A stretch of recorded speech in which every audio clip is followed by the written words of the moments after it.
Study any spot, any flop, turn, or river. We've got them all. Set your own custom sizings, all solved in seconds. Practice against GTO with instant feedback, powered by GTO Wizard AI. Early bird pricing is live. Try it free at gtowizard.com. This could be the last card of the 2003 World Series of Poker. What you see is plain luck. What you don't see is the complex calculation behind every read, the cost of every call, and the weight of every fold. You see them moving with conviction. He's doing his Umberto. You don't see the math behind every move. The position, the pot odds, the expected value, the edge. You see the numbers on the cards. You don't see the numbers behind every decision. And the nerve to make the right one. He's all in. You see them going all in. You don't see everything they held back. The doubt, the fear, the noise. The real play is never just the move. It's the mind behind it. Go all in. The World Series of Poker, now presented by Celina.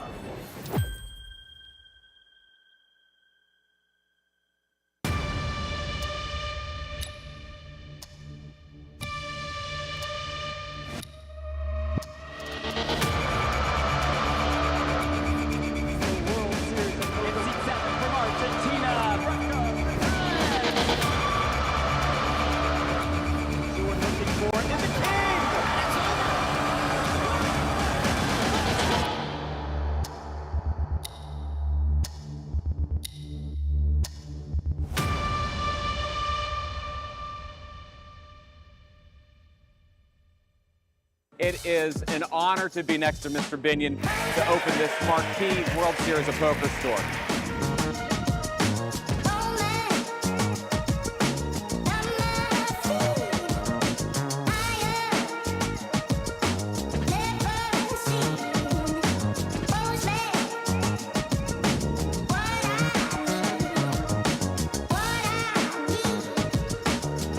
I can't fathom. Basically, it's filled up with poker. I was just too tempted to play these. All right, that was strong. Never poke the bear. All in.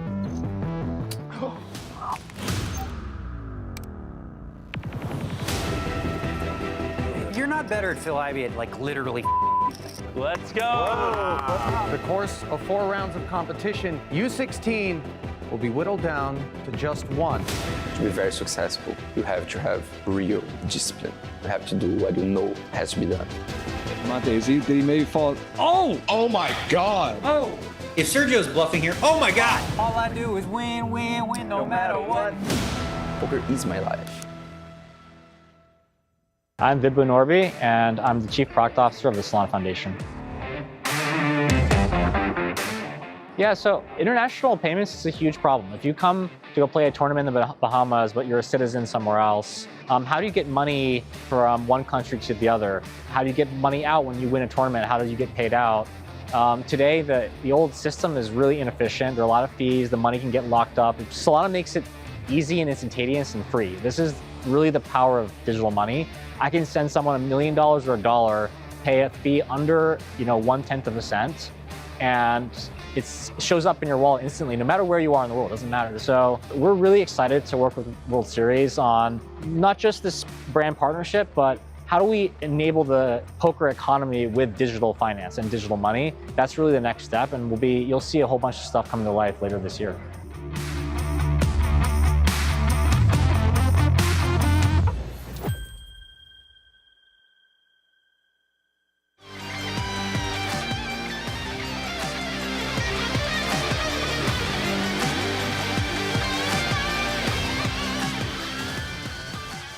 Emily Spencer takes the chip lead into the final table of the Ladies Championship. Caitlin Comeskey, though, still alive with 6 players left. And Aubrey Williams still in the hunt for the title, almost $200K and the bracelet.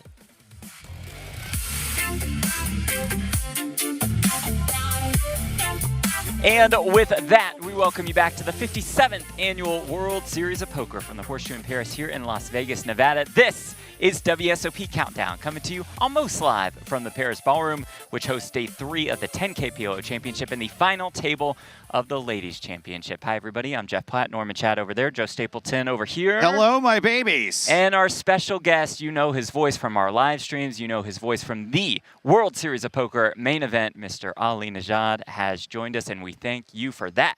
Yes, sir. Here. I'm ready for this. Are you sure? I've been watching. Well, I'm not positive. Okay. Because I don't know what kind of pitches are going to be delivered from the mound today, but I will swing the bat. I've never seen you actually in the light of day. You're ruggedly handsome. Yeah. You know, I wasn't responding to the ruggedly handsome part of that, but the not seeing me during the light of day. There is no light other than studio light, though, and from what I understand, the vitamin D doesn't come courtesy of that, right? Great style, though. Just a quick little tease. At the end of our show today, I will be announcing the winner of our World Series of Poker YouTube subscriber 10K main event seat giveaway. Stay tuned for that. I'm going to throw you a fastball right off the bat. Okay. You've been in the booth with many accomplished poker players and commentators. Recently, you have been sharing the airwaves with one Jared Blesnick. Yes. He's been taking a decent amount of heat, to say the least. Yeah. Your thoughts on Mr. Blesnick? So I think it's really important, first and foremost, to recognize that while Blesnick is not for everybody, his approach is something that has polarized the community a great deal. Anybody who thumbs through Twitter can see this. Anybody that knows him knows that the spirit of what he is trying to do is one that comes from a good place. He is genuinely trying to grow the game. He wants to see it succeed. Now, say what you will. You may have your opinions about whether or not his approach is one that's going to be, effective in that respect, or if it's actually going to turn people away. That I'm not here to debate, right? Everyone's going to have their opinion. But the one thing I know is that Jared, after our last broadcast, he really took a lot of heat during that one. And I actually thought it was a bit unfair because he had dialed it back. He really genuinely had. From the first edition of he and I working together in the booth, he took a little bit of feedback. And I think he was trying to put a little bit more of a buttoned-up foot forward. And yet, he was getting flamed even harder, it felt like, than he was before. But to be fair, he was leaning very much into, as he described it, the wrestling heel, like a Vince McMahon type of vibe. And you have to be prepared for that. But I don't know that he was, and I know that he was pretty hurt after that one. I'm not saying, oh, okay, send him a get well soon card or anything like that, right? He's a big boy. He's going to be able to take it. But I will say that knowing that he was trying to do something positive, and it felt like a lot of the response was negative, hurt him a lot. And, Jared doesn't have the firmest finger on the pulse of the emotion stuff, like, from my experience with him, whatever. I'm just glad that he does to you what you do to Nick. No, it's different, though, man. Like, you think it's the same? I mean, you got to play the straight man. He really makes me play the straight man. Yeah. For sure. No, but Nick can have a little fun with me for sure. But yeah, it's different. It's challenging for me. Obviously, I appreciate that aspect of it, to be fair. But my thing with Jared that I shared with him is I felt like he could have accomplished the same thing that he was looking to do at a much lower setting on the meter. And so we're playing with that, but I don't know. He may not even come back. I don't know. So Jared let me ask you may be done. I ran into Blez after he first started commentary. Okay. I told him that he was a breath of fresh air. Okay. And that even though he didn't know about a million different things in broadcasting, just to be himself, but I didn't expect himself to be exactly this. Right. Is this what you thought you'd have with Blez? I didn't. I know that when he and I did some work on the 50K PPC last year, if I'm not mistaken, there was some of that lack of varnish, some of that lack of polish that I guess, those of us who have been doing this for a long time are a bit more accustomed to, that caught some people off guard. But it was one of those, well, there's baby and there's bathwater. And if you want Blez to be Blez and to be authentic and to be sincere about his statements, then that's part of it. But I did feel like at a certain point, it progressed into becoming a little bit of a parody of himself almost. Do you get where I'm coming from on that? Like, you ring the bell, you get a treat, and sometimes you start ringing the bell a little too often. A little bit too often. And, maybe all of a sudden it turned into a Liberty Bell instead of the old Breaking Bad. Bong! It was, yeah. But look, I think his heart's in the right place. I think he means well. I don't know whether or not he's even going to have any interest in continuing to do it. Some will rejoice. Others will be upset about this. I know it was a polarizing thing. But, you know, we're breaking some eggs. We're trying to make an omelet. This is the first year around. Yeah. And it's, you know, it's a little bit of an experiment still in that respect. But, you know, I'm sure we'll settle into something at some point. I want to shift focus to your commentary. Okay. Now, Ali is a legendary poker commentator. In fact, whenever I'm in the booth, all anyone writes in chat is, when is Ali coming back? But he's also legendary behind the scenes for cutting it a little close. To the start time. Yeah. And we've got a clip here from Triton Poker. I think it's from Vietnam. And I'd like you all to pay close attention to the first few frames of this, as Ali's ass isn't even quite in the chair yet. And welcome back to continuing coverage from the 2023 Triton Super High Roller Series. Ali Nejad, pleased to be alongside Randy Liu. A hectic morning for yours truly as the rain has taken root, and I'm a bit winded, if I'm honest. That was like an Olympic sprint trying to get to work this morning. Now, this was in Vietnam, as I recall. Yes. And producer James Dempsey, who is now working the Countdown show, yesterday, I should have known something was in the air when he was like, when was it exactly that happened? I love that he brought that. You don't actually appreciate the sheen that was the product of 112% humidity out there in Da Nang or wherever we were. So I was told that when they cut to a clip, someone came in and mopped your brow. Yeah. There was like a paper towel application. I was actually, here's the story, okay? We were staying Yes, in a because hotel. I need to know, what are you doing? Because you're in the hotel. You don't live in Vietnam. There was no traffic. No. There's no errands to run. When you say you were at the hotel, it's not like the elevator straight down to the set, right? There's another hotel that's not particularly walkable. I mean, in 112% humidity or whatever. I don't think that's a real thing. But I was waiting for the trolley. Now, the trolley's supposed to come every, 10 minutes or whatever it is, right?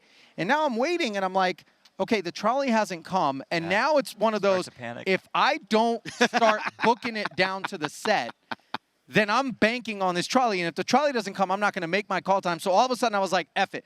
And wouldn't you know it, as I walk up in a cold sweat, you saw the three-piece, the trolley comes pulling right up, and I was like full tilt over that. But yes, we made it. I practically dove into the seat. James was at the foot of the stairs receiving me. He's like, let's go, let's go.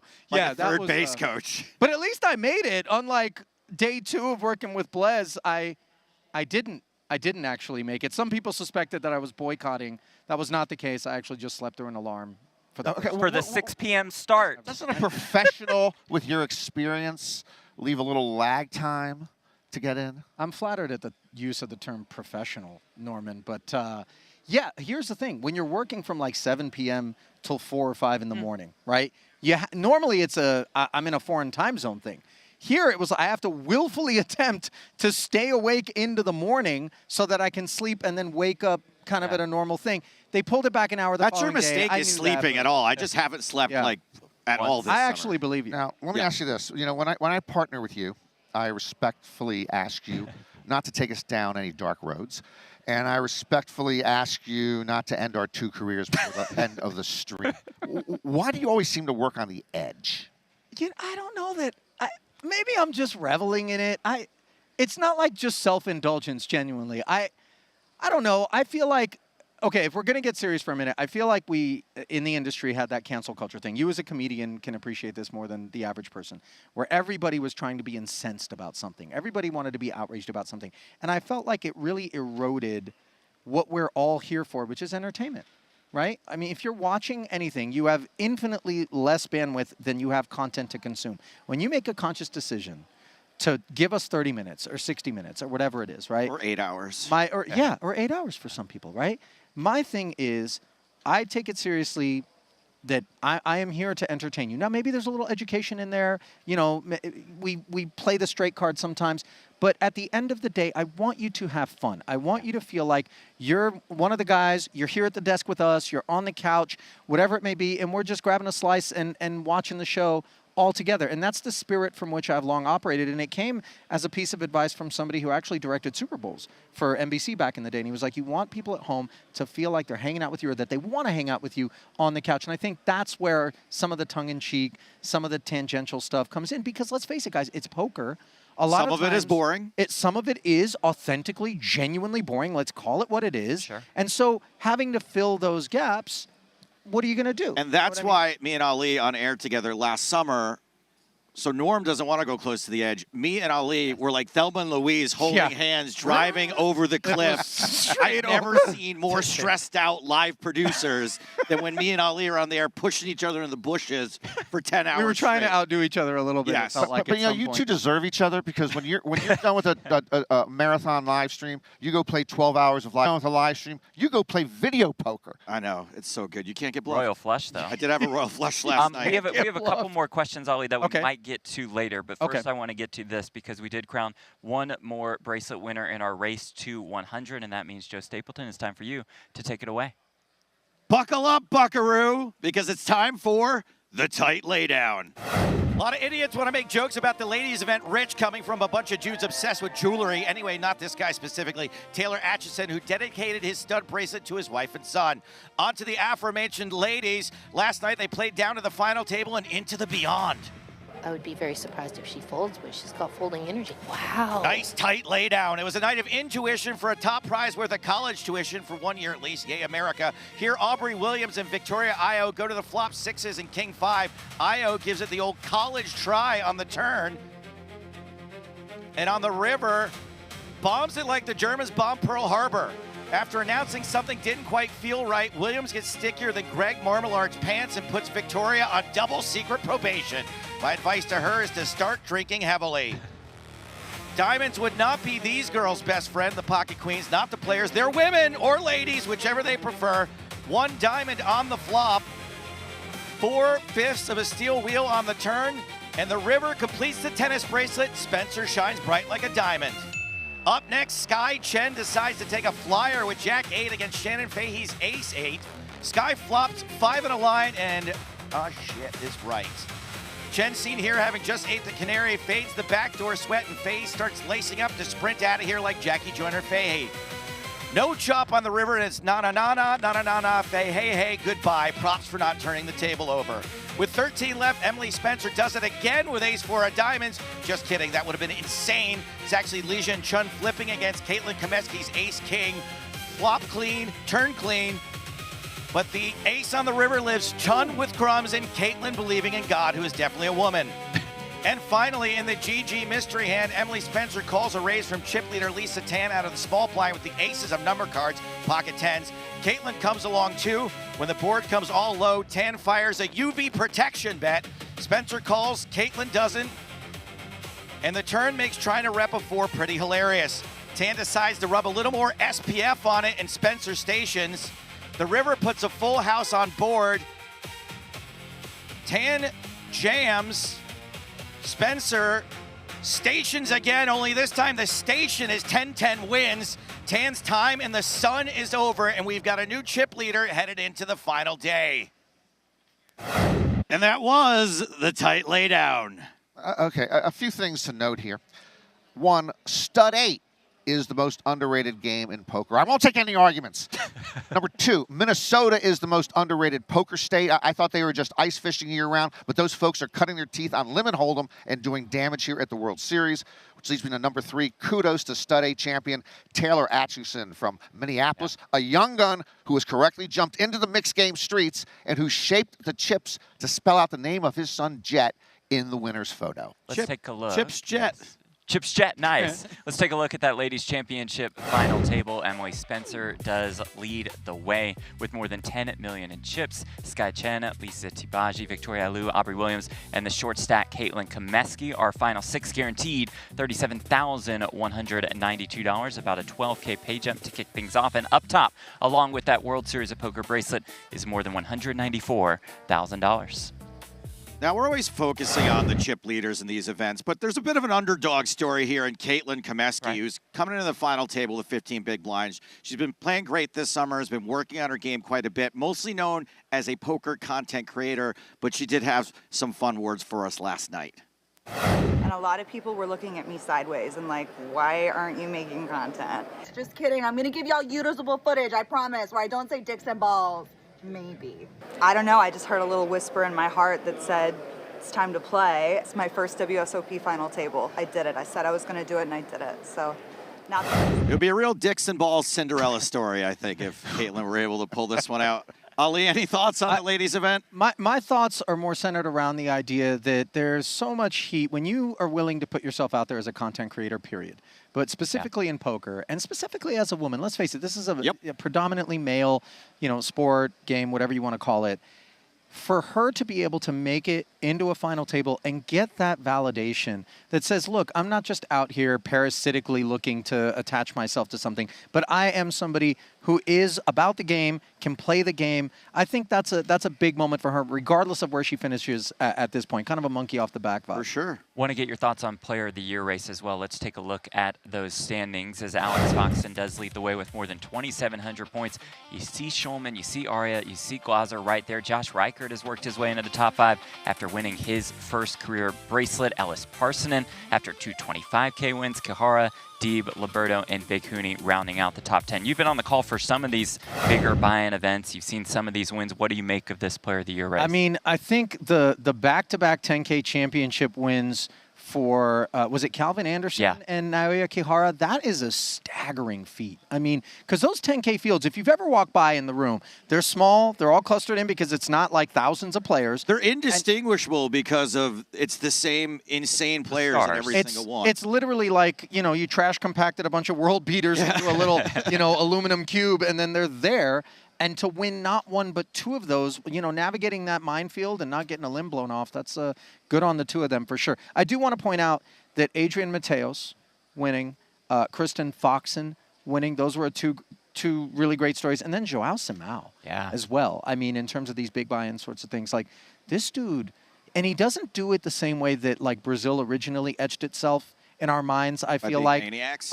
Well, yeah, he's not maniacal, but I will tell you this. The guy knows when to rise up. You know what I mean? He has that capability. It's not like he's nut pedaling out there. But, for me, it's a different sort of samba that I'm seeing out of the Brazilian banner this particular summer, as perhaps those that were a little bit more gunslingy have seen some challenges continuing to perform in that manner. Fair. Well, this year there's a lot of heartbreak on that top 10 Player of the Year list. Sean Deeb, 3 times runner-up at this year's World Series, including twice at WSOP Europe. Josh Aurier, back-to-back runner-up finishes last week. Nick Schulman, 2 runner-ups as well. Nick at least scored his 9th bracelet.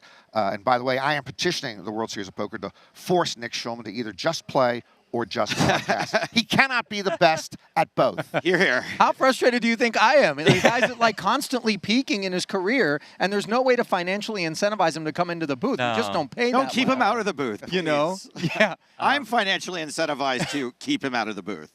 For those of you wondering where David Williams is, if you're thinking he probably made day 3 of the 10K PLO, no, he didn't even play because he was there.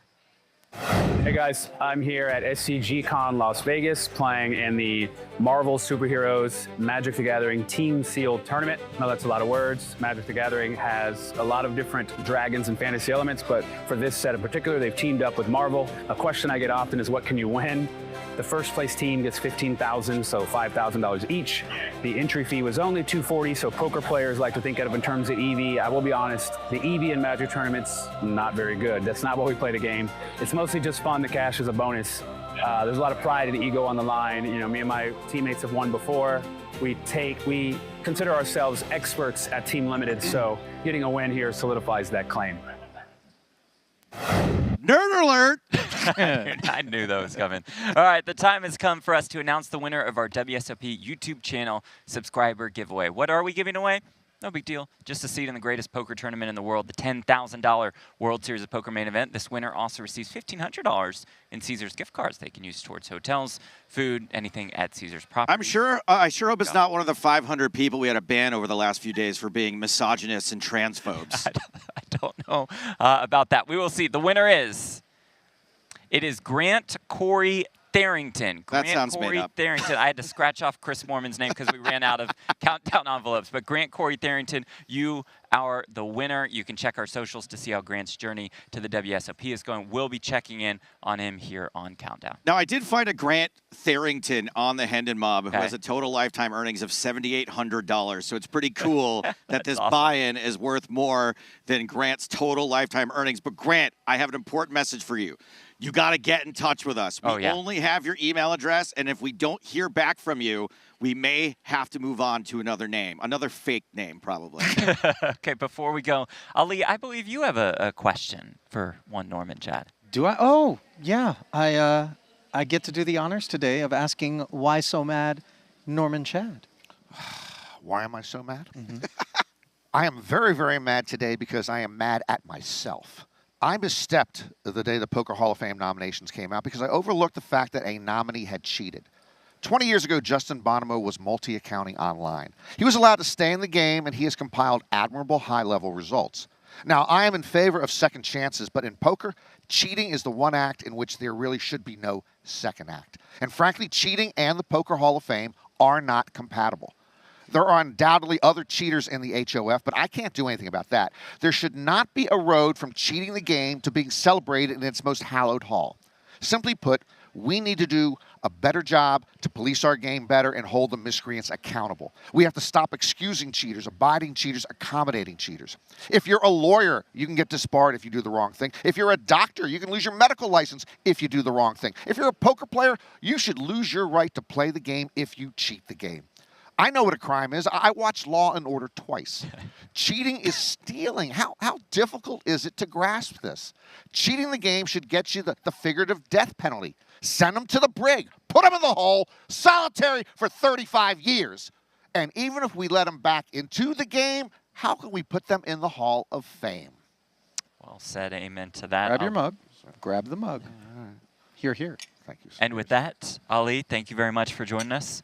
Pleasure, my friend. Great to have you here. Day 3 of the 10K PLO Championship, and of course, final table of the Ladies Championship on the way with Celina, Lynn, and Stapes on the call. That sound means the blinds are going up. It's time for us to make our move and pray. So until next time, we leave you with these sweet, sweet moments from here at the World Series of Poker. Did you say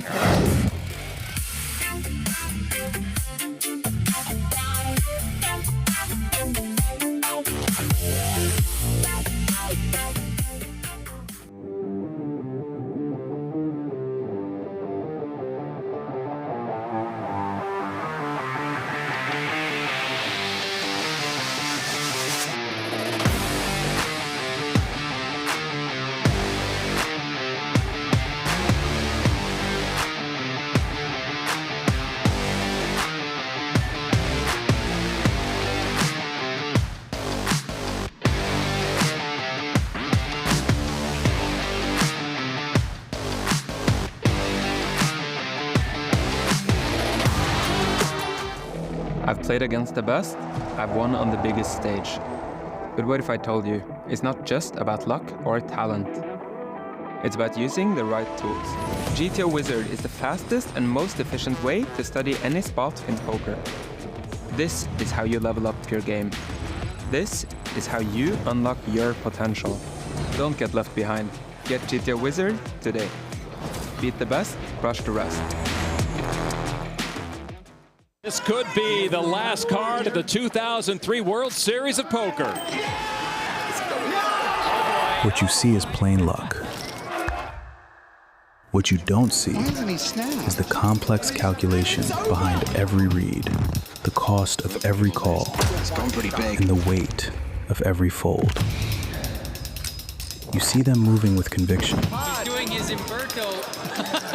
You don't see the math behind every move. The position, the pot odds, the expected value, the edge. You see the numbers on the cards. You don't see the numbers behind every decision. And the nerve to make the right one. He's all in. You see them going all in. You don't see everything they held back. The doubt, the fear, the noise. The real play is never just the move. It's the mind behind it. Go all in.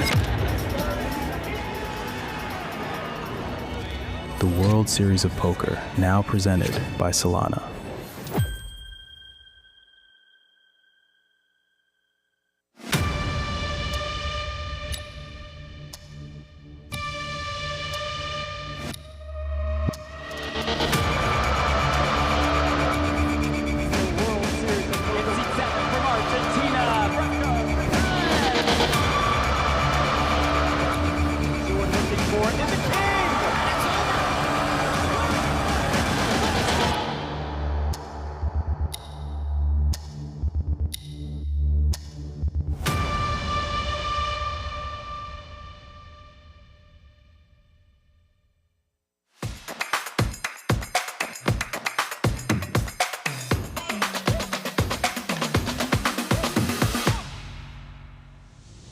We'll be packing a little something extra. Made $50,000, ladies and gentlemen. I am now guaranteed $95,000. It starts with one hand. Let's go play it. I was just too tempted to play these. All right, that was strong. Never poke the bear on.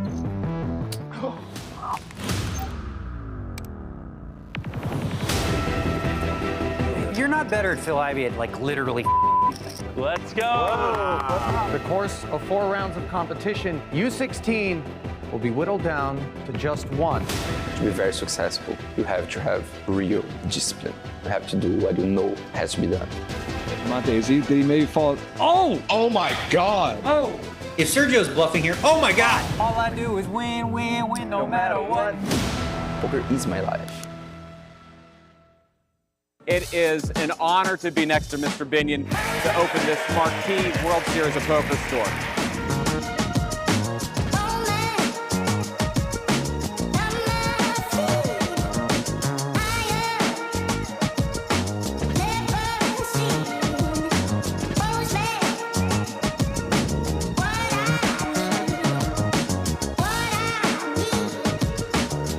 I can't fathom.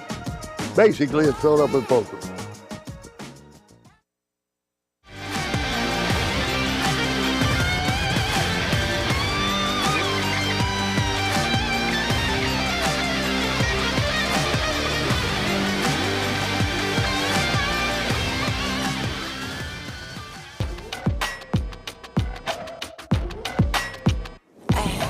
Damn, I'm cold, I'm so clean. Look at me go, yeah, get on my team. Been on a roll, I got what I need. Look at me, I go, look at me, I go.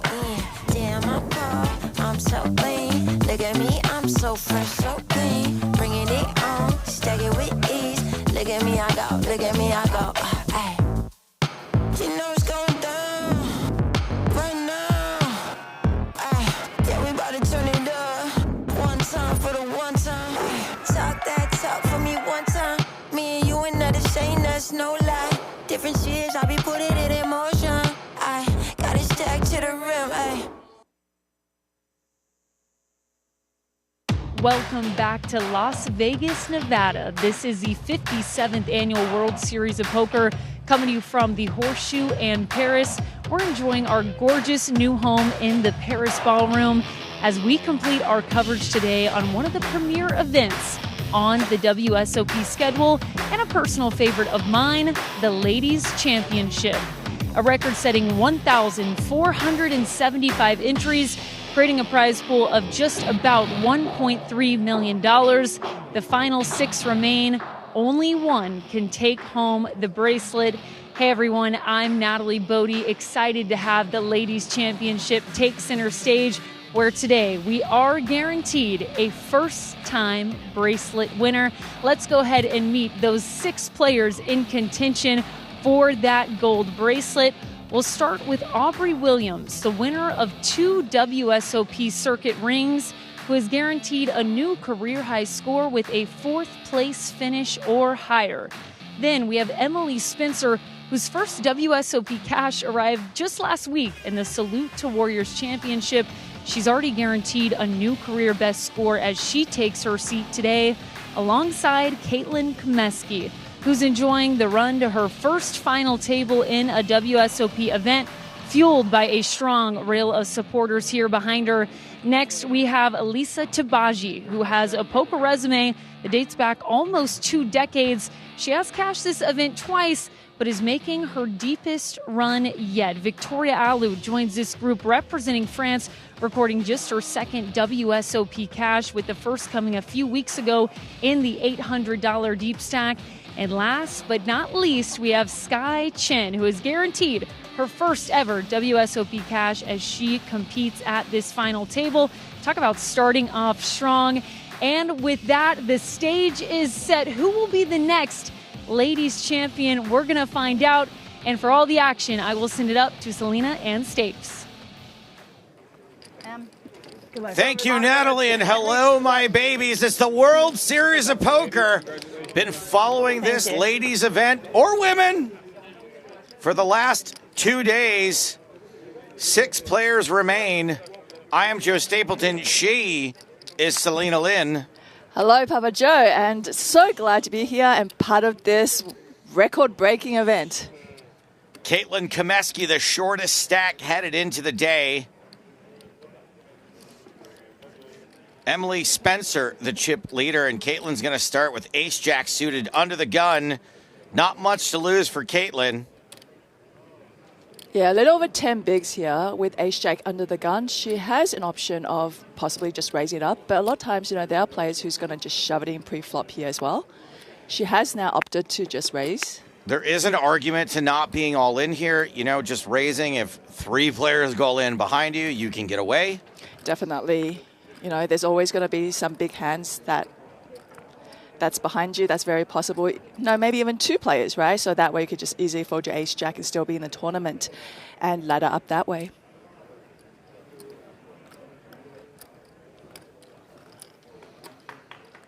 I had the pleasure of checking out Caitlin's some of her social media posts. She's hilarious. She is great. We need more people to make content like that. It's really, really fun to watch. I don't need more content like that, to be honest. I like just a couple of people that I have to watch, and that is Caitlin for sure. Caitlin, a very sharp poker player as well. Miss? Sonia. Well, we can tell who's excited to be at Can this I get a sparkling water final please? table. For your friend, Yeah. I hope they have a Caesar's Rewards card.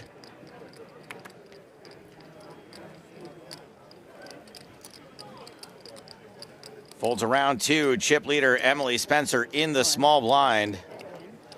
Is going to shove on the short stack. Caitlin Comeskey, who is not going to be able to mess around with 5-4. Yeah, there's some power poker there from Spencer. You know, there is a lot of players from the small blind with a big stack that shoves into the big blind who is short with a very wide range of hands.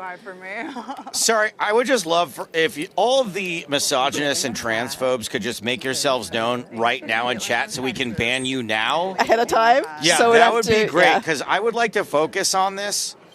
I do get great pleasure with removing your chat privileges for the rest of your life on the World Series of Poker channel. So just do it now, and then we, the rest of us normal human beings who aren't terrible people, can enjoy what we're watching. As Aubrey Williams You look great. has Ace King, a hand we've seen her have many times in this tournament.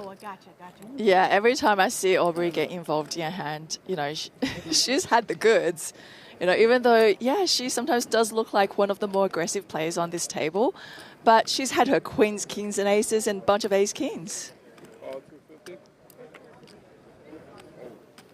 Spencer just calling with king-jack. A wise move. Teebagy with ace-10 suited. Also a big stack. 3rd in chips, 44 big blinds to start the hand. Yeah, definitely a really good hand here. Just even to defend or possibly do a 3-bet raise. Squeeze, you know, a raise in the caller pre-flop. The passive route works as well. 3 ways. King, 6, deuce. Dicey spot for Spencer. Williams with top pair, top kicker. 1 club for Teebagy. Now Spencer's probably going to lose a couple chips here. Very dry board. She does have to put Williams on possibly a better king. You know, there's definitely the ace-king out there with the king-queen as well. But there's also a bunch of hands like possibly like king-10 and king-9 that she beats as well. Spencer calls the continuation bet from Williams. Teebagy with a bet and a call feels pretty safe to just ditch the ace-10, and she does.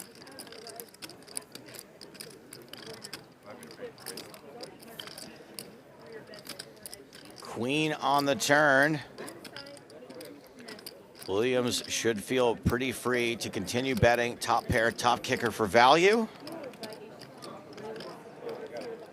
This is a classic Williams, staring off into. I think Aubrey is looking at the clock maybe for randomization, timing tells. Yeah, because I've seen that a few times over the last couple of days. Maybe it's some kind of tick we shouldn't be commenting on, but a lot of players do use the time on the clock just to sort of make it so that they take their time with their decisions.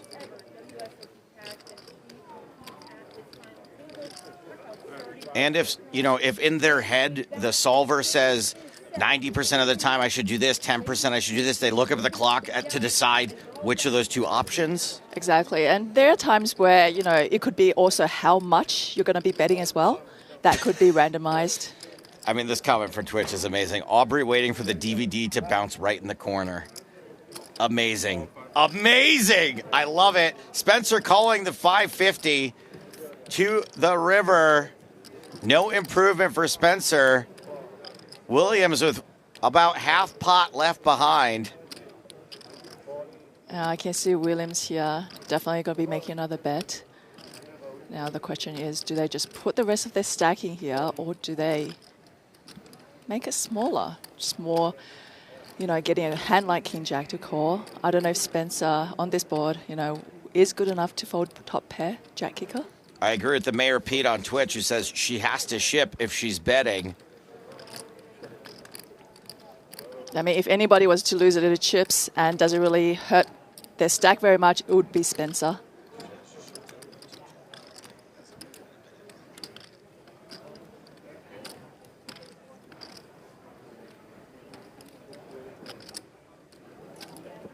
Taking her time, Williams does put out a bet. More or less all in. Right, it's all the small chips, a couple of blue 100Ks left behind.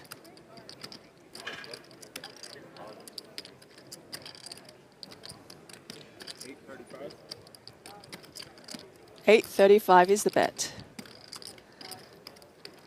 Did you say hate 35? Oh, 8. 8.35. Okay, got it. I know that y'all pronounce the word H differently, so. Wait, does 8 start with an? It's H-E-I-G-H-T, 8, right? No, 8 does not start with a H. All right, well, that's one for the Australian education system. The other funny thing is where we write the cursive version, it's actually different too, which it blows Randy's mind. Yeah. Wait, what? Yeah, I know, right? Wait, how do you... Oh, just like the way the letters are drawn, not the spelling. Not the spelling. Okay. Not the spelling, yes.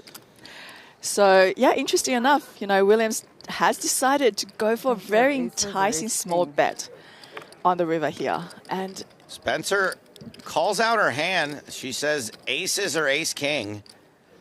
And the price is very good here.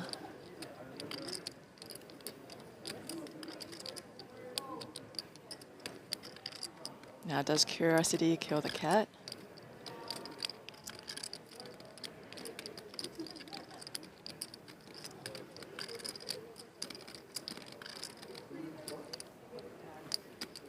Nice laydown by Spencer. Well read.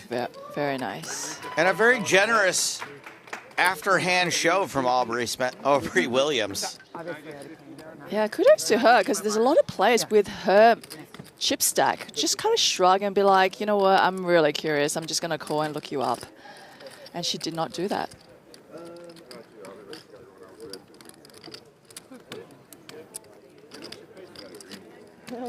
And we are finally getting some color up here so that Aubrey doesn't have to whack in a massive stack of greens.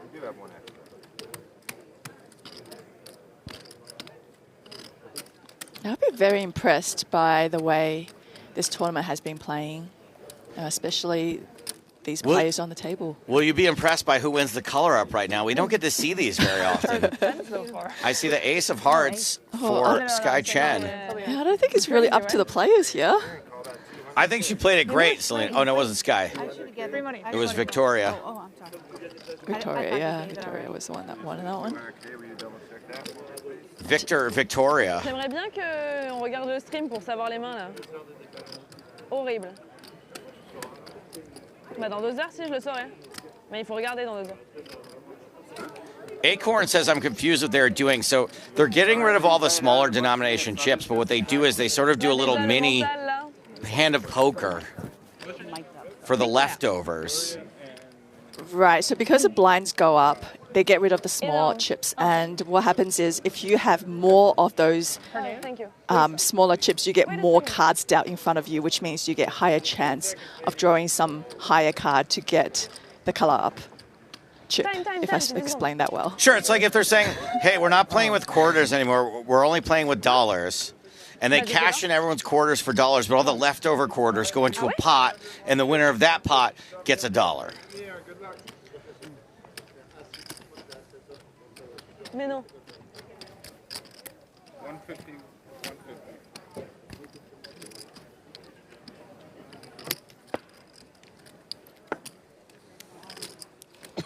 Playing on here. $194,000 up top You look bows. I like the aviator. for the eventual winner of this event. He showed the card? He showed the card? Oh, no. Ace king. Ace king. Oh, okay. Top.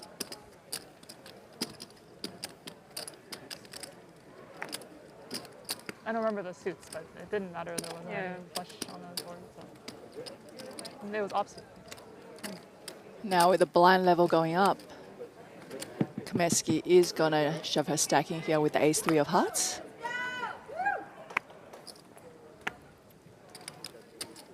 $12 bigs, very standard play.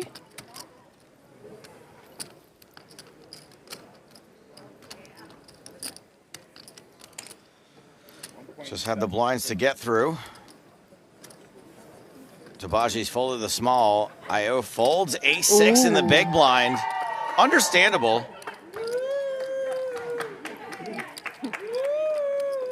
Yeah, she did not want to look that one up. A6 is probably, you know, a little bit small for on the lower range of those calling hands. No, I think if it was more like an ace-8, she would consider calling a little bit more. C'était roi, 6, dame, 4, 8.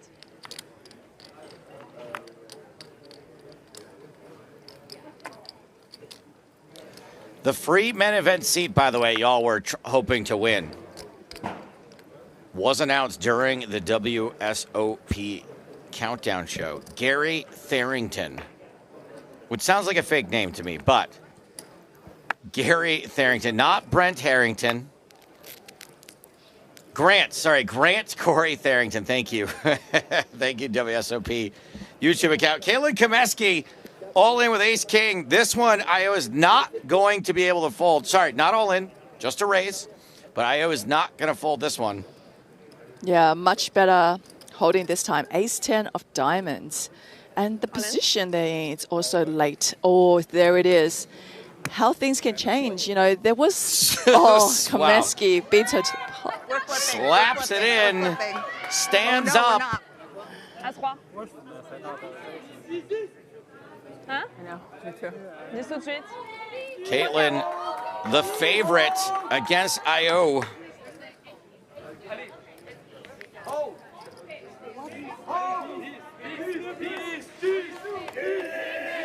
Give me a cowboy! Time for a cowboy! You don't need to call for cards when you're ahead, Caitlin. I do stand by that one. Come on, Pedro, I wear the cowboy hat. Dressed like a cowgirl herself. Looking for a cowboy. Some chop outs now. A wheel would chop it between the two of them. Comeskey does not need to cheer for a king. She just needs to not see a 10. There is only 2 left in the deck.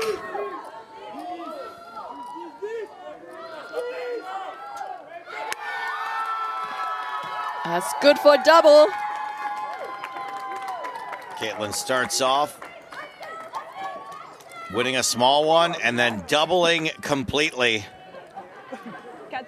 Victoria Ailloud on a short stick end of a cooler there.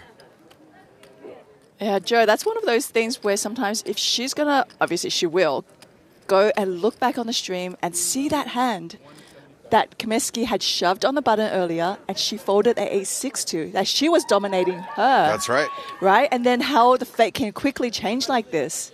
And that puts Victoria as one of the shortest stacks on the table. Probably the shortest stack at this point with 1.4 million, shorter than Caitlin started with. And we've seen 2 pots won so far by Caitlin Comeskey. Earlier, she spoke with Natalie Bodie. Caitlin, you find yourself in your deepest run yet, your first WSOP final table, and a year where you said you rolled the dice to focus on poker. How gratifying is it to make that decision and be here today? It feels like $1 million. Working on my game was something I put off for a long time in poker. I was having success in content I didn't really need to, and when I got let go from my sponsor in December, it was a really hard time where I was left at this crossroads. Like, what do I want to do with my life? And when I was left with like the stillness of my heart, the voice that cried out was poker. So here I am, and hoping for a good result today. And I'm so grateful for everyone who showed up for me. And I was just going to talk about that rail. I think you might have one of the loudest, rowdiest rails. Is that safe to say? Who are you expecting to come out? My best friends, Nikki Limo's going to be here. Poker Face Ash and Jess, gorgeous. So many people have been there for me. Jamie, Melissa, Marley, Stapleton, Alex Livingston. So many people have helped me. Mike Holtz. Thank you to everybody. Incredible to see that support, Caitlin. Best of luck. Thanks for taking the time. Thank you, Natalie. Wow. Shout out from Caitlin Comeskey. Usually I take my headphones off during the interviews, but for some reason I listened to that one. She's getting very emotional there. For a lot of these ladies, you know, this is some of their biggest cash of their career.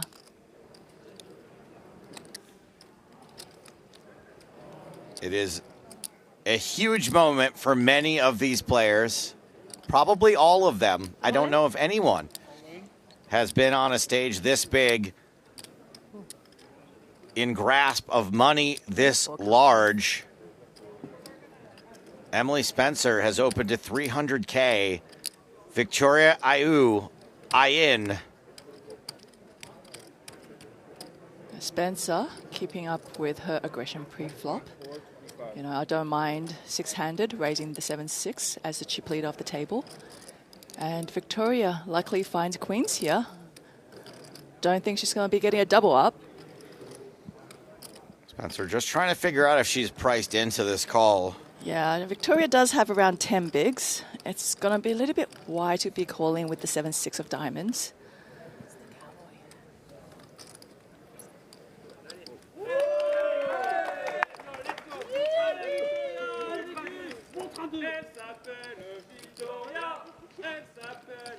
I like her hat. I've actually got a sausage dog at home too. Wait, why is it? Sausage dog. Wait, that's what we call it. No, I know. I know. And his name is Waffles. Chicken and waffles. Those tables? All right, you jackals. Here it is. The 10K PLO, day 3, 25 players remaining. We do have one feature table in action. I didn't want to promise it in case y'all were... I mean, look, none of you are reasonable. Ryan Reese at this table. Yeah, I had the 6.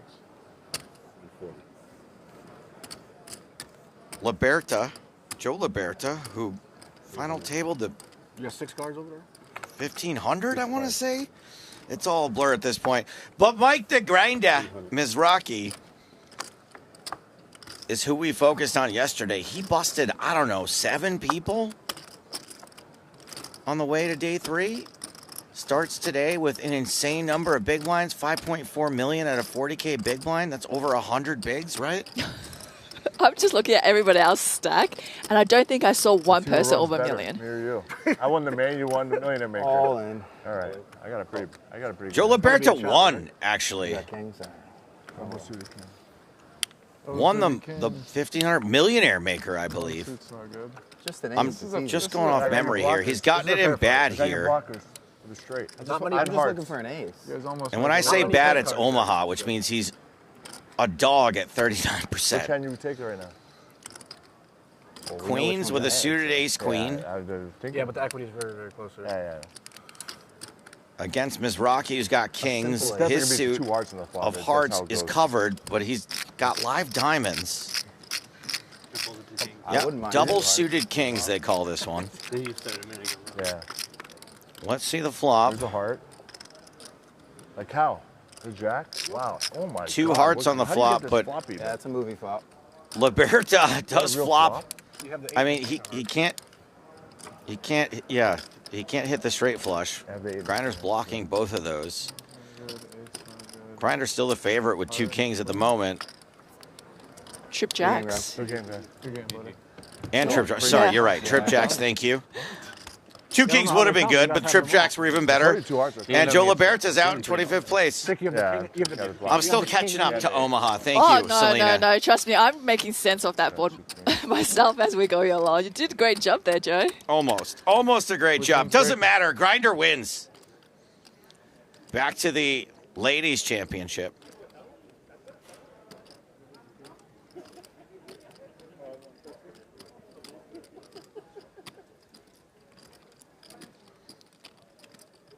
As Williams has raised small to big into Emily Spencer's blind. Spencer is going to raise. Did I say raise small to big? I meant to say limp. Did I say limp? I can't remember. Honestly, this entire summer is a blur. This is my last night of coverage, by the way, until late in the main event. So All right, I'll give it a go. So Williams Yeah. lip-sync. Yeah, thank you. Flat course pre-flop. And Spencer has raised it up to 450K. I mean, I think this is what Williams was counting on, right? This That's is right. a limp trap situation. It is. I think that, she might be going for a limp re-raise here. Ace-10, really good hand in the small blind. And, big blind's going to be raising it up with a quite wide range of hands there. So, especially playing this hand in position. And we do see a 3-bet. 1.15 million. And quick fold from Nice. Spencer. Good fold. Yeah. Good fold. I actually really like the way Spencer plays. She does not get really, married to those Stuck hands. in, Yes. That's one of those things that's so crucial for a good poker player. And there's a lot of players who's like, look at the board, you're like, oh, I call because I've got aces, but the board is showing you like straights out there, flushes out there, at times your aces aren't going to be good anymore.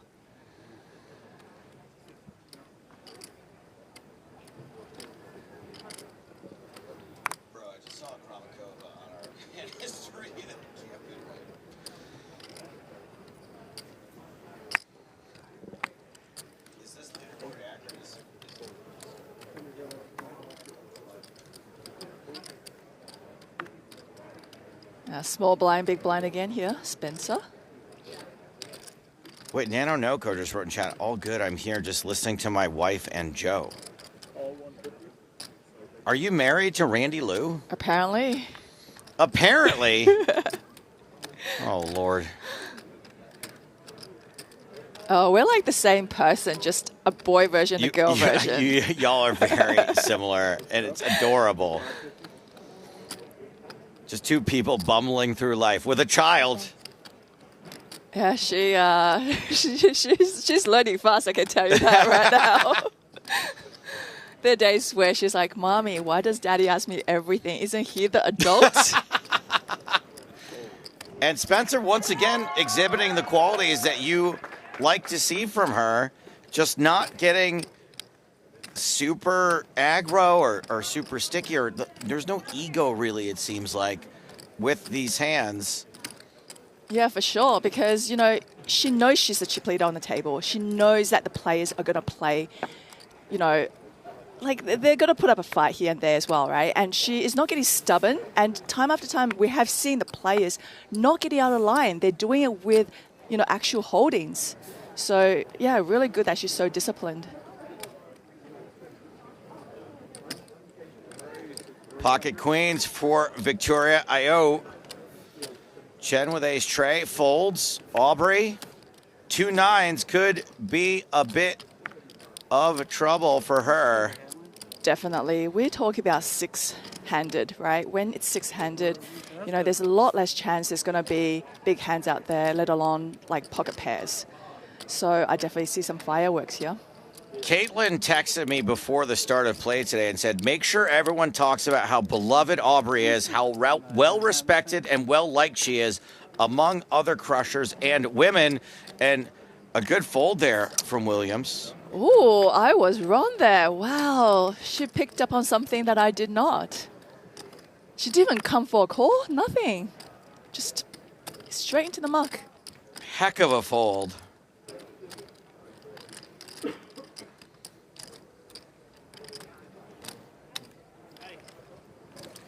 Teebagy folds and Ailloud picks up this one, picks up 400K.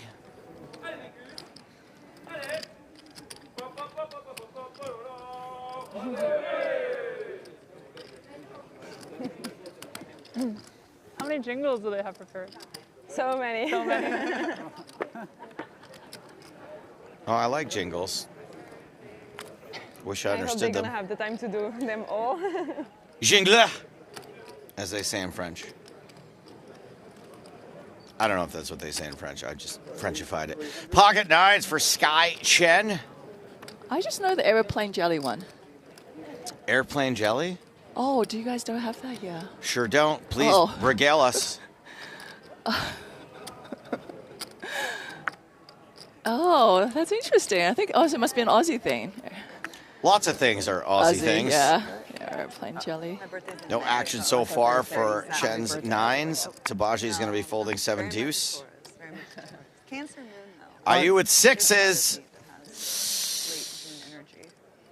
Not a pair like queens. Much tougher to shove this one in there. Especially now she has a little bit more big blinds. But at the same time, you know, it's not that much more. She does not even have 20 here. She has it's about 15 bigs at the moment to play with. And, you know, there is nothing wrong with shoving pocket sixes in, but the only thing you might have to think about is, you know, the players is raising in early position here. Yeah.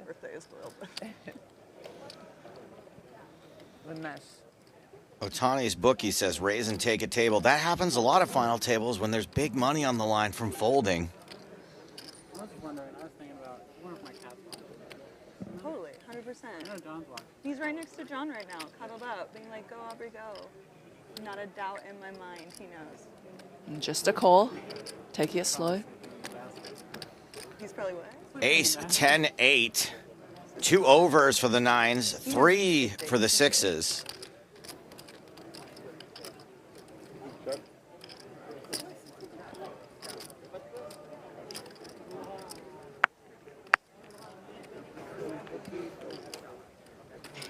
And a good lay down by Ailloud.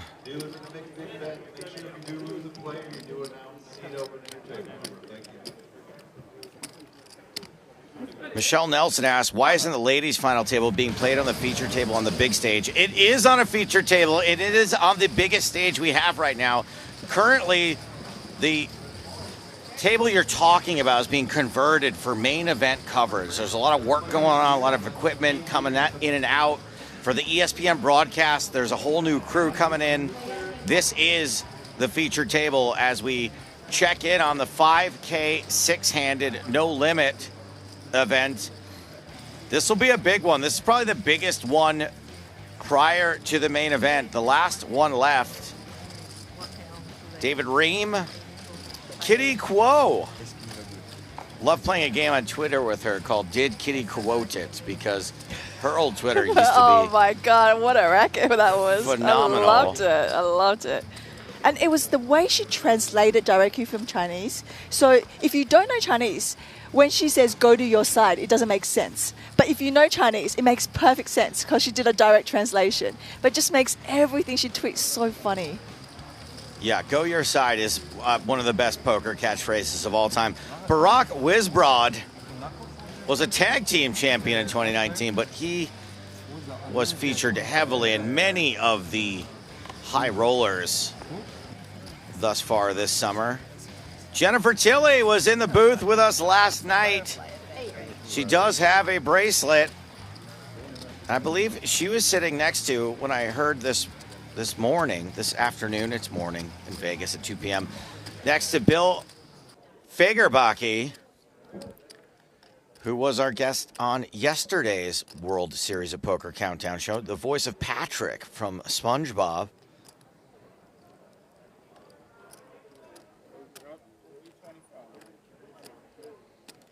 Aubrey Williams under the gun with ace jack suited. Spencer's out. Comeskey quickly folds king queen. Yeah, 2 barrels of blue, 1 barrel of green. And yeah, it's just 1 barrel of green in the back. Sorry. Under the green. No, I mean your green chips. Wait, we call stacks barrels now? It's just 4 greens in my hand. Your big That's confusing. I couldn't see the blue. It blends with the felt. She like is giving a full chip count. Yeah, this one, I couldn't see it. Very typical.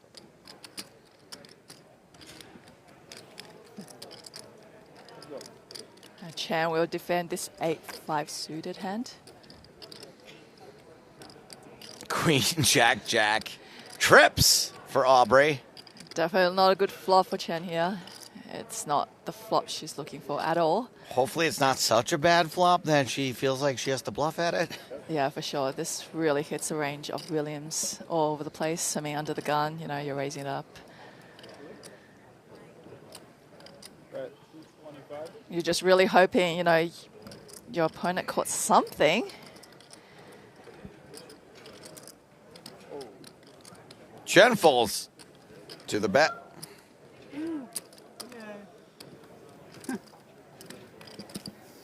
Big pot, big pot. I wish it was. You know, there is a pattern in the winners I've seen in the ladies event. What's the pattern?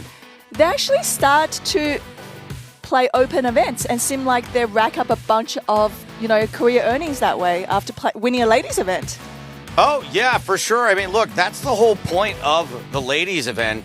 Not only does the winner go on to play more, but a lot of these folks, this is their first ever, sometimes live poker tournament, sometimes, most of the time, World Series event, and it gives you the confidence to move forward and the bankroll, if you're the winner, to continue playing. Definitely the confidence, you know, especially like being on featured tables where the camera's on you and, you know, showing your whole cards the way you've played. You're going to be critiqued. You know, after all that, you're just like, oh, what's a big deal? I can sit at a table full of men and just play poker the same. Chen versus Spencer heads up to this flop, ace-9-7. Both players miss. Spencer with some backdoors. Chen as well. Oh, wow, it's really bright. 275. Chen's backdoors only straights. Has the best hand at the moment with king high. Yeah, this flop, you know, with the ace on board is going to be a board that she's going to definitely fire at. You know, hits her range well. Sergio, button 2 cards for those chips. And, you know, a third of the time, you know, somebody hits the board and 2/3, nobody hits at all. 2/3? So that's why you take your stab and... It's 3/3 if you're playing against me. Just always bet, right? Until Joe raises you. Then fold. Then just fold. But otherwise, just keep firing away. GTFO. He does not have the goods.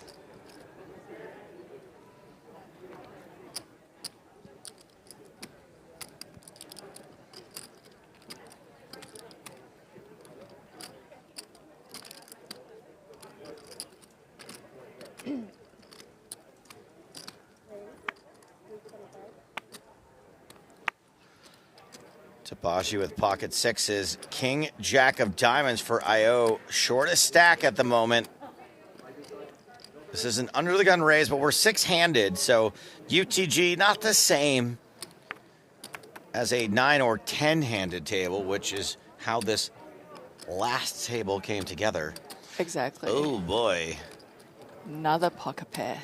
Emily Spencer with the ladies championship. Ladies' hand. Now being out of position, she was probably going to be looking at putting a 3-bet in here. 975. Re-raises to a little under a quarter of Teebagy's remaining stack. And against the chip leader, maybe you think you're being messed with a little bit here, but your range is pretty strong under the gun. Yeah, sixes is not a bad hand, and you know we have seen Spencer just kind of like being 3-bet a lot by the players on the table, and she's folded every time. So that would kind of get into the mind of the players on the table that she is possibly opening wider. And yeah, if Teebagy here talks herself into Spencer being more aggro than not, could put a 4-bet in there too. No, we have seen her being relatively sticky too. Yeah, she has been quite sticky. That sort of reputation, I think, a little bit weakened yesterday. Sticky 2 days ago. Yesterday we saw a little bit less of the stickiness, and here we see her making the correct laydown with 2 sixes. Yeah, because I mean, on the final table, you've got to take into account of ICM. You've got to take into account of those money jumps, right? We're talking about significant amounts of money every time someone busts. And when there's short stacks on the table, you want to wait for those short stacks to bust before getting your chips in the middle. I would love eventually, I don't know if anyone in Korea or the places where people are listening to this who can keep track of stats, I would love to know how many absolute abject losers we have banned during this event. Are there any stats on that? Like when they get banned, Joe, are they banned for like 24 hours? How does it work? Since the no. Most of the people are getting permanently banned from chat. Now they can still watch the stream. Yep. But I would love to know how many complete losers who can't even keep it to themselves have been banned in the last 72 hours as Caitlin takes this one down in the small blind. Gotta get up, gotta get going, gonna see your friends. Oh, she is in a good mood. Much better singer than both of us. Yeah, for sure. Finger guns, big fan. Regular guns, not as much.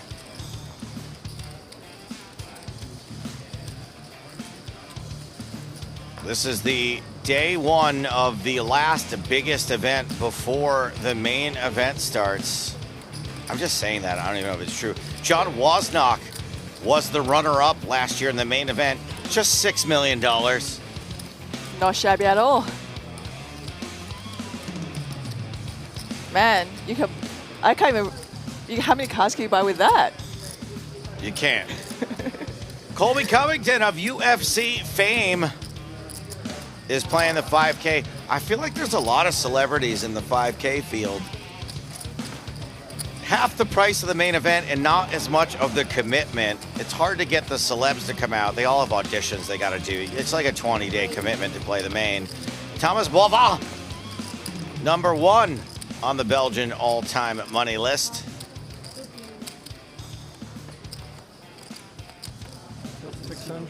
Wasn't Jeff Platt playing on doing this event too? Jeff Platt's supposed to be in here somewhere. Right. Phil Locke, guest on WSOP Countdown a couple of days ago. If you haven't seen that episode, I would recommend it. He is so funny.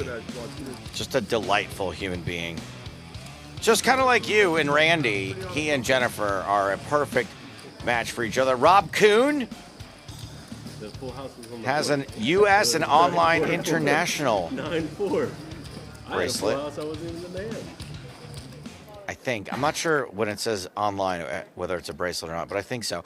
Top pair for Chen, out flopping the kings of Teebagy. Brutal flop here for kings versus under the gun. Yeah, so the pre-flop action, Teebagy actually did put in a 3-bet with Chen calling with the ace-10. And the flop was checked. And now a bet from Teebagy with the kings. Some wishful thinking here. Yeah, I think that flop check from Chen kind of made Teebagy think that her opponent does not have an ace in the hand. You know, Chen pre-flop is probably going to be worried about ace with a better kicker as well. Getting value, actually, you know, from kings now. Rough start. I mean, all of them that were given to me in like this plastic. So I guess that's how they come, or whoever gave. Teebagy checks. Okay, get some free showdown at least. Oh, great outcome for ace 10, you know, and getting that street of value. If she had bet the flop, you know, I mean, Teebagy might call once on the flop and still fold that turn. So pretty much just getting that one street of value, no matter how you see it. You can understand the trepidation that when you raise under the gun and then you get action, you may have be up against a better ace. With the Stanley Cup results? I mean, like, prior. When was the last time they were really good? Oh, yeah. I'm in the middle of the playoffs for the first time. I'm like, oh, shit. Look, I'm a very tolerant person, but if there's one thing I cannot tolerate at the poker table, it's hockey talk. And normally I'd be like, field hockey? No, ice hockey. The only thing I know about ice hockey is like from Ace Ventura. Is that not ice hockey? Oh no, that's American. Jesus Oh, okay, Christ. never mind. All right, I'm gonna stop talking about that movie now. Celina. That is American football, right? Is that what it is, rugby? Okay. Oh my God. See, that's how much I know about sports. Good thing I play It seems poker. like you don't know much about sports or movies. Oh, you know what's the greatest sport? But again, you're the perfect match for Randy. I Randy! tell you, the greatest sport in the world right now is, wait for it, Football. pickleball. Pickleball is phenomenal. Yes, we can agree on that one. As Chen flops a flush draw, Spencer's got the best hand, but isn't the favorite at the moment with ace high. Spencer was the raiser. Chen defended queen 10 of clubs, and this continuation bet from Spencer is unlikely to get a fold. Yeah, Chen here with the clubs. You know, great flop for her. You know, definitely can put some aggression in if she wants to. King Julian says, she is girl Randy. She will just call. And yeah, that's another draw for Chen. Still behind. Great turn. Now flush draw as well as a straight draw.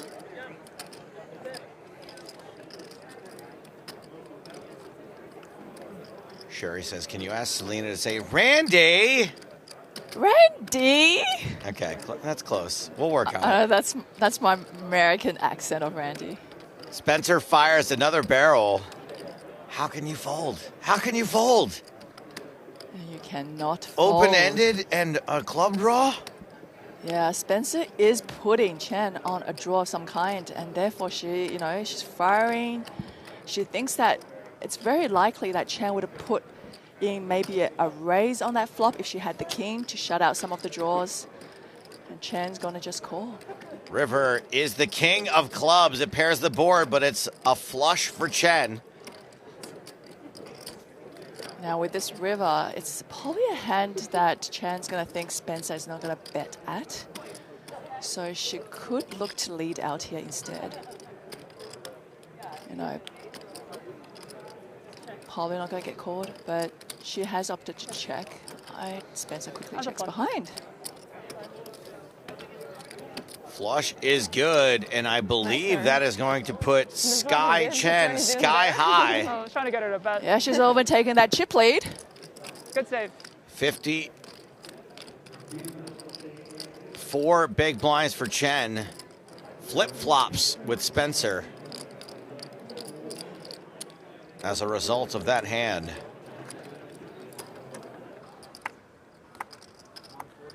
Back to the 10K PLO. We have one feature table with 21 players remaining. Don't have first names on these players. Hold on a second. I might be able to check another website. We've got Shaw versus Han. Han folds. Mizrachi. Of course we're watching a Mike Mizrachi hand. Syed Shah. Ace-Jack 10-9. Does that count as a rundown, or does it have to be all 4 cards, a straight card? I'm going to go with the latter, but man, like Omaha, I just know that everything's a 60-40. That's about it. You're right. In this case, and probably most other cases, Mizrachi is 3-bet with ace, king, queen, 4, double suited. He's in bad shape. Shaw's all in. Mizrachi, a 60-40 favorite. I have the better hand. Way better. Way better in Omaha, sure, yeah. I get ace, queen of clubs, king, 4 of spades. Ace, 9, 10, jack. Yeah, he's got those club draws covered. So he needs that 9, Better 10, straight draws, right? And he's got the spade flush draws to, you know, go with it if it happens to be all blackboard.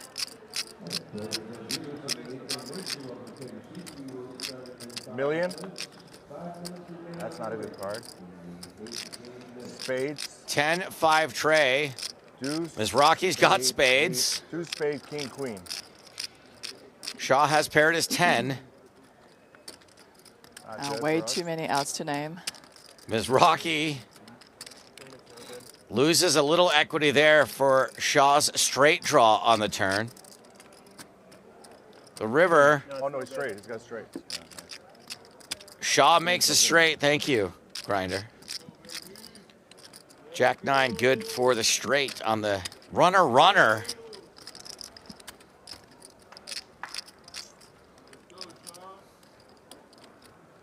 Runner, straight for Shaw.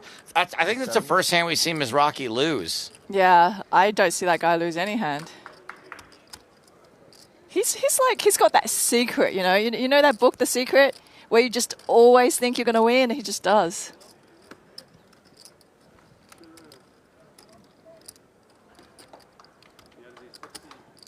It's called what, manifesting? Yeah, you got to think real hard about it, and it happens. Yeah, you write it down, and, you know, I've had friends who tell me it really works. You don't hear about the times that people went, I manifested and it didn't work. True. No one's ever written a book about all the things they manifested. Like, I manifested writing a movie, but here I am writing a book. Back to the ladies' championship. Only one elimination thus far today. 3 barrels of blue, 2 green. Yeah, that was a trick, by the way. There were no eliminations today. No eliminations today? No, we started with 6 players. We did. I know. It's been a while, right? Everybody's yeah. holding on. Everybody, you know, wants this, like, title so bad. And you don't blame them. It's, you know, 200K for first. Yeah, the poker players I know, they're not manifesting writing a book. It's a lot of simple things like a threesome, you know, that's usually what they're writing their little book. A lot easier than writing a book. I'm just gonna not comment on that. What is that, 105? Just a little silence while I tell Celina a story. Off mic. Oh, you got to share your stories. Come on, Joe. You got the best stories. Aubrey Williams getting a little out of line, and it works. A small blind, big blind battle takes it down.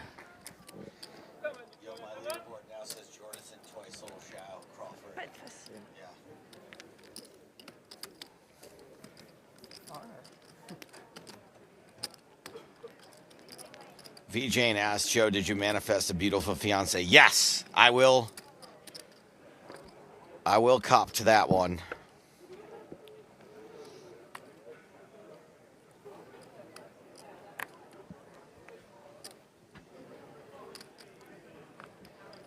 Master Chess giving Celina a little props for her wit.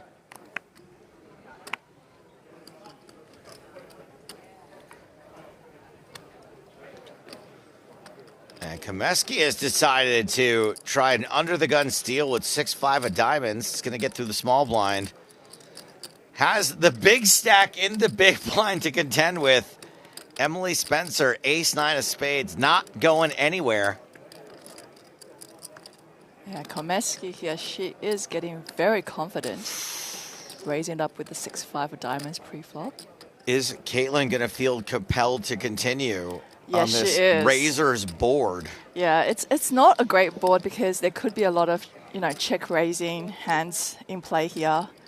But that being said, you know, she is the kind of player who will bet a lot of flops, and that's going to be one of them just because, you know, it does hit her range quite well. Spencer is going to make the call with bottom pair and some backdoor outs. A second bar may get it done for Comeskey. Caitlin found a big bluff last night, happened to run into it. Will she find another? Certainly has no hope of winning this hand with 6-5. It goes check, check. River, oh, this would be a bad time to bluff. Yeah, I think at this point, by checking that turn, Comeskey is really going to give up this hand. It's just too much out there.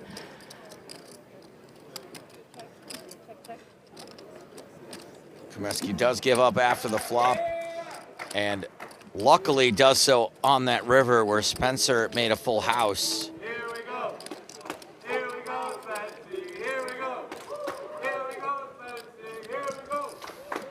There's my song. There you go. There it is. Emily with a pretty big rail of LA players. Heard she grinds the LA tournament scene. Oh, I'm sorry. I forgot I opened that last hand. You don't have to, women apologize too much. You ever heard They that? do. Oh my God. We apologize way too much. I'm sorry. I should have no. put out my big blind. I'm sorry. No. We apologize for existing so much. Yeah. And don't, girls, literally, seriously, out there, don't apologize. Do you ever hear the guys doing that? No. And then when you say don't apologize, they apologize for yes, that. exactly. It happens so much on the pickleball court too, right? You have a partner and they just keep apologizing. You're just like, no, it's okay. I mean, I apologize in pickleball because I am terrible. Man, when we first started learning pickleball, I thought Randy had no chance. He has legit newborn legs, right? He's Like he's never played a sport in his entire life, ever, right? And the coordination, he's the most unco person you would have ever met. And you know, now he's got this signature move called the flying dragon. He he jumps in the air and he just smashes it. And people turn around and they don't even try. They just don't even try. Yeah. It's like, that's the beauty of pickleballs. It is kind of the great equalizer. You don't have to be super athletic to be able to play. What a flop for Emily Spencer. Top pair in the open ender. Caitlin with a gut shot. Spencer is definitely connecting with the boards quite a bit at the moment. And, you know, with her aggression, there are going to be times where she's going to get paid off.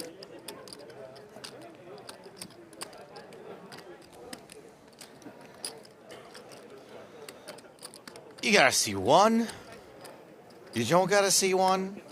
Folding makes sense.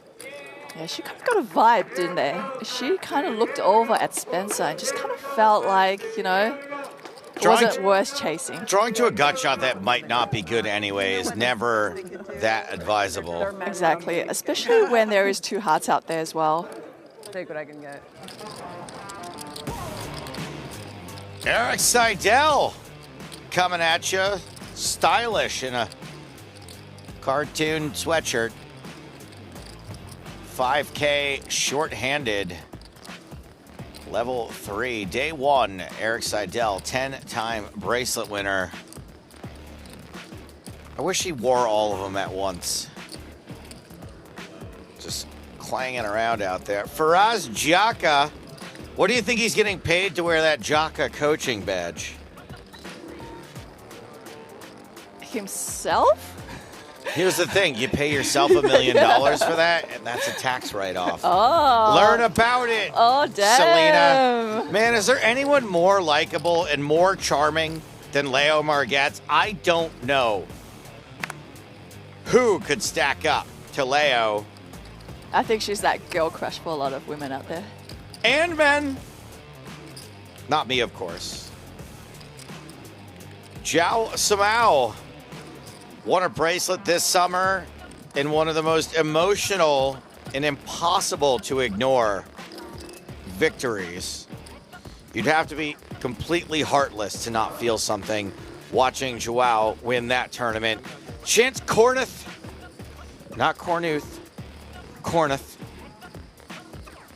in the Six Max. I mean, the Six Max competition is absolutely insane. I know Jeff Platt's taking a stab at this. You gotta be a crazy person to enter this event. Rania Nasruddin, she qualifies, one of the craziest people I know. Absolute maniac. 2.3 million in live earnings. Only me in the car. I was like, you're right. How sweet. I know.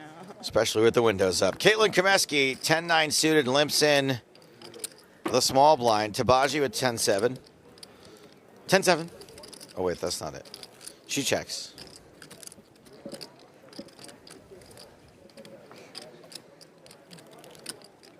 Ace, 5, 4, 1 club.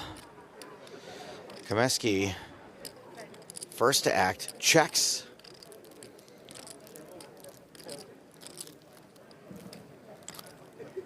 Teebagy checks. Turns another 4. Will Caitlin take a stab now? Yeah, a bit of an orphan pot here. I can see anybody really take his stab, just take it down here.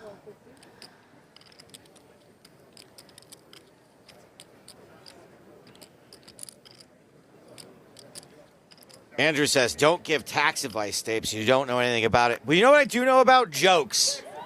Relax, you're banned. Comeskey does take a stab. She's got a nice rail going there for her. I'm not Joe Stapleton CPA. I'm Joe Stapleton GFY.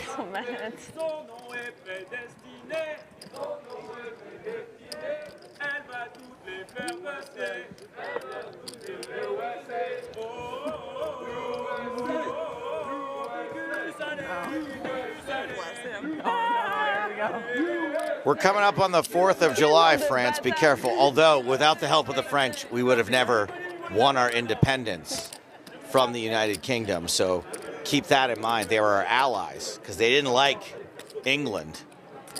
Ah, I know nothing about the Australian history, and I would Or have American even less, history. less knowledge about the American history. Emily Spencer is going to open from the cutoff with Queen 9. Comeskey out with 9 deuce. Teebagy folds 8-5. Ailloud in the big blind. King 4.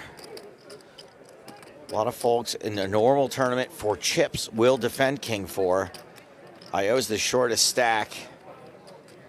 Doesn't have much to lose. New at Paris, Indiana says, who are the announcers? We are the commentators. Thank you for your question.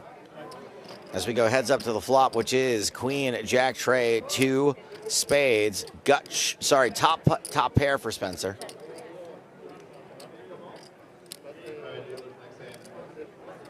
Somewhat of a drawy board. Yeah, for sure. Certainly drawy. Spencer is going to just check it. Turns another queen and a spade. No one's got a spade. Spencer with a lock on it.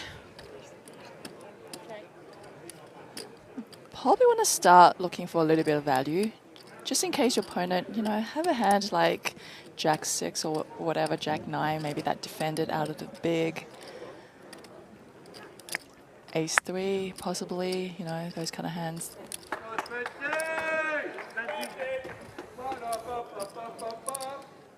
So, Joe, I've always had this question for Randy, and he could never tell me. Randy, okay? yes. You're a man that I think is smarter than Randy. Oh, no, don't say that. Okay, tell me about Thanksgiving.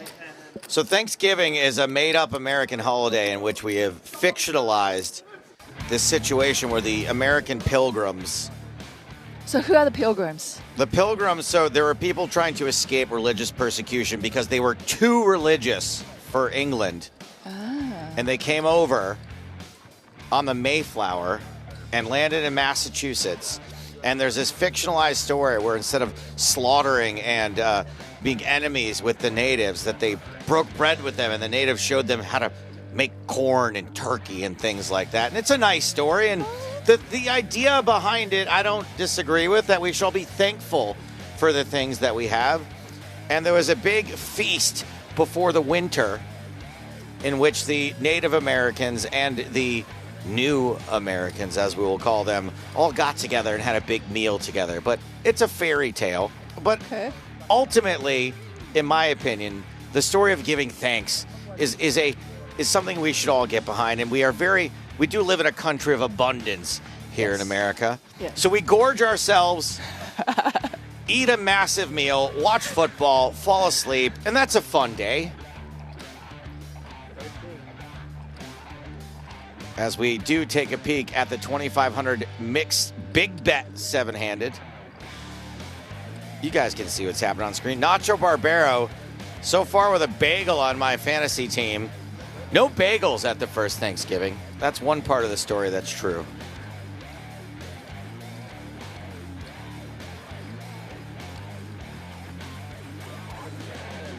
Bradley Owen, seeing him in a lot of mixed games this summer. Pretty cool. One of the great content creators. One of the original vloggers.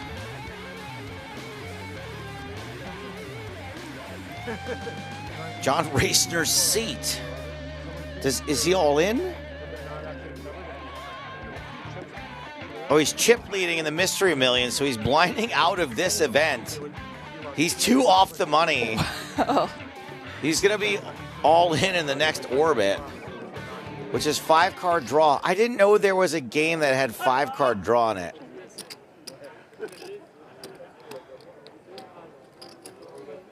$40 Womahawks with a very culturally insensitive YouTube name says, what a buthering of American history. Perfect. Your lack of spelling begets your American educational system upbringing.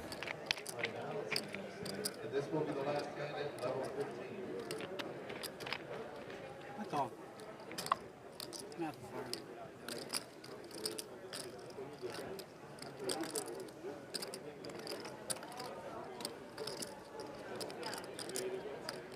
King 10 tray on this flop. 4 is ahead for now. He is going to check it over to Comeskey, who will c-bet this flop. And those poker pairs, you know, hard to play. You're going to get always a board where all the cards there is going to be bigger than your pair, and just have to let it go. The best thing is usually, you know, you just take it down pre and you're like, oh, that's a good win. Patricia, I'm on, I think, your side for this whole thing, but saying, do we switch to women's tables while specifically following a men's tournament? Just chill out, please. There's other events going on here. Just relax. Yes, of course. Of course we would be covering the other events. If there was a men's tournament going on.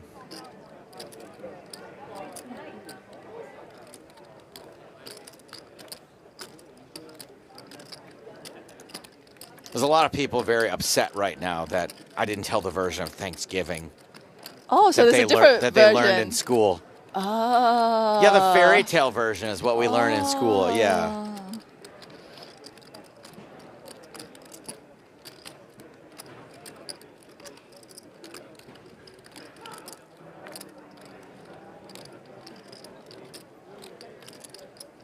All right, blind on blind. Spencer checks back, ace high. Williams with king 10. Flop is jack, 9 trade, 2 clubs. Williams with a gut shot, ace high is the best hand, however. Yeah, we did see that altercation earlier when Williams had limped the small blind and Spencer took a similar hand and raised it up in the big just to get re-raised. So she's opted for just a check.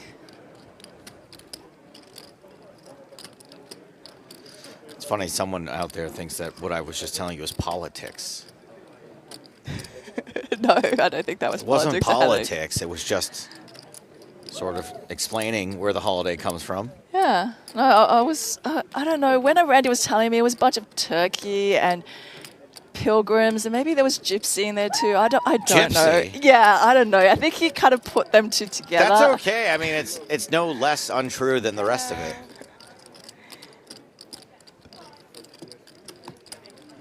All right, Joe Cool on Twitch says there was actually a 3-day feast in 1621 between the natives and the settlers. Sure, we killed them all later, but the event happened. Hey, this is how you get in touch to tell us to keep the politics of explaining where Thanksgiving comes from in the chat. YouTube chat, Twitch chat, Twitter. I'm sure my Twitter is blown up right now. Facebook, that's where all your anti-trans comments belong. Instagram, that's where the fun is. It's just pictures. Follow us on Instagram. Ace 5 of diamonds for Aubrey Williams. Sourdough, artisanal sourdough. Ooh, Emily Spencer. Ace 6 of hearts in the small blind. Let's go. A lot of pots played between these two. With the ace-6 in the small blind here, she's got a few options. She can just call pre, but she just looks like she's going for raising chips.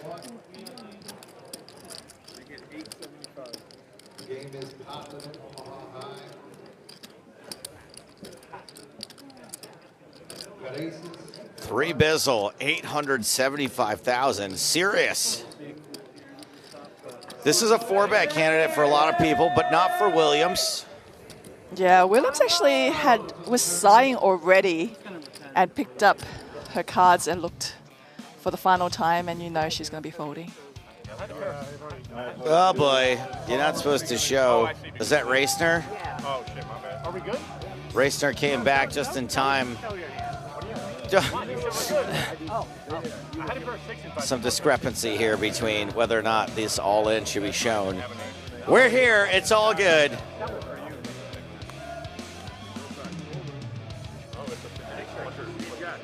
I had a bunch of kings and shit too. See, I had a king, a queen, a king. I caught it 2 kings and a queen. Probably there. King. Is Racner going to survive on the bubble? Doesn't look like it. Eliminated, but as noted, he was eliminated by Steve Bilarakis, by the way. As noted, he's going to hustle back to the Mystery Millions where he's chip leader. Like 1.9. Are we an hour or 2 hours? 2.5. 2.5. I don't know. I'd rather not. It's amazing, Joe. We've not lost a single player yet. And do you remember the speed of the play last night? We went from like 13 to like 6 in like an hour.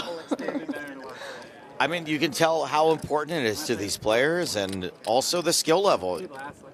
I think that if there were more amateur players here, we would have seen a lot more all-ins, a lot more bust-outs, but everyone here seems pretty aware of ICM, of raising and folding ranges, of who the chip leader is, of positions, so that's going to slow things down a little bit. Man, you sound like a pro.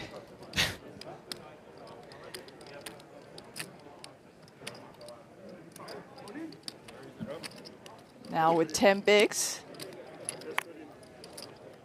She is going to raise it up after the small blind limps and takes down the pot. Ayo still bottom of the leaderboard, but a little less bottom at this point. I don't know how to describe that. I do know how to describe Natalie Bodie, though, because she is a crackerjack field reporter, and she's coming to us from the PLO. The 10K PLO Championship is well underway here on day 3. Just 17 players remain from a field that hit 836 entries.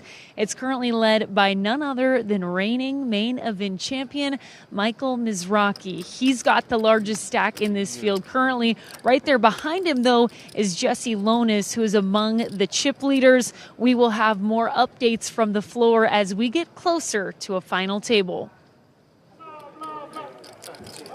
Thank you, Natalie, as we return to the ladies championship. 10, 5 deuce, 2 clubs, flush draw for Williams. Kind of the only relevant hand here. Yeah, another small blind and big blind battle. Well, not really much of a battle at this point. But we do see Williams just checking this flop. 2, 4, 5. Okay, a straight draw now for Chen.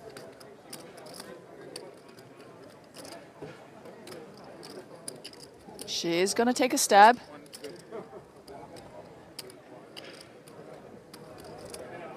Williams not going to go anywhere with this hand right now. I mean, unless she does actually realize she has clubs. That could be. No, I was surprised that I didn't see a bet on that flop. Bet and a call. River is a deuce. Queen high will be the best hand if we get to showdown. I don't know if that will happen. Yeah, but can Chen find another bet? You know, she does know that Williams did check that flop, so I wouldn't be surprised for her to actually take the betting lead on this river.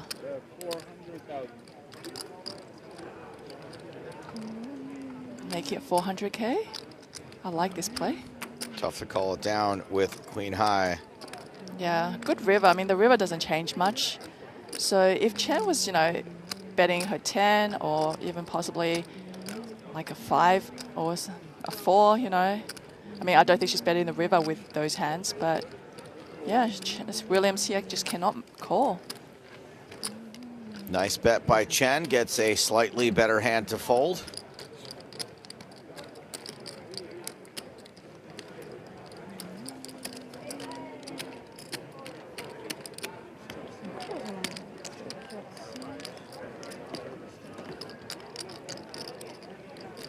I've seen Chen really kind of take advantage of those pots where, you know, the players has checked, and she does, you know, make those bets that pretty much gets her player to fold and picking down, you know, taking down those like mid-sized, small-sized pots, which is so important at times just to maintain your stack. You know, the blind level is going up.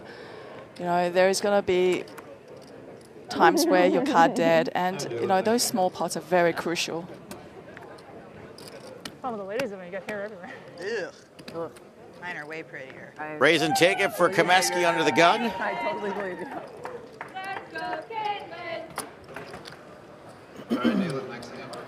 Another peek at the PLO championship. Okay, Grinder.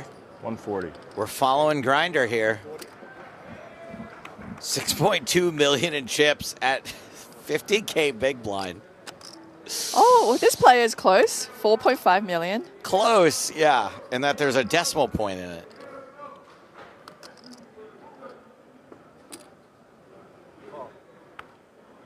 Grinder with 10, 10, 7, 6. Couple of clubs. Tomboli's in with king, queen, 9, 8. Perez has got aces. And 8, 7 suited. Yeah, I know this is not a hand to fold in pot limit Omaha. Certainly not, but maybe you don't want to pump it up without a suited ace. Oh, he did pump it up. Excuse me. 635,000. Ms. Rocky. Omaha, it's just so crazy. Like, you don't know what the flop's going to be. 10, 10, 7, 6, 3 clubs. Doesn't feel like a stellar hand. Yeah, I think Perez here wants to kind of at least get a heads up. You know, he does not want to see 2 other opponents in this hand.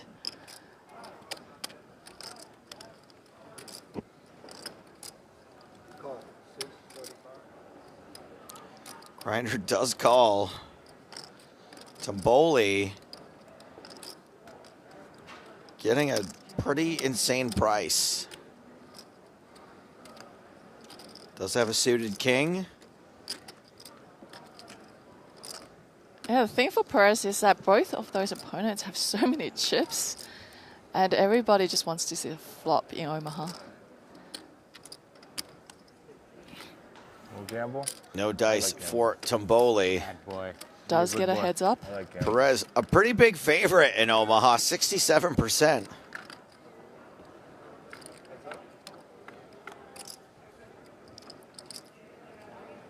Wow, I see a 10 in the window, 10-9 deuce. Man, Mizuraki just gets there. Now we see how it's flipped. Now Mizuraki's the one with 70%. Sorry, did it just go pot, repot without any thought whatsoever? Perez is open-ended. Mizuraki could have him nearly dead if the board pairs. Jack 6. The bottom end of the straight not working for Perez. It's just the ace or the jack that he needs. The ace would give him a bigger set. The jack, a straight.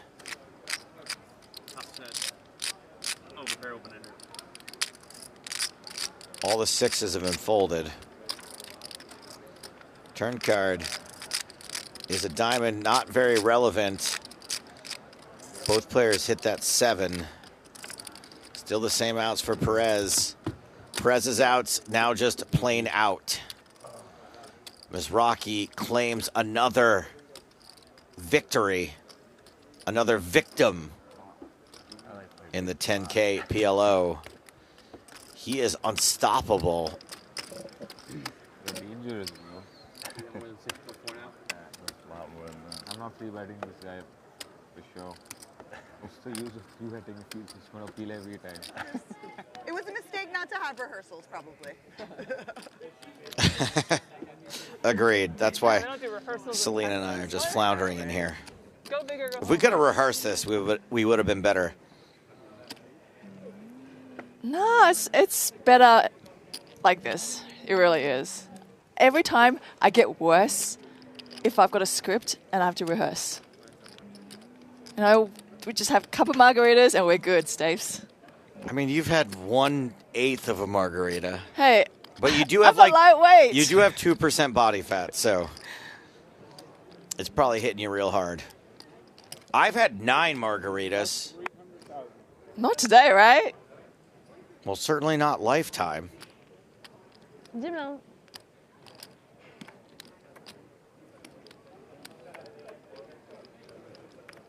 Teebagy's open ace-7 of spades under the gun. I can't believe we haven't had an elimination yet. Yeah, I think, you know, there's not a lot of 3-bet pots, first of all. And, you know, players are opting to call and see flops rather than just getting their hands in pre-flop as well. King, Queen 8 top pair for Comeskey. Defended the big blind with King tray off, and it is best.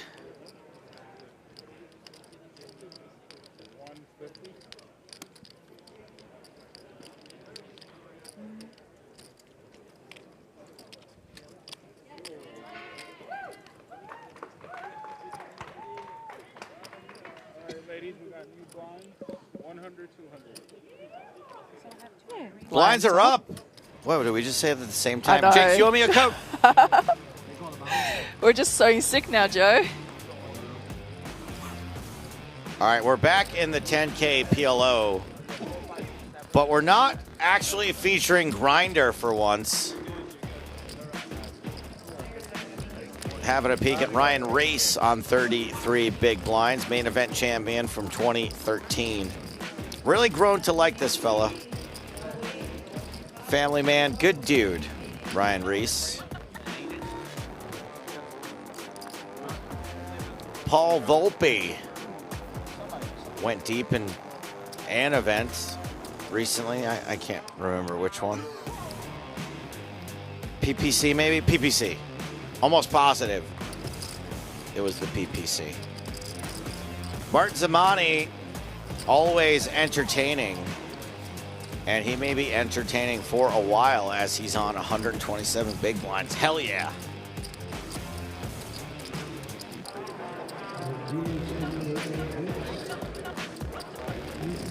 We recognize Ian Matakis. The Matakis attack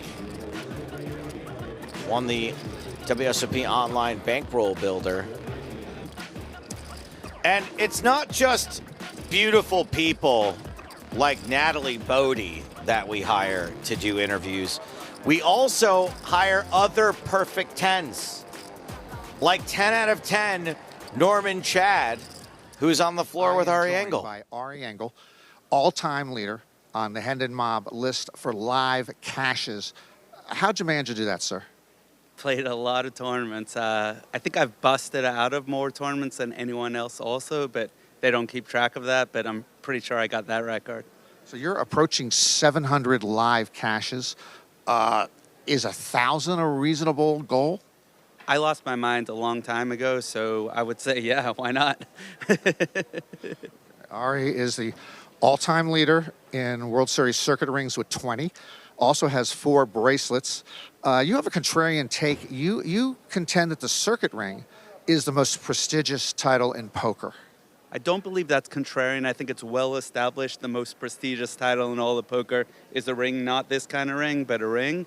Yeah, I mean, everywhere I go, that's all everyone ever says. The most prestigious title in poker is a ring. So you wouldn't trade, you wouldn't go with 20 bracelets and 4 circuit rings. You're happy where you are right now. Some people have said, would you trade 5 bracelets for 1 ring? And obviously I don't have 5 yet, but I don't think that would be a good trade.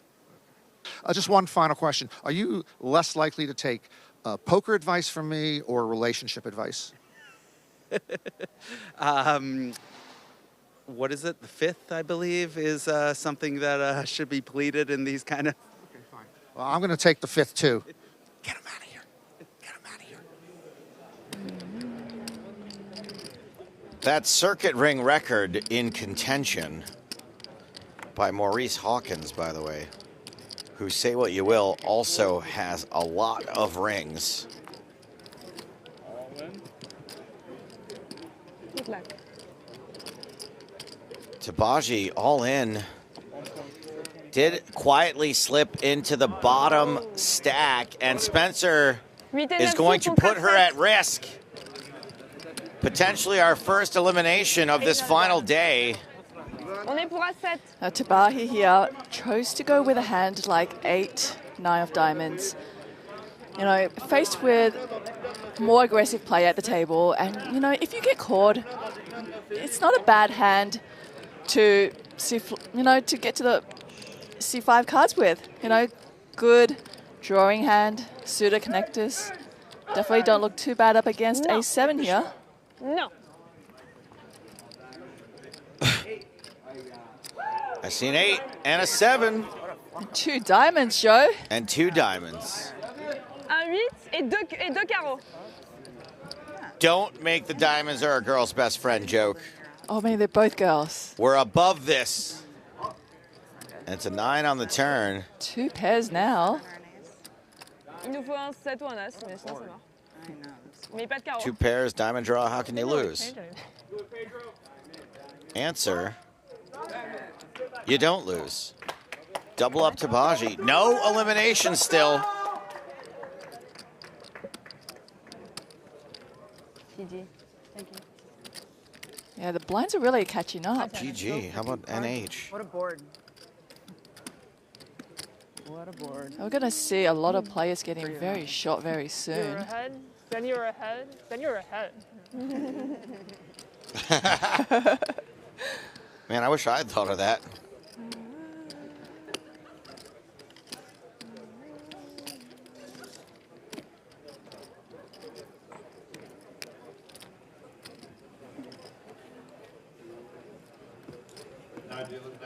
As we play on in the ladies, no eliminations thus far in the final day.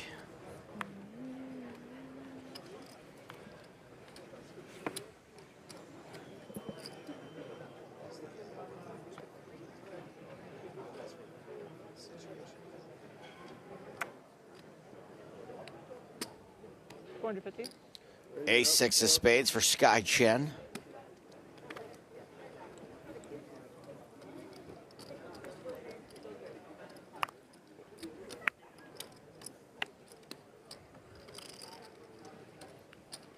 This feels like it should get through. IU second from the bottom. Nope. On the bottom at this point with 11 big blinds.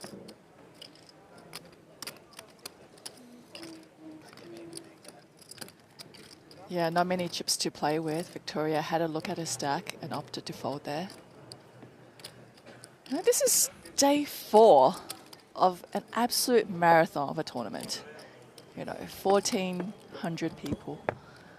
You don't want to just, 1,750,000. you know, just throw away that easily, right? 4 days is how long it would take me to run a marathon, so. Feels like a marathon of a tournament, that's for sure. It is. No, it certainly is. Yeah.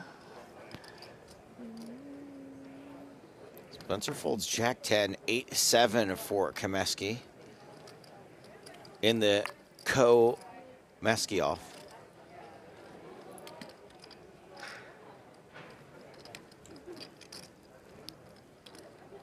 Ace Jack for Lisa Teebagy. 15 bigs here. She is looking to raise it up. You do want to just raise up a hand like Ace Jack. You don't want to just shove 15 big blinds? Well, the thing is, if you shove Ace Jack there, you know, somebody behind you with Ace 3, Ace 5, they're more likely to fold. But if you just raise the Ace Jack, you could get those hands to actually come over the top. And now you can call and be in a great spot. So it's almost a hand you want to be trapping with.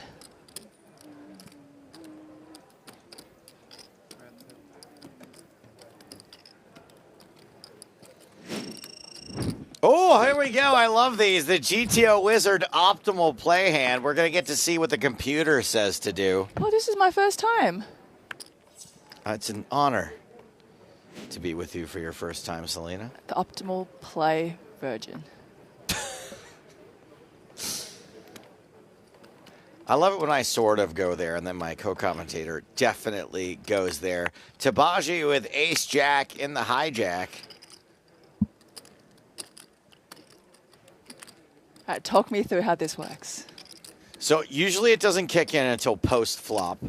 Ah. But there'll be a little graphic that pops up next to the player's hand that says what the computer recommends.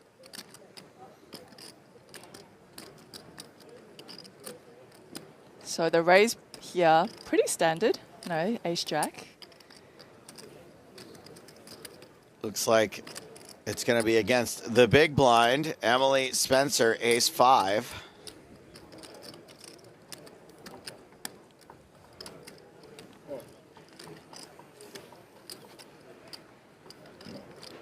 All right, let's see if I can even get this right. So let's see, how does this work? Okay. 8-4 deuce. Okay, Yep. the computer recommends check, that Spencer 100%. check 100% Yep, of the time. I agree. Can I disagree with the computer? Of course you can. So there's a mixed bag here. 57% check, 31% bet small, 12% bet large. This was a bet small so far going along with the computer. Computer recommending that Emily Spencer raise all in most of the time with the gut shot draw on the ace high. Call 13%, but hey, that's part of it. Another 8 on the turn. Computer recommends checking again. Okay, yep, agree with that one. Computer says as played, check again. Check, check. Okay. Recommending Teebagy checks. Teebagy lines up with the computer. Bet, right? No check? Check. Computer recommends check. Maybe just wants to get to showdown with ace high at this point. Yeah, I can see that. I don't know. I don't mind a bet, though. I feel like if, you know, it's good for the big blind range, that board. 650.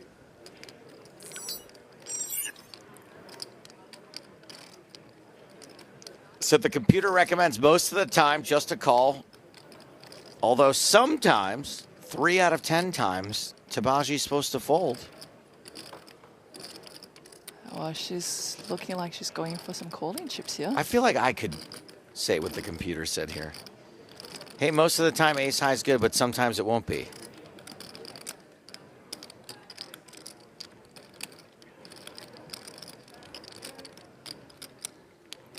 People saying computer is drunk, computer is broke. The thing is, the computer is dealing with these hands only knowing one player's hold cards. So both sides, the computer is doing not knowing the other set of cards and just analyzing. Yeah, obviously. Is that right? Okay, Yeah. okay. Yeah, so that's why I was like, okay, that makes more sense now.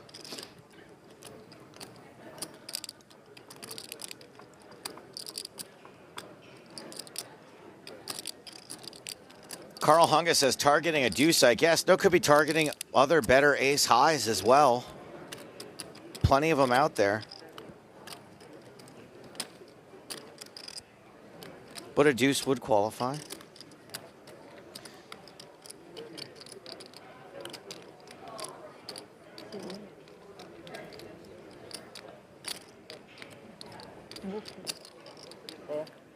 Teebagy calls.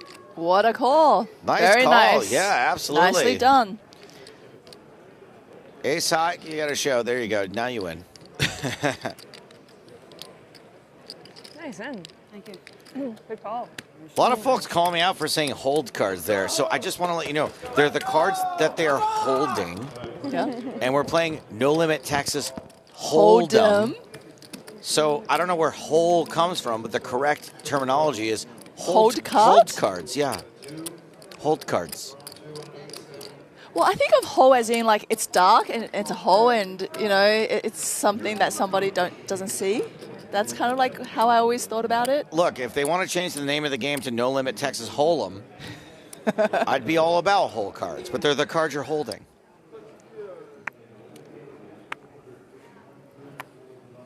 It's like where you play poker in Asia and you get a heads up, right? Okay. They don't realize it's called heads up. They call it hands up. Hands up. Correct. Because there's so many showdowns. Yeah, so they're like, it's hands up. Nobody understands it as it's heads up. It may be hands up right now for Victoria Ailloud, who's all in with 2 6s and shall not be getting a fold from Aubrey Williams.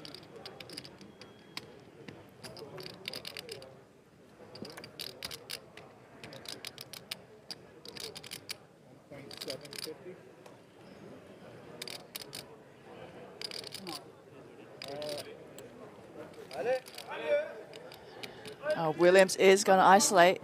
She's shoved in as well over the top. All right, and is this our first flip? It is. Of the final day? This is contrast trois. Like carpets versus drapes, one of these two things has a slight mathematical advantage. No. I'm not. I don't think I like carpets at all. All right, you're a drapes gal. Wait, you're not just talking about actual carpets and drapes, are you? Of course I am. Okay. What else would I be talking about? As we go to the flop, it's ace, trey deuce. Not looking for good for Victoria here. It isn't. I would like to see Victoria double up, though. Upside down 6, no good. I've enjoyed our chat so much that if Victoria doubles up, we could be in here for the next 10 hours, We Joe. could easily extend the length of this final table. The river, it's another upside down 6. Victoria Ailloud is Victoria all out. $37,192 for Victoria. What an amazing performance there. She played very well. Yeah, just didn't run well where she needed to in several situations.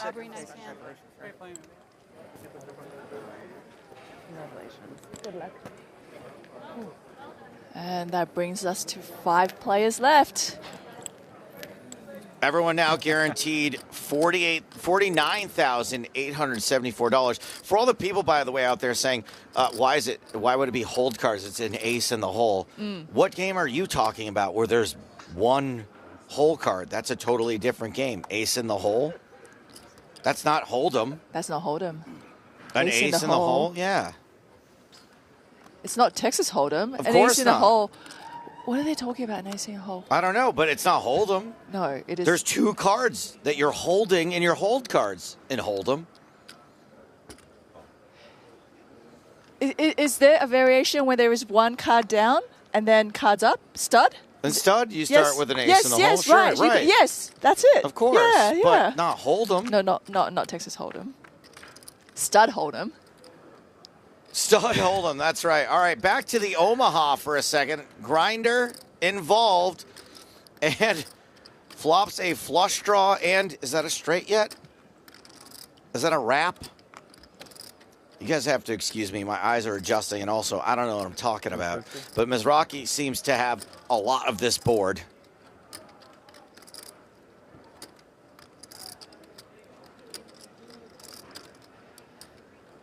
Pot. Oh my God.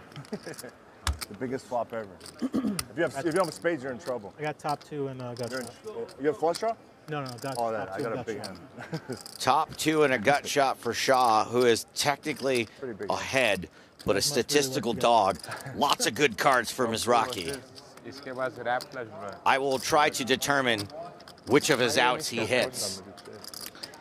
Yeah, man, I don't think we've cut to this event and Mizrachi has not been involved in a hand. There's one time that he has lost the hand.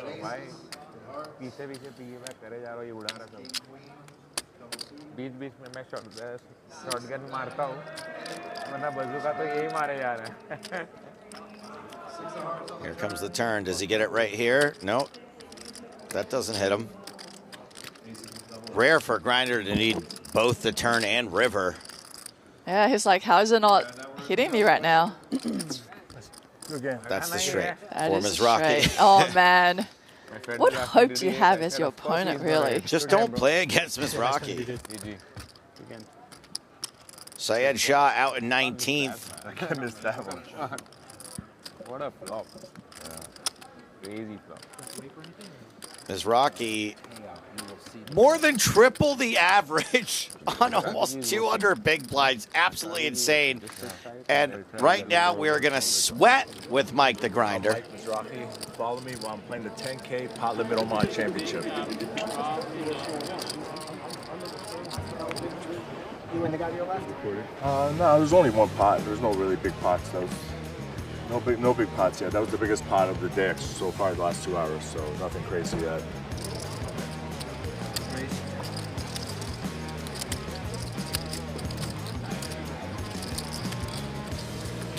That big one, huh?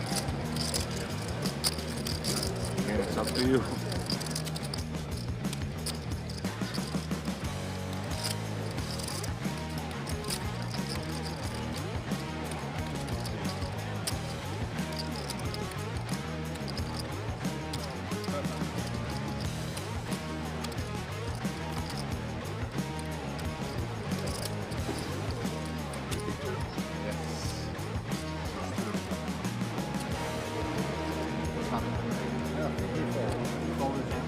That's good. It is good. We have a deal. If it's over $1 million, we can get up on. It's been a tight table, midi table, so just sliding through, guiding my way, just slowly getting there. You know, guide my way to the final table. Level's all right? I think a par. I think I'm about 5.7 what I started with, so nothing crazy yet. Magic will happen later.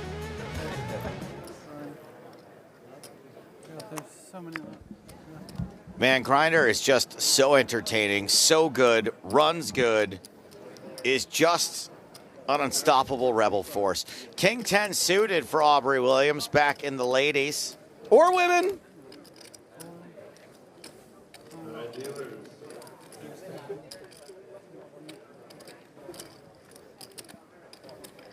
Chen here with a defend from the big 8-6. And I see a King 10 flop. Chen's defend will not win in the end.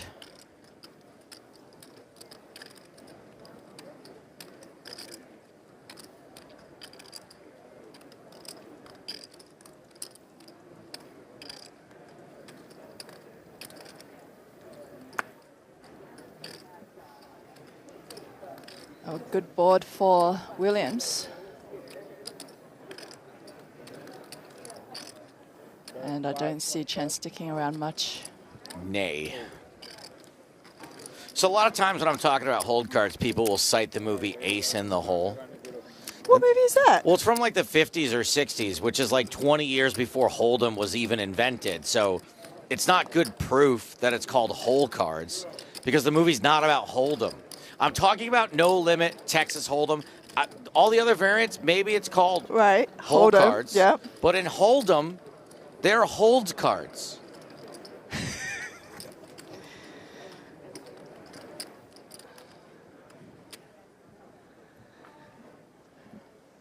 How are you going to quote a movie that doesn't even feature Hold'em as your proof?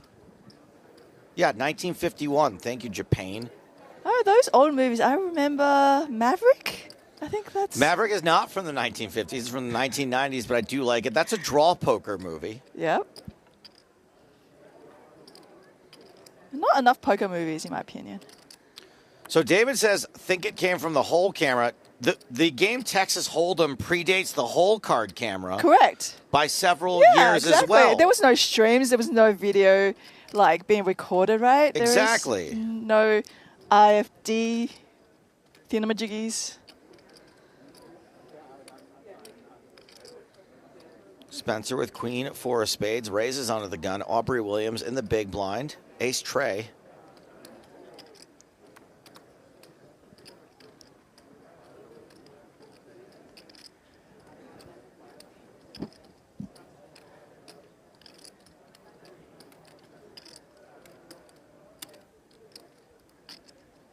She is reaching for chips, and the way she's counting them out. Oh, ace 3 in the big versus on the gun. She is putting out. Is that a re-raise? Yeah, she's putting out a 3-bet. And it gets the job done very quickly. And very quickly, we're going to cut to Natalie Bodie in the Mystery Millions. Standing by here at the Mystery Millions, as we will have someone draw a $1 million bounty today. And what is the largest 1K field in WSOP history? 22,811 entries. That also makes it the 4th largest World Series of Poker event, period.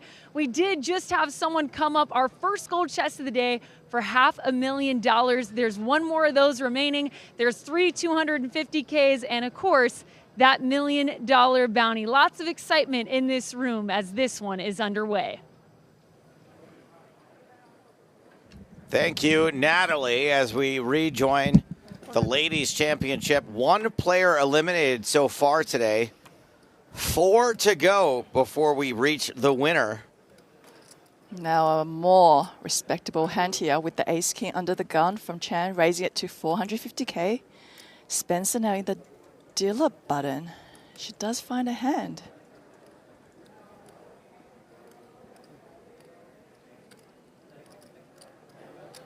We're talking about 2 players with plenty of chips to play. And this time, it's Spencer making the 3-bet to 1.2. How much is that?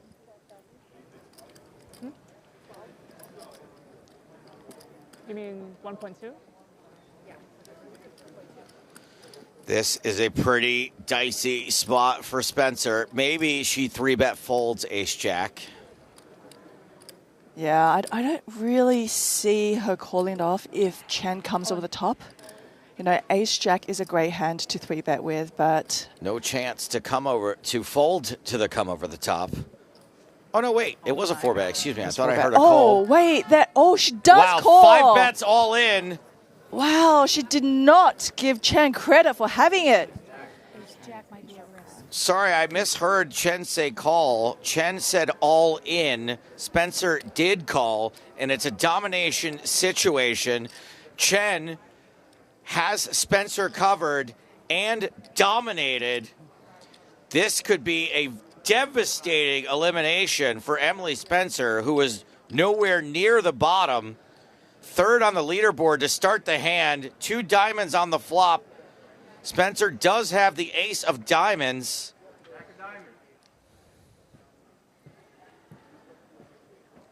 Any jack would be good for Spencer. It's not a diamond, but it's a queen, which gives Spencer kings as outs now. And I think Chen's just laughing at the irony of that. A flip-flop of who needs to hit what. Diamonds late. Spencer eliminated. Wow, Joe, well, we did not see that one coming. Sure did, and Emily Spencer came in to today as the chip leader, but is the second player eliminated, out for $49,874. She really went with her gut there. She really thought Chen did not have it and was just putting up a stance against her aggression at this final table. After 4 days, you know, we have 4 ladies left. 4 ladies still in the field in the ladies championship, remaining from 1,475 total entries, and Skye Chen is now sky high at 68 big blinds. Yeah, we've seen a lot of chip leaders change hands on this final table. Hey, SCY. Are you still in?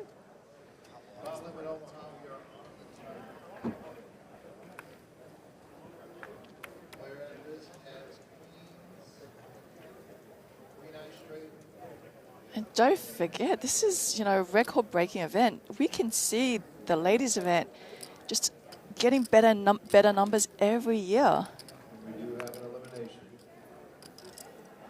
Hey, at this rate, Joe, you might lose me in the booth. I'm going to go out there, join these ladies. I mean, it's probably going to be a sick rail.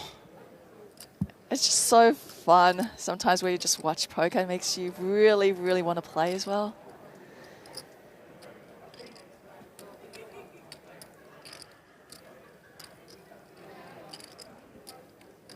Under the gun now, Williams raising it up with the king-queen to 425K, and Chen the big blind with another hand. 7s this time. Got to play the rush. She's got 13 million chips. Oh, help And yourself. just after that hand, such a domination on this final table. Puts out a big stack of 100K chips.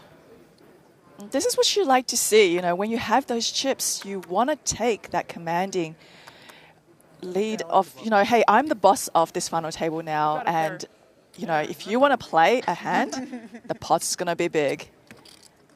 And I'm going to put you to the test. All right, once again, congratulations. You've all made the money at this time. Players, if you do want to lose all of your chips, please wait for a verified payout before you head away from the table.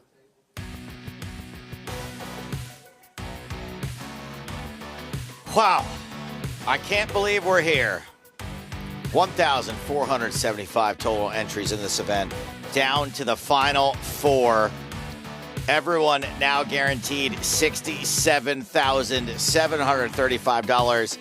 If you can make it to third, you come so close to a 6-figure cash, 5.5 figures, we'll call it, $93,000. Comeskey under the gun with Studio 54. This one in hearts. Folds. Teebagy with ace king. Beautiful. Beautiful hand. Who doesn't love ace king at a final table? Yeah, ace king has done very well so far from, you know, what I've seen the last few days. Michael on YouTube says, one would say the sky is not the limit. The limit does not exist. I like that one.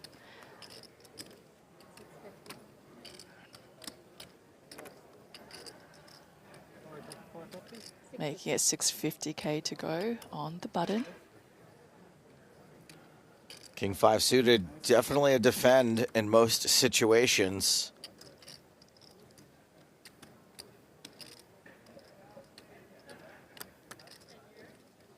There is a different way, you know, these final tables sometimes are played. Sometimes you get to these spots where players, you know, want to see more flops and play more hands, and there are times where they just tend to fold, you know, they don't want to go post-flop.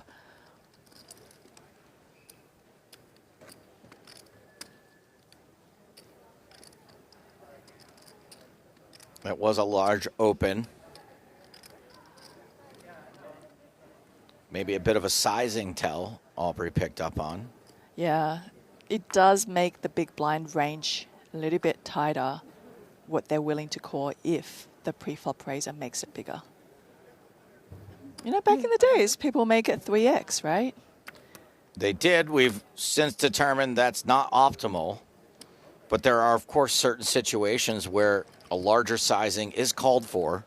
Yeah, I've seen players do really well going like a full 3x, 4x at times. And, you know, they just take down pots pre without any issues. And, yeah, it seems to work out quite well for them.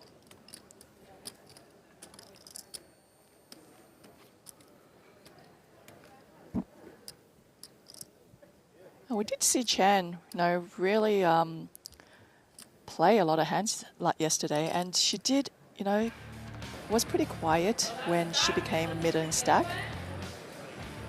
Well, we've got the Mystery Millions in the Horseshoe Event Center, and envelopes being opened. Wow! That's your 1K? That is in a 1K Mystery Million. Steve McCartney pulls. Wow.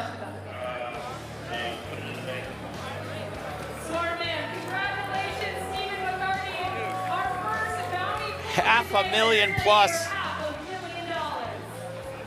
What is the biggest prize in that box? I think the Mystery Million might mean that it's $1 million bounty out there. And $100K for Robert Harp.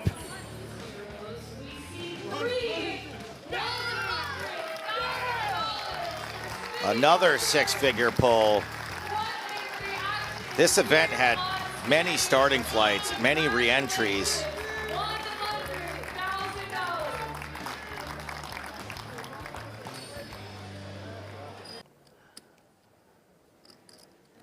Back to the ladies' championship, where that $100,000 is better than third place money. Yeah, But you don't have to be playing 4 days of poker. You don't have to, but to win it, it's going to take a while. Of course, a big portion of the 1K buy-in goes toward those bounty pulls. I'm all in.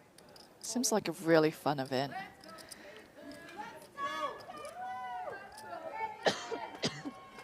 Caitlin all in with pocket fours. Wow, well, would you look at that, Joe? This is unfortunate for Caitlin. Teebagy all in over the top. Caitlin tables 2 fours. It's aces versus fake aces. And Caitlin is the player at risk here. At risk and way behind. Is it that hard? Yeah, you just gotta hit a 4. Do you have her covered? Okay. Do you have her covered? You have her covered, right? Caitlin getting advice from Aubrey. You've just got to hit a 4. That was advice she received. Here comes the flop. There's a 4! Caitlin falls to the floor at the 4 in the back door. Man. Caitlin can't believe her luck to flop the 2 outer. Somebody else tell me. Somebody else. And what a time to do this in. Teebagy in big trouble. Oh, boy. No. That club brings so many outs now for Teebagy. Caitlin may be back on the floor again if this river is an ace or a club. It's a club. Oh, Joe, can you believe it? After hitting a set on that flop, you think you've got it locked up. Oh my God. Caitlin taking it like a champ. Justice for the aces. Lisa Teebagy sends Caitlin Comeskey to the rail in 4th place. Man, we were on 6 players for so long, and we just lost 3 so quickly. Bang, bang, bang. And the cowgirl is shot dead.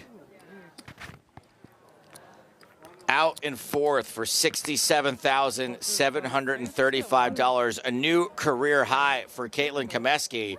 But the positive news is for Lisa Teebagy, who is now on 44 big blinds, second in chips as we go three-handed. Do you want the water? Huh? She's gonna get it. What a sad bust out for all the Buzz Lightyears out there. Oh, wait, or for the Woodies. No, Woody's not with Jessie. Woody's the cowboy. Right, but he's not with Jessie. Caitlin? Caitlin's a cowgirl. She's Jessie. Okay. You're more of a, you know what? We found I'm an expert. We found a pop culture reference that you were ahead of me on. I'm just going to defer to you here, Celina. You know who Woody is with? Bo Peep. Got it. Was there a Toy Story war at some point where they chose sides? No. I think Woody and Jessie was just never interested in each other. You know, we are two alike. Sometimes it doesn't work out. Like you and Randy? Yeah, well, that's not it.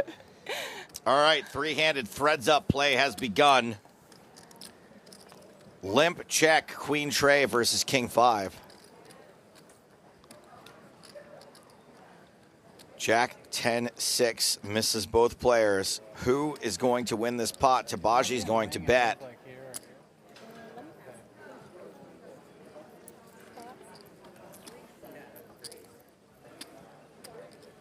It's fine. Never mind. It's fine. I'm going to stay. Teebagy wins. Gets a slightly better hand to fold. Bit of a hot streak for Lisa T. I'll stay here.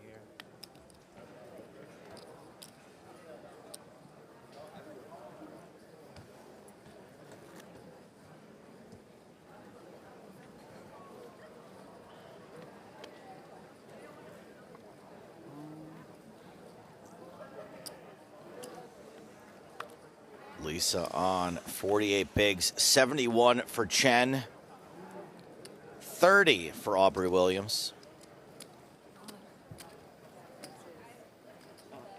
It's your time. Once again, it folds to the blinds. Check 8 for Chen. Is going to raise to 600K. Aubrey Williams, King Jack, has Jack 8 dominated. Aubrey being the shorter stack now out of the three players we have left. She is going to defend the King Jack.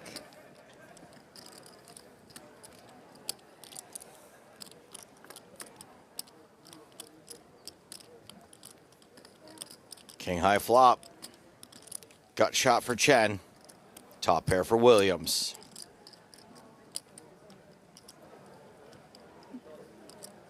Chen will bet this flop, though, with her gut shot.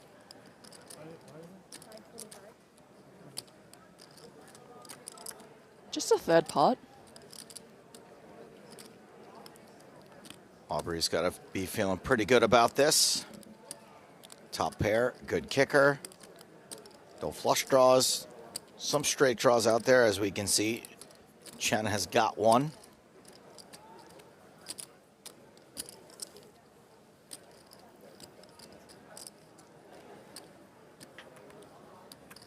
Turns a queen.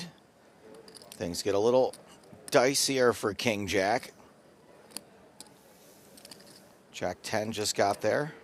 You are blocking Jack 10 somewhat with the King Jack. Potential diamond draw out there now, and Chen is going to bet again. Yeah, she's not putting on the brakes there at all. She is going to fire once more. She's going to represent, you know, whatever she can to get her opponent to fold at this point.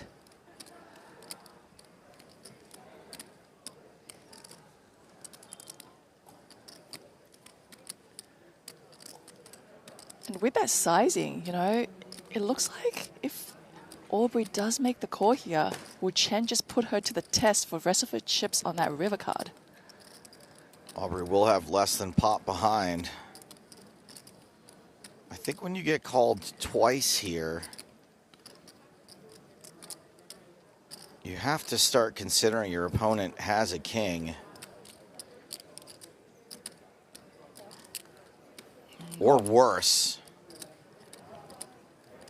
Now, let's see that river card, and if Chen has that final barrowing her. 8-10 is one of the best scenarios for Jack 8 here, and Chen's got an 8, so 8-10 somewhat blocked.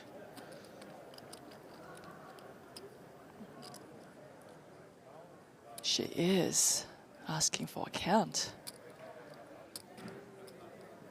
It's a really annoying spot for King Jack there.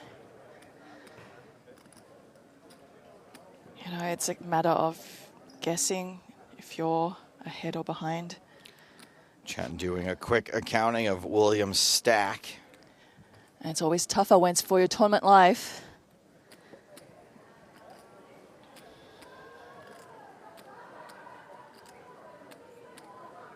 We have seen Tan do that yesterday where she put her opponent to the test on the river.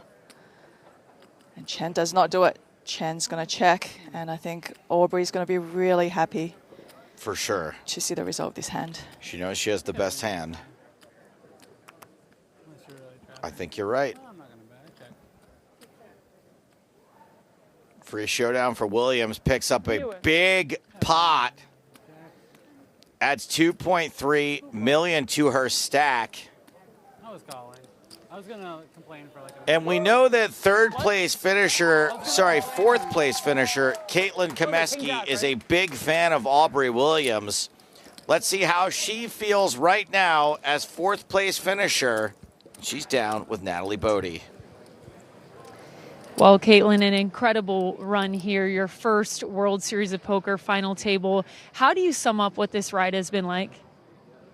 It was incredible. I got to feel love from so many people that I've poured love into that were happy and ready to pour love back into me. I worked really hard on this game, and it feels incredible. This is a new high score for me. I just nudged out 60K by just a little squirt, but hey, you know, a new high score is a new high score. It would have been amazing to hoist the bracelet, but hey, you know, I still got 3 or 4 events on my schedule, and I know I'm winning a bracelet. I thought it was this one, but apparently it's a different one.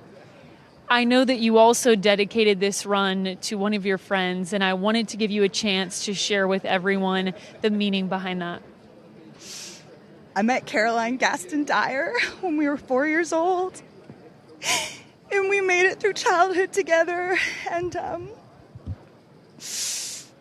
I lost her to addiction just a week before her 38th birthday last year. I flew home on overnights without sleep to attend her funeral, and God, I miss her. She was so good to me, and the first week when I was doing really well, it was really in my heart that I wanted to like do something for her in her memory, and I like really had been working and had the feeling I was going to have a big summer and score a big number. So I pledged 5% of all my winnings to honor her memory and to help people that struggle with addiction. And Caroline, thank you so much for being with me today. I heard you every time you talked to me. Your magic was real, and I love you. You're keeping her memory alive, and we appreciate you sharing that, Caitlin. Great run at it Thanks, here. Natalie. I'm so proud of you, too. She's Thank you. Thank you. Say what you will about showing emotion in an interview in a tournament like this, but it takes a lot of bravery to be able to be that vulnerable and that honest and that raw on camera. And I appreciate it, Caitlin. Congrats. Congratulations, as I like to say, for a deep run like this as we rejoin three-handed. I was actually pretty moved by that at the beginning. I wasn't, but by the end, I could feel what Caitlin was feeling. All right, here we go. Get yourself together, Stapes. 9-6-4. Pair of fours for Teebagy. Teebagy here with bottom pair. She will lead.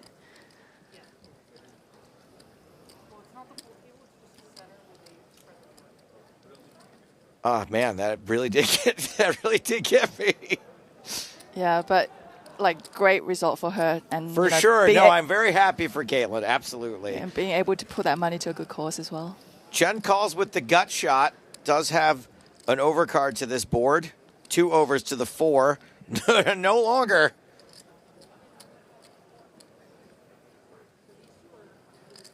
Now that bottom pair has turned into trips now. A lot easier to fire another bullet on this turn. Man, David on YouTube, hole cards is accurate. Not now, David. We're being emotional. Just relax.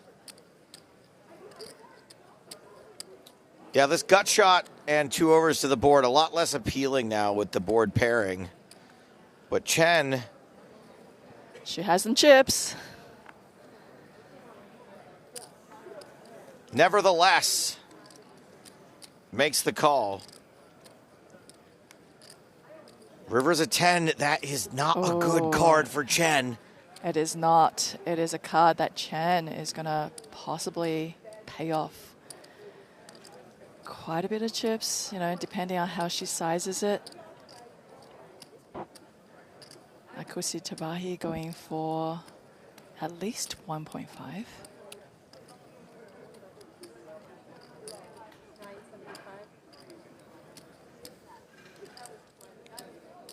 Okay. 9.75. So just a mil. Yeah. Really good price. Just about a third of the pot, and Chen's river top pair. How many 4s do you think your opponent has? How often do you think they're betting this with a 9? I mean, it seems like the size bet a 9 would make. Yeah, because, I mean, don't forget, like, your opponent has bet on all 3 streets, right? And yes, you do have top pair here, but you got to have to ask yourself, like, how is she betting all 3 streets and just not worried about now, you know, the fact that Chen has called her on 2 of them? What kind of hand could she be doing that with? And yeah, unfortunately, being given such a good price, Chen is going to look up the bad news. 25 baht. Can never put you on that. Nice hand. Thank you.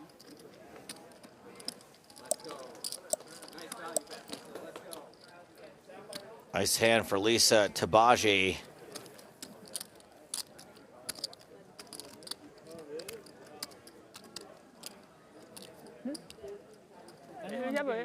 Huh? No, I'm saying it like we're all even basically. Like a couple blinds. I think right now Chen, Teebagy are very close in chips. I mean, I probably with Aubrey. Is that a green somewhere in the front one? Is it? I think there's a green in the front Never one. mind, she got 10 mil. Yeah, that one. Oh, that one. Being the shortest at the God, table. they're so hard to tell. Thank you, Skye. Especially when you have sunnies on, right? Thanks, Skye. Oh, she has a dirty stack too. I can actually see it. Where? I always thought it was kind of annoying when someone told me I had a dirty stack, and then during this World Series, I saw it actually matter when someone put out a stack of chips and there was a big one stuck in the middle. Yeah, yeah. And then sometimes you're forced to have to raise.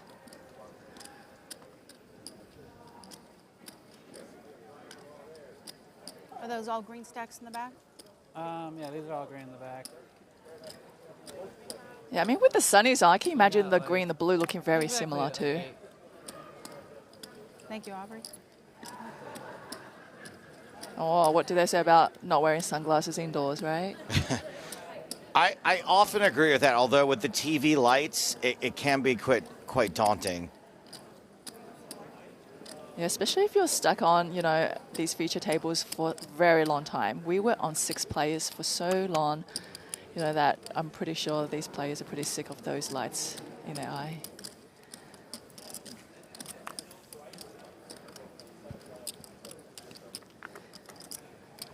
Teebagy here raising it up on the dealer button. Chen coming along the small blind with a call. 350.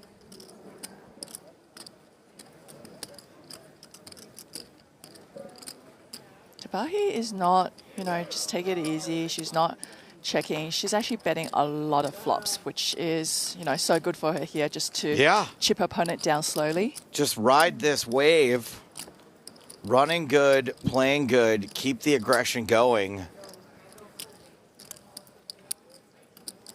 As you mentioned before, Celina, it's hard to hit a flop.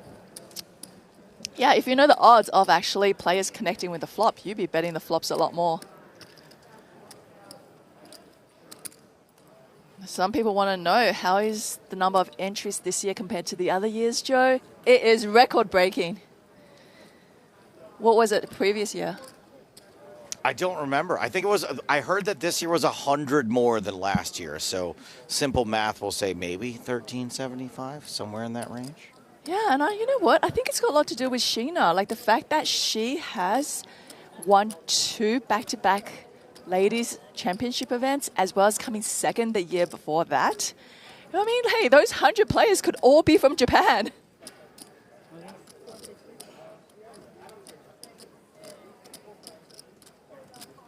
Now we see Williams here just calling from the small blind. And Teebagy, she is not gonna let her see a cheap flop here, making it 450K to go.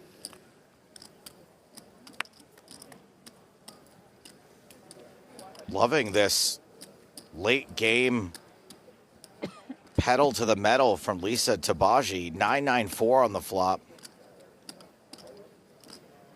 Yeah, there's been great flops for Teebagy to just keep, you know, being aggressive. It's really hard for her opponents to really fight back much on these kind of boards.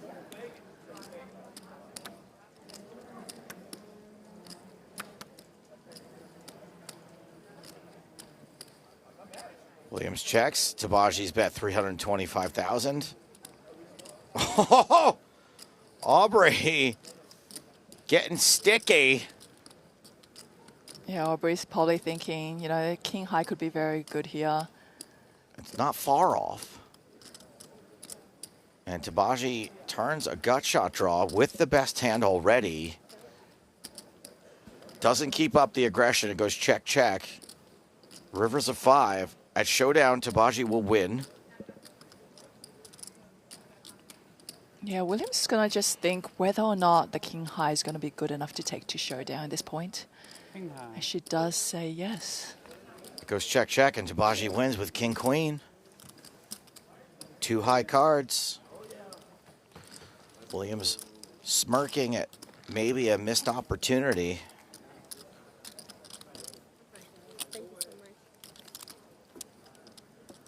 Thank you, dealer.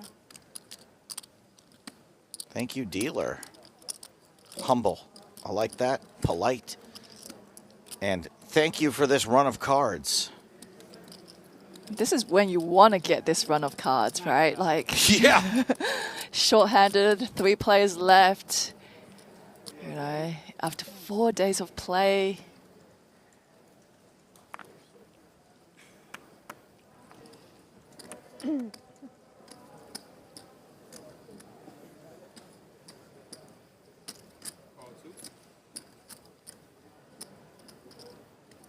Teebagy is limped in.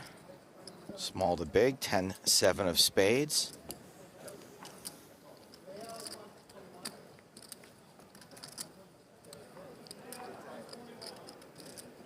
Jack, 9 deuce.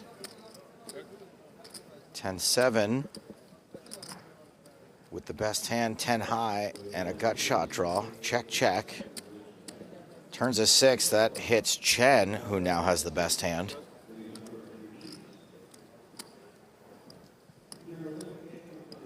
Now with that turn, Chen will make a bet. It's good enough to get a fold from Teebagy.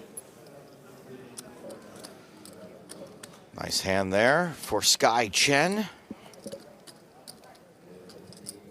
At 45 big blinds, Teebagy out in front with 66. Williams trailing with 35. Another bounty pull. This young lady, yeah, dug around for a hot minute.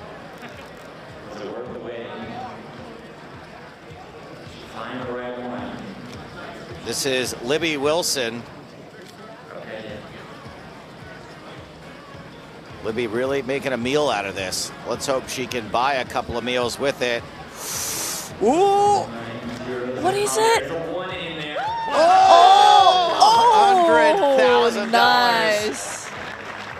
That's good for another 100 buy-ins of this event, right?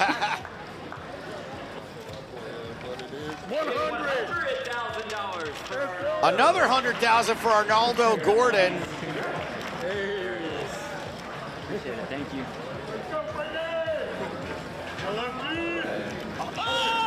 And one more, another 100K for Jimmy Wynn. Jimmy's feeling good. Jimmy's winning 100 grand. Jimmy. All right, back to the tournament we've been following for days. Not just lottery pulls, for six-figure scores.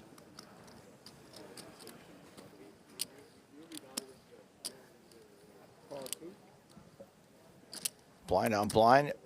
Chen is in with Jack Deuce. Williams. I'm actually surprised at the lack of button raises.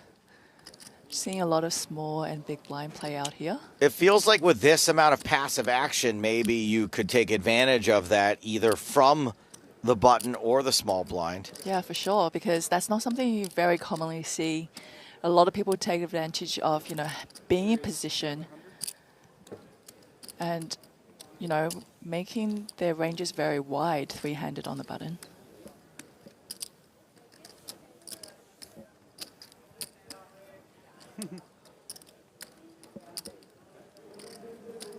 Aubrey wins that one.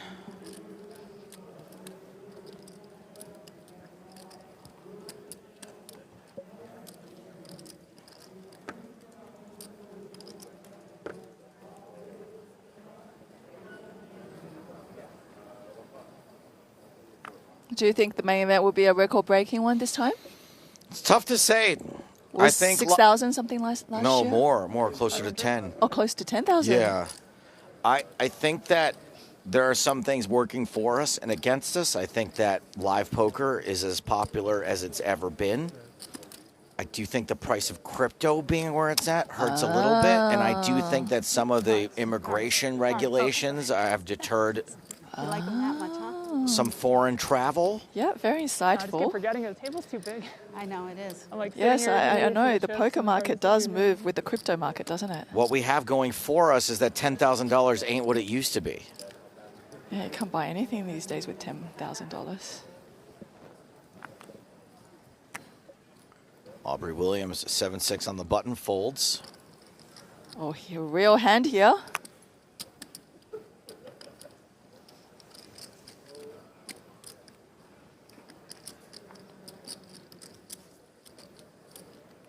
Jaworski says, Aubrey is simply playing the best at this final table. She's much more aggressive than the other players and is stealing many pots. We'll see if that remains true. Raise and take it for Teebagy. Easy to do with ace-king suited. Maybe if folks ramped it up a little bit without the goods, they might be able to steal a little bit more. We'll see if anybody attempts that. I'll take that. Wildcat on Twitch says the Teebager is red hot. It might be in there anyways. Button straddle. Button straddle. Do they let you do that here?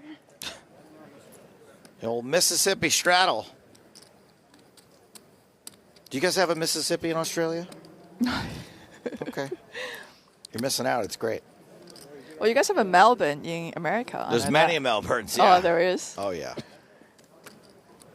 But then you guys say Melbourne. Oh, baby. Kings. Teebagy, we were talking about folks not raising the button enough. Comes in for a raise with ace-6 and runs into the king-king. Yeah, looks like Williams going to be putting 3 betting chips here. Being out of position as well.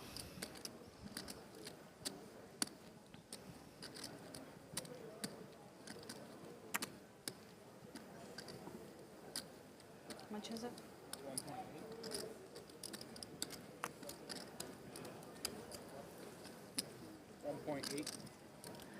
1.8 it is. That's a big raise. Actually more than 4x what Williams made it. I mean, I do like the larger sizing out of position and making it seem like you don't want to call. Yeah, really getting into the psychology of your opponent. Also doing it into the chip leader, who can get a little looser. Looked like Teebagy might have folded for a second, but the cards have gone back in the box.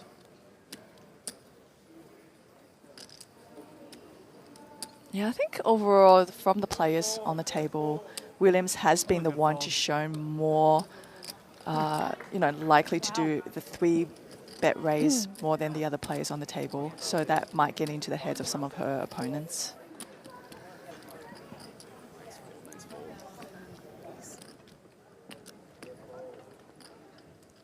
The speed of, with the 3 players left, everybody now has chips.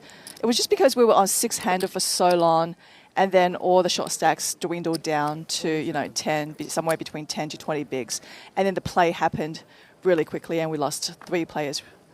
But yeah, now I think these players have plenty of chips to play with, so yeah, it's probably going to slow down a bit.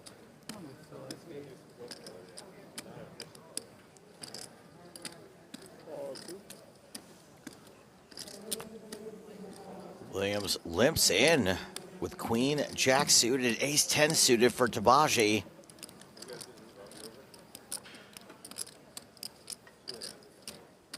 Surely this is a raise.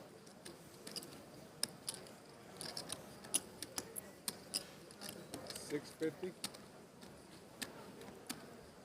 650,000. Wow, that's a big re-raise. How can you fold Queen Jack suited though? Heads up. Oh.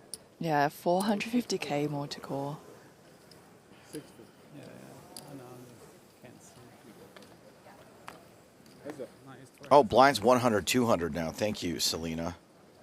We had that call at 100K. Jack high flop, good for Queen Jack. 1 club. Now Teebagy has been betting a lot of flops. Doesn't matter if she hits or not. A strategy that would normally work. Yeah, such a dry board too, It's hard for the player to really come along unless they've hit something on that flop. We'll call a price of 350K. 8 on the turn. Teebagy with, ooh.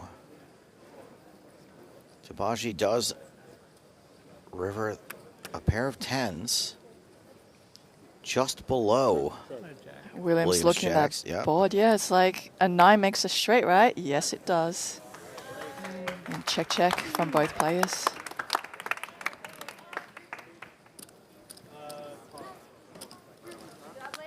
And as you can see, these ladies are taking a break. We are going to do the same 3-handed, 2 eliminations until we reach a winner. Everyone guaranteed $93,000, but it's almost $200K to the winner. We are taking a 15-minute break. More from the Ladies Championship when we return.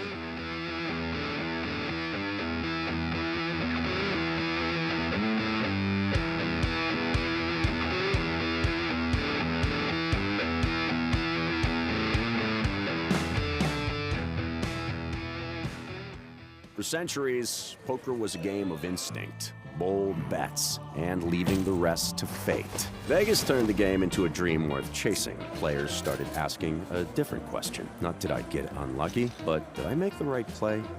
Online poker opened the doors for anyone, anywhere, to compete at the highest level. Skill became something you could train. Today, the champions don't leave it to chance. They study. They train. GTO Wizard, official poker training partner of the World Series of Poker. This could be the last card of the 2003 World Series of Poker.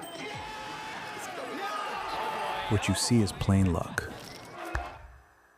What you don't see is the complex calculation behind every read, the cost of every call, and the weight of every fold. You see them moving with conviction. You don't see the math behind every move. The position, the pot odds, the expected value, the edge. You see the numbers on the cards. You don't see the numbers behind every decision. And the nerve to make the right one. He's all in. You see them going all in. You don't see everything they held back. The doubt, the fear, the noise. The real play is never just the move. It's the mind behind it.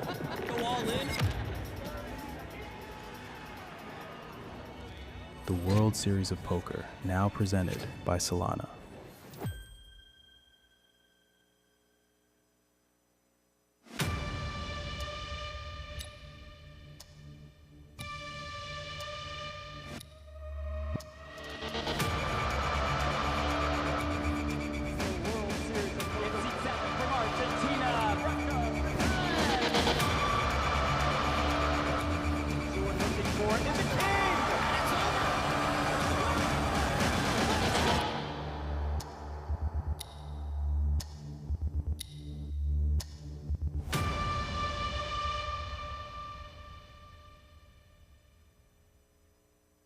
It is an honor to be next to Mr. Binion to open this marquee World Series of Poker store.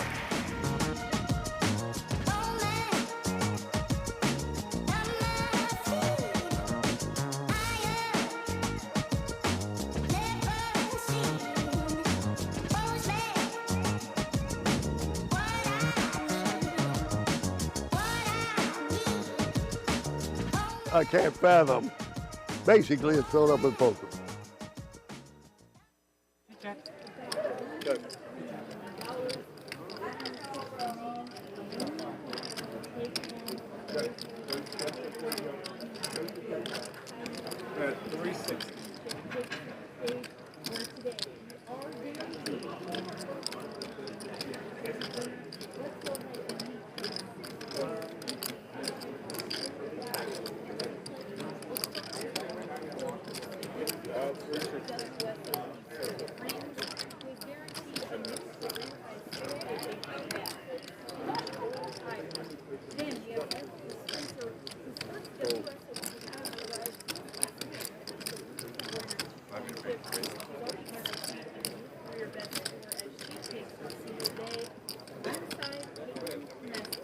Who's enjoying the run to her first final table in the WSOP event, fueled by a strong global supporter here behind her.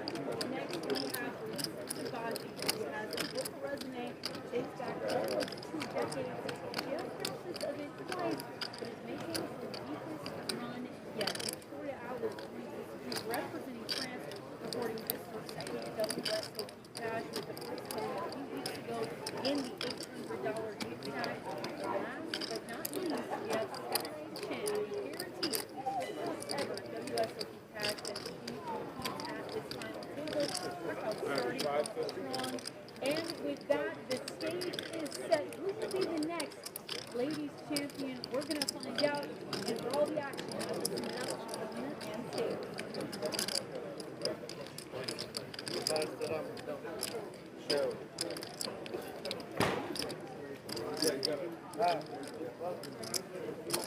All 550.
think you have aces or ace-king.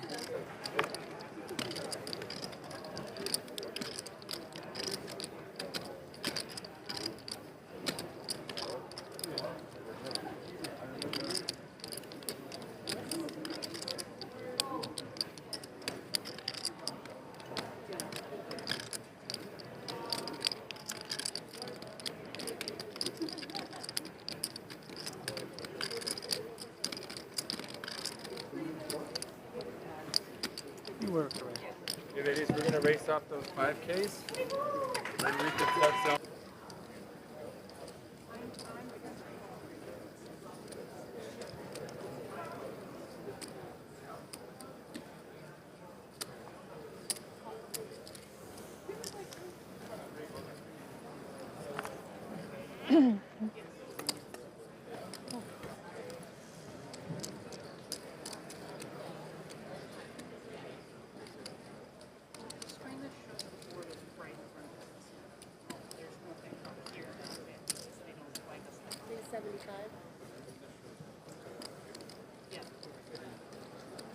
Well, it's not the full table, it's just the center where they spread the board.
Was that 975?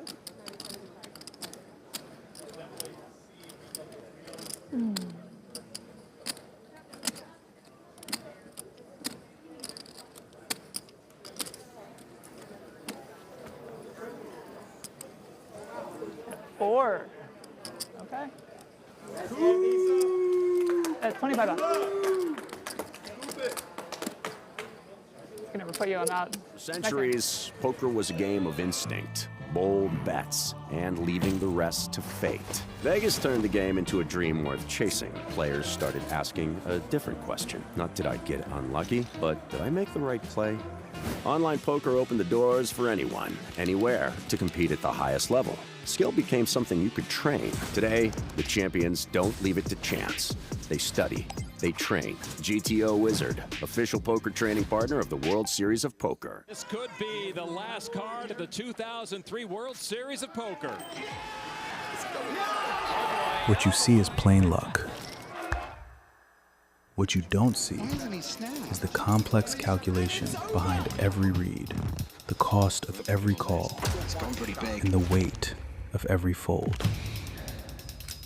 You see them moving with conviction. He's doing his Umberto. You You don't see the math behind every move.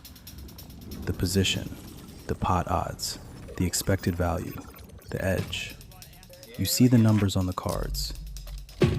You don't see the numbers behind every decision. And the nerve to make the right one. He's all in. You see them going all in. You don't see everything they held back. The doubt, the fear, the noise. The real play is never just the move. It's the mind behind it.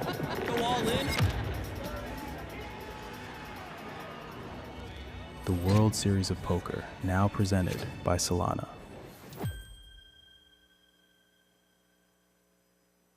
I was just too tempted to play these. All right, that was strong. Never poke the bear. All in.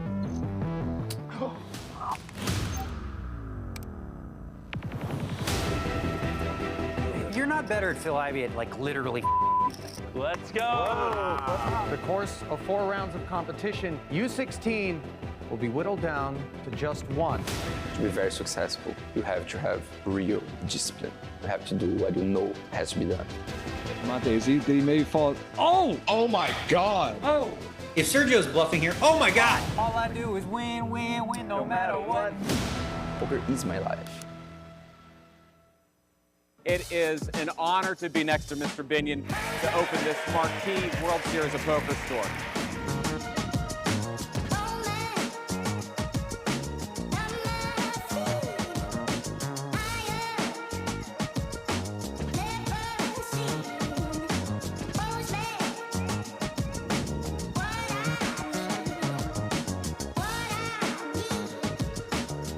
I can't fathom. Basically, it's filled up with poker. I'm Vibhu Norby, and I'm the Chief Product Officer of the Celina Foundation. Yeah, so international payments is a huge problem. If you come to go play a tournament in the Bahamas, but you're a citizen somewhere else, how do you get money from one country to the other? How do you get money out when you win a tournament? How do you get paid out? Today, the old system is really inefficient. There are a lot of fees. The money can get locked up. Celina makes it easy and instantaneous and free. This is really the power of digital money. I can send someone $1 million or $1, pay a fee under 1/10 of a cent, and it shows up in your wallet instantly, no matter where you are in the world. It doesn't matter. So we're really excited to work with World Series on not just this brand partnership, but how do we enable the poker economy with digital finance and digital money? That's really the next step, and you'll see a whole bunch of stuff come to life later this year.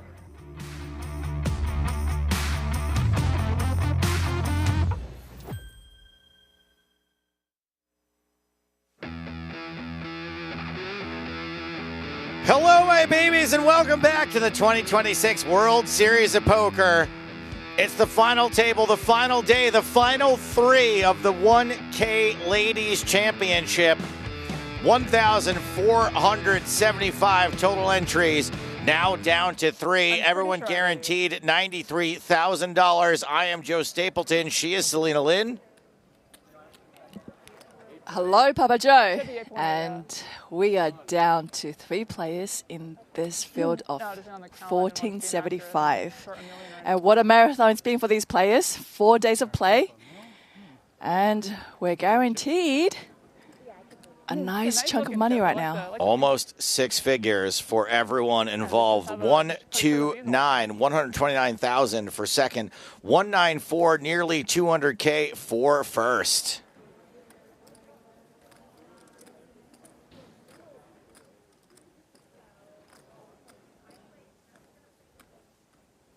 All right, Teebagy here with the chip lead. Williams is folded on the button. Teebagy, ace-jack in the small blind.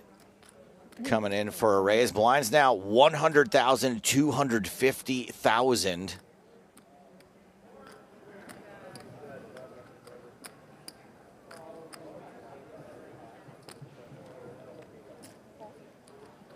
Chen will defend the queen-8 in the big.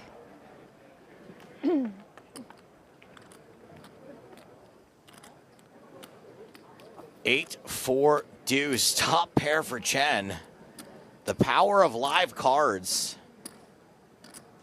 Yeah, Teebagy has been also betting a lot of flops, but she's been doing it more in position. So playing this hand out of position, she is going for a check on this flop.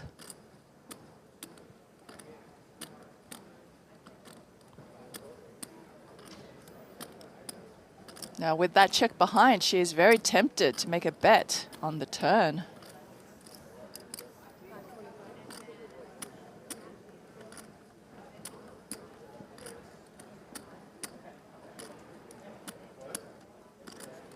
Now betting 525,000. Chen here, still with that pair of eights, but now 2 pairs with a queen kicker. Ain't gonna go anywhere. We'll make that call. River is a 5. I don't think a normal size bet would get Chen to fold, and Chen doesn't have to worry about it. Instead, she's going to worry about a value bet. 1250. Yeah, Chen's going to try to extract a little bit of value from her opponent here.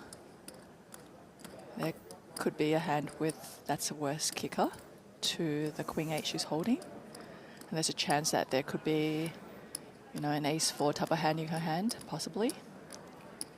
Oh, my phone is out. What am I doing? I'm supposed to be correct. King 4 could also be in play.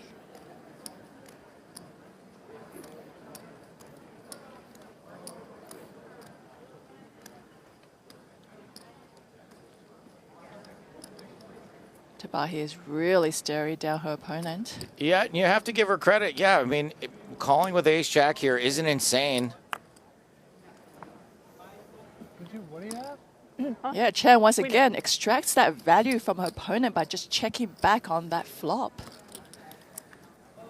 Getting 2 streets there.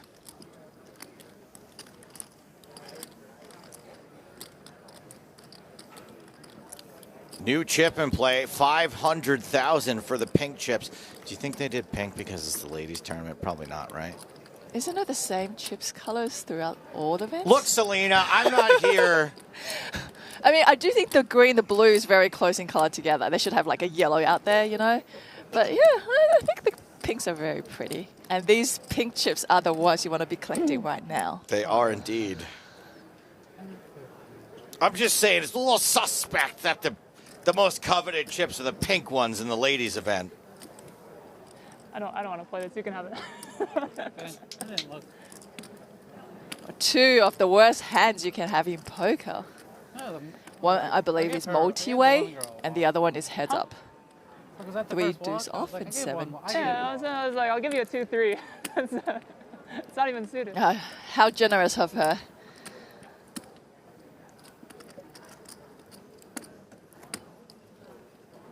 I feel like Chen puts on that really like nice kind of persona at the table, but when she's in her hand, really hurting on that one. she's out to get you. Well, her interview yesterday was pretty terrifying, where she said, "I don't care about the money. Ooh. I just want to win the bracelet." Oh wow!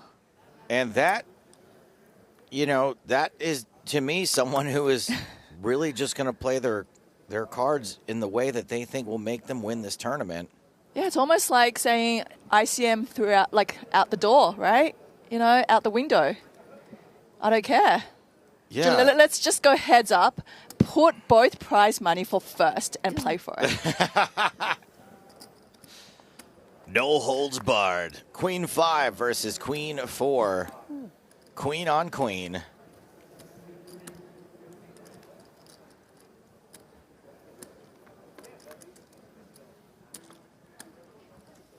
Flop is queen high. Probably most likely, you know, maybe a chop pot.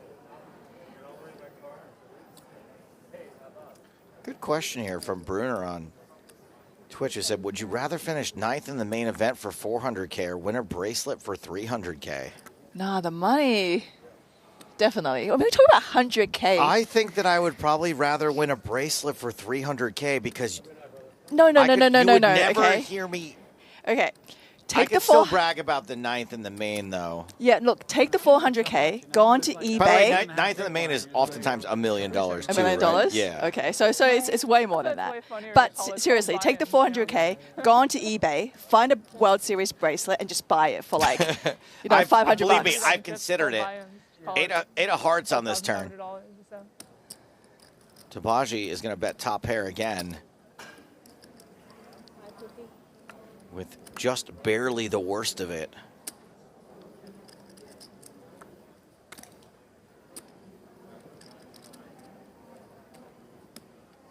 Yeah, it's really hard to fold top pair when it's just kind of heads up with 3 players left. And we're talking about small blind versus big blind. You pretty much have the nuts with top pair, really.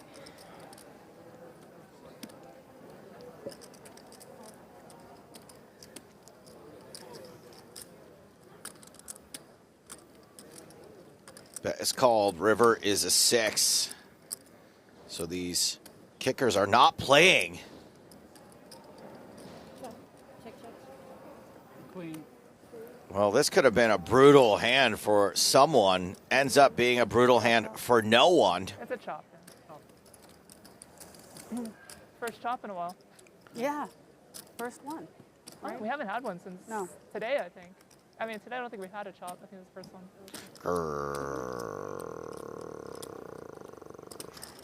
Nice hand. Queen 5. I had the best hand.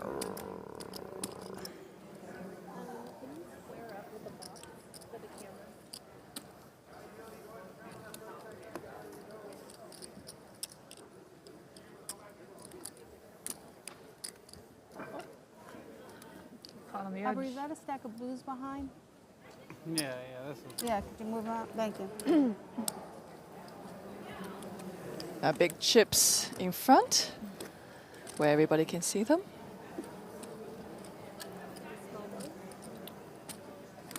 What a dirty stack. It's very hard to tell the difference. No, you're all good. You're good.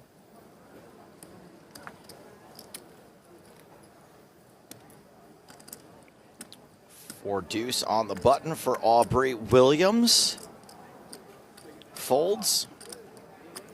Queen 8. For Lisa. And the small blind is going to limp in. Oh, sorry. 250,000, the new big blind. Miss Teebagy, or Mrs. Ms. 700. Chen is gonna raise it up with the 8-3, gonna change it up here. You know, there are players who raise it up with hands that's not playable in the big blind after a limp from the small, and that's exactly what she does there. I was about to say that when I got distracted by idiots in the chat. Thank you, Celina, for picking up the slack. No worries at all, I've got your back, Joe.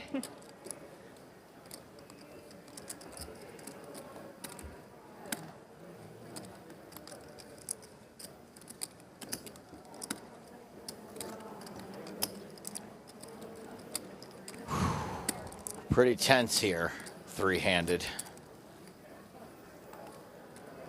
Yeah, these moments are really fun. Like, when you make the final table of any event, it's like, you know, you have problem solving thrown at you every single hand. The blind levels change, stack sizes change, you know, how many players left at the table would change. So your position is always changing, right? So yeah, it's just so much fun to play, and that adrenaline rush that you get from a final table is undescribable. Like, unless you've experienced it, yeah, like nothing comes close.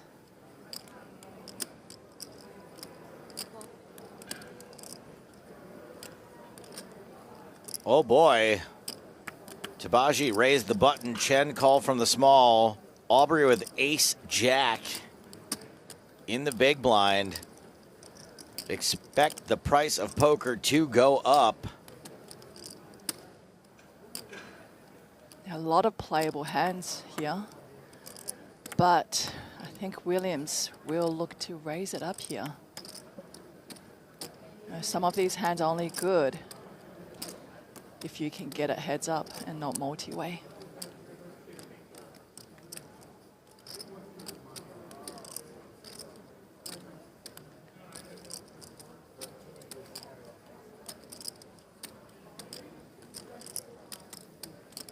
1.5 million in the middle.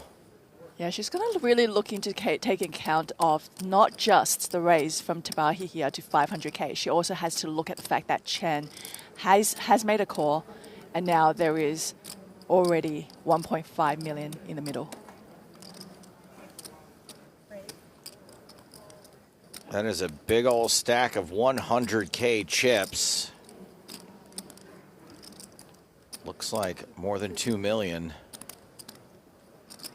2.25 million to be exact.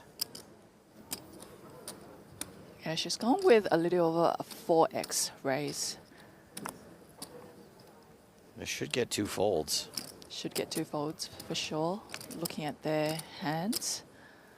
You know, it is very tough for Williams here to like put a squeeze in there without having the hand, right? You have a raiser and you also have a caller. Nice hand, well played. Aubrey Williams. Now on 36 big blinds. Narrowly ahead of Teebagy at this point. This is not the only event happening right now. Plenty of action in the Mystery Millions, and we're going to check in on that with Natalie Bodie. The record-setting Mystery Millions event is down to 282 players. The 22,811 total entries created a prize pool of over $13 million. First place will take home $1 million. And speaking of the million, that bounty is still waiting to be pulled. We did have both of the 500K bounties redeemed, but that top prize, guys, still awaiting its lucky owner. Continue with the bad hands. Thank you, Natalie. I'm just here to play past the circular giant chip. I just want to have fun, you know? How about a bomb pot to spice things up, you know? Here, I want 500,000. I'll allow it. On top of the beds. You're big. Chen sounds like someone who likes action.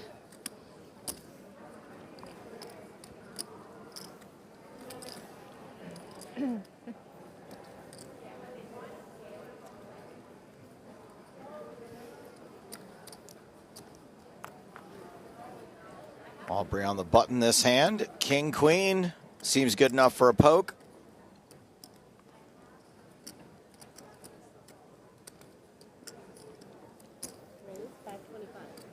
Very good hand, especially on the dealer button. Gonna be playing in position of the other two players if they happen to call. Fold, fold. No happens to call. No calls to happen.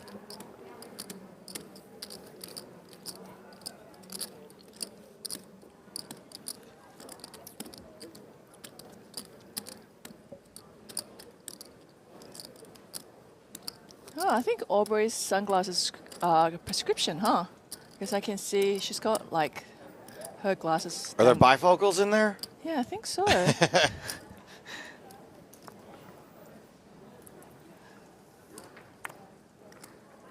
It's the one that you need when you're looking at something close up, isn't it? The bifocals.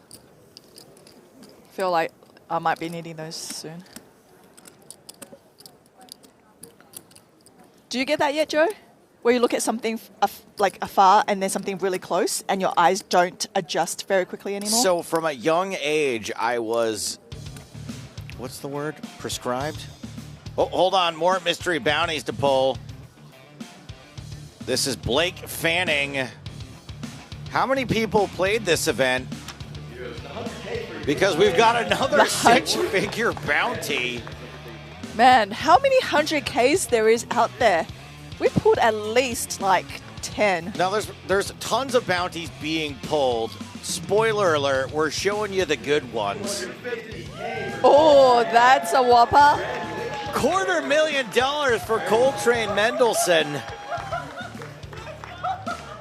Look, I know that mathematically there's no difference between pulling early and waiting until later, but I would go right away. Like, how disappointing is it? Like, the one mystery bounty event we covered at the final table, there are no big bounties left.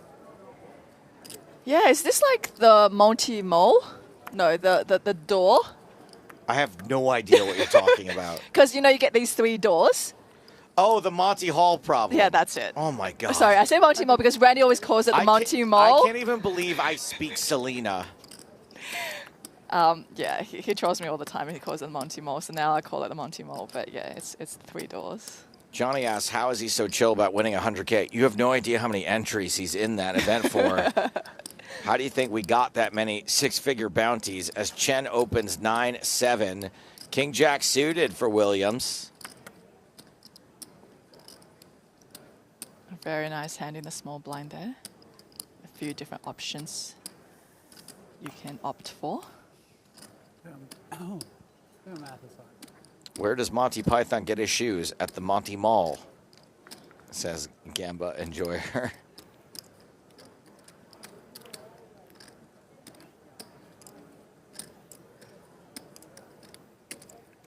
Yeah, Monty Mole is the character from Mario that pats the belly. So my daughter goes around, she does the pat the belly. From Mario as a Nintendo? Uh-huh. It's like 6 degrees of defining what Celina's talking about. It's like 9 leaps in logic. As Williams leaps to 3-bet. 2 million. These 3-bets are really big relative to the size of everyone's stacks. Yeah, it is big. And it is also, you know, a sizing that gets your opponent not to call a lot of hands in position, which does make Williams' life a bit harder if they do decide to play. Like, yeah, you know how many big lines I want to make it, and then my brain just like forgot how to do math. Yeah, I think she realizes she made it a little bit too big because that's the sizing she did where there was another caller I almost just made it earlier, but you know, 4x I think she made it once again. So for a little context on the Mystery Millions, thank you for the person who weighed in reminding me to check on the total entries. I could have done that a while ago. 22,811 Wow. total entries. 22,000, did you say? 22,811 entries in the 1K. So what is the max you can be in for? Like, is it 1 re-entry a day or it's unlimited? Let me see if I can find out. Because I would like to know the player out there with the most number of entries in this tournament. That we don't usually have. Yeah, that would be pretty the cool. info on. That's kind of private.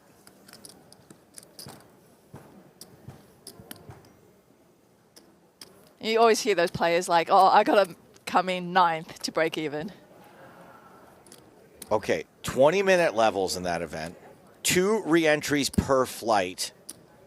And it goes up to F, And there doesn't were it? 5 flights. So you could be in for 3 times 5. You could be in for $15,000. 5? You're not sure it's on 6? I think I saw 1 F yesterday. Sorry, 6. You're 6, right. Sorry, right? F. You need your fingers. Yeah, sorry. A, B, C, D, E, F. Yeah, yep. 6. So you could be in for 3 times 6. That's 18. $18,000 you could be in for. Hey, but if you pull one of those bounties, it's all worth it, isn't it? So maybe that's why folks aren't that excited for pulling 100,000. Maybe they're in for 18K. Now I'm still trying to figure out what percentage of the 1K goes to the prize pool, goes to the bounty pool. Is it half? No more I think math in the for you. past I remember something about half of the prize It would pool. have to be half for Yeah. Put it over there now. all these 6-figure scores.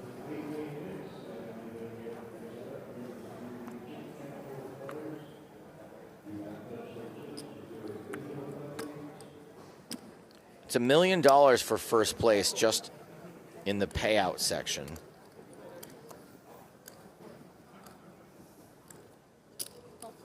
$22,000 entries. Okay, back to the tournament we've been following for days, and not just the bingo game happening out in the horseshoe. Ace, 10, 8, 2 diamonds. 10, 8 for Chen. A 10 for Teebagy. Check, check. Turns a queen. Yeah, Chen out flops. Check, check Teebagy again. there. Oh. Ooh, counterfeited. Never getting anything out of you. That's Well, not true. I mean, you could have. It is a chop. What's that, 9? terrible. I'm pretty sure she could have got it at least one straight of value. In the last mystery we covered, I think it was 3/10 of the buy-in that went in. So maybe it's the same structure for this particular event. Apologies, I'm not fed this type of information. I got to go digging for it myself. However, I don't have to go digging for Player of the Year standings. I've got Natalie Bodie for that. We've been tracking the 2026 World Series of Poker Player of the Year leaderboard. So let's pull it back up. Let's take a look together. Now, there's not a lot of changes at the bottom of this list. So Martin Zamani is still our anchor there at 20. And then spots 10 through 20 didn't change at all from our update a few days ago. But here's where it gets really interesting. In that top 5, there's a lot of shakeup. Nick Schulman has gone all the way up to spot number 2 after a runner-up finish in the 10K Deuce to 7 Triple Draw Championship. He's getting closer to Alex Foxen, who remains at our top spot. Thank you, Natalie. Pretty exciting Player of the Year race, but maybe not quite as immediately exciting as the three-handed match we have here in the Ladies Championship. Aubrey Williams with Queen 10. 10-8 again for Chen.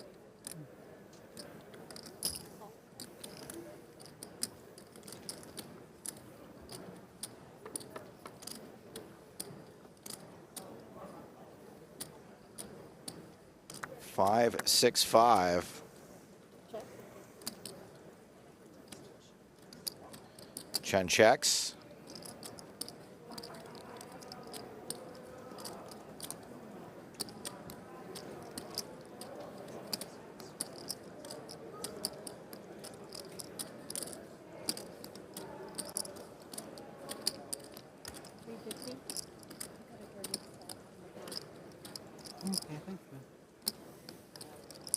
And another open pot where Williams will take it down with a bet. Hell yeah.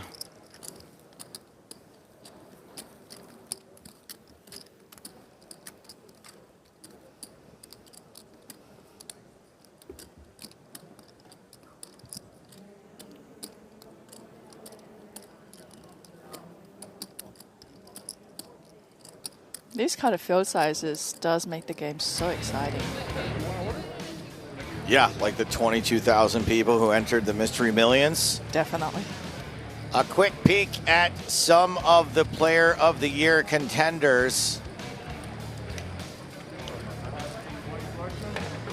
Chris Unikin, a.k.a. Big Hooney, is in 10th. Justin Liberto having a hot summer, 9th in the Player of the Year race.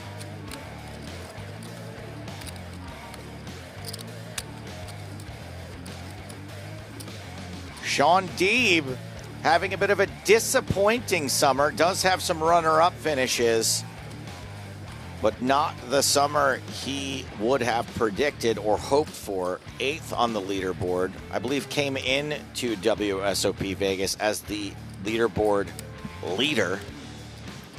Noya Kihara is in 7th. He's jumped way up.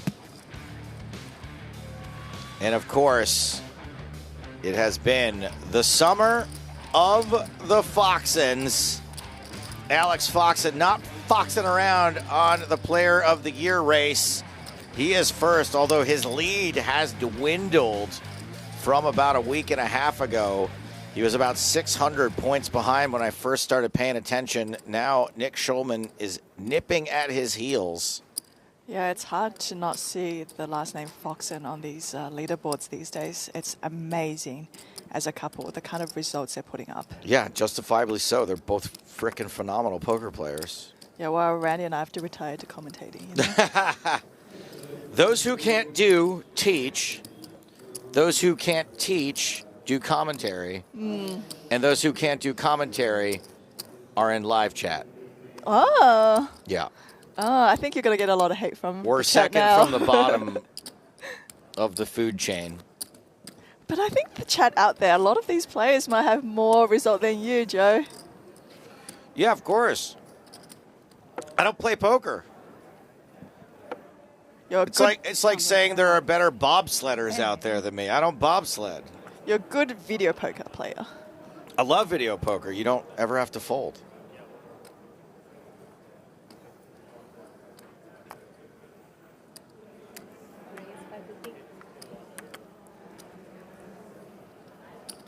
I love it when people say I'm a failed poker player and that's why I'm a commentator. Like, nah, man, I never tried. No, he's a failed comedian. I'm a failed comedian. I just have the job that every comedian would want to have. Employed year-round. Ace, queen, 6. Nothing for nobody. King high is best. 425. Chen will make a bet. Definitely randomizing. And Teebagy not going to stick around with the king high.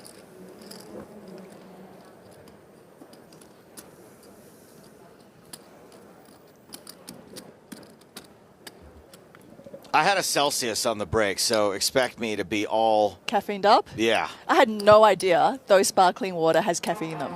It's crazy. Well, it's not all sparkling water, but Celsius has more than caffeine. Hey! It's my buddy Jeff Platt. Oh, on the other side. Playing the 5K at the same table as Eric Seidel. Joe, awesome. He's gone over to the dark side. I did not know Jeff Platt was a poker player. Did you know that? Yeah, I had no idea. He's pretty good. He's had some good results. Yeah. Did you guys know that? What kind of results? You know, what has he? He's gone deep in some things on other tours. Oh. He studies. He puts the work in. Like, you know, he actually works hard to be a good poker player. A man of many talents. And he is the hardest working man in poker media. I can't say that, actually. There are a lot of very hard-working poker media people out there. We just don't see them.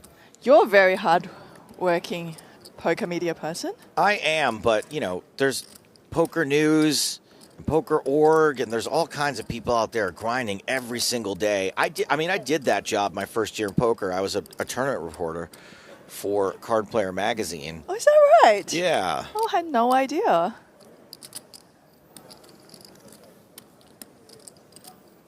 That's pretty cool. Just shows to go you that you can get somewhere in this world with no talent. Wait, but then I'm really surprised at how little you know about poker. No, yeah, it's pretty insane how little I know about poker. Watch me butcher this mystery hand. All right, take the lead, Joe. The GG mystery hand. It looks like Skye Chen is going to have the hand that is the mystery. And we're going to play this from Aubrey Williams' perspective. Oh, boy, Ace King. Oh, it's going to be a fun one. I like us so far. Let's see a big pot here. We haven't had a big pot for a while.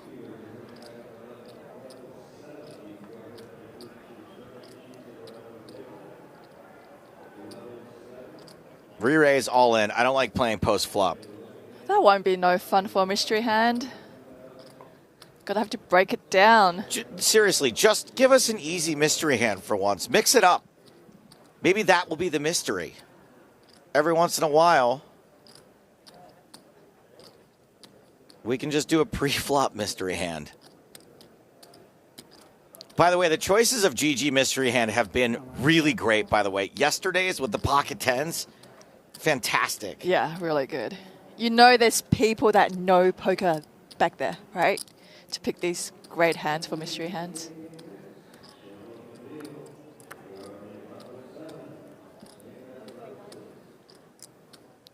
Yeah, 1.9. Okay. Like a 2.6x. Just took a guess there.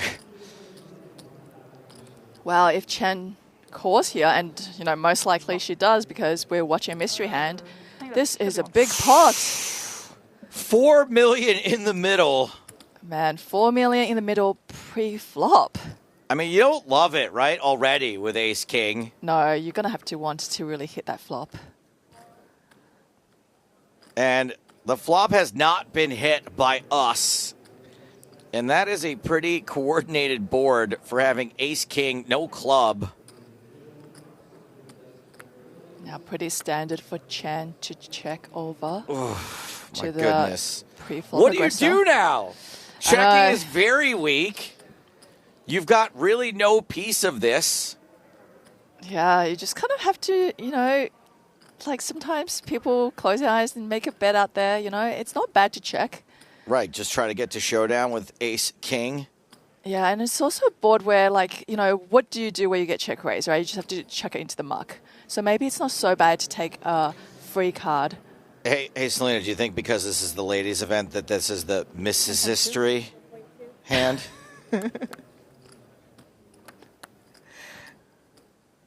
Chen's bet 1.2 million. Fold. Just fold. I'm out. Save my chips for a better flop and better turn. Now, this is a relatively small bet, which makes it a little bit enticing for Williams to It's call. 1.2 million. There's 2 commas in it. It is, but the pot, let's not forget, was 4 million pre. She is going to stick around for one. And Chen could very well have the same hand. Same hand or maybe ace-queen even. Yeah, exactly. You know, but if Chen does take another stab here, she is going to win this pot. Nanarnoko says, can you open muck, ace-king? Lol, what a flop. Thank you, Randy. Now, can Chen find another bet? She is counting. Counting. No, just tap the table with your finger instead. Please. Please just check. Yeah, there's going to be, you know, possibly pocket pairs very much in her range as well here.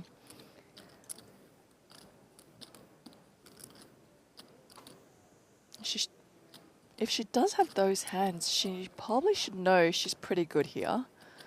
And maybe looking to extract value. And hoping her opponent thinks, you know, she's got ace-king, possibly. 6.5 in the middle. These are the big 500K chips being wielded, being counted. Ain't going to be a small bet by the looks of it. Oof. The bigger this bet is, the more I'm inclined to want to call with ace-king. Really? Yes. Wow. Because that's polarizing, right? It is. It is. It's called a polarizing bet for sure. I think Chen has smelt the weakness from her opponent, and she is betting 3.6 million into this pot now. This is why I'm all in pre-flop with ace-king. Let the poker gods figure it out. Well, she did go for that 3-bet, and her opponent did not 4-bet, so she could actually shove pre, and it was too much for her to just 3-bet shove all in. So 3.6 million is a big bet, but not that big relative to the size of the pot before, right? So 3.6 means it was, what, 6 something? So it's like a half pot bet? Half pot. But at the same time, you know, we can see that it is a chunk of each player's stack. I misread someone's read on this hand, which I thought was hilarious. They said set of jacks, but they actually said set or jacks. I'm sticking with a set of jacks. I think that's the right read here.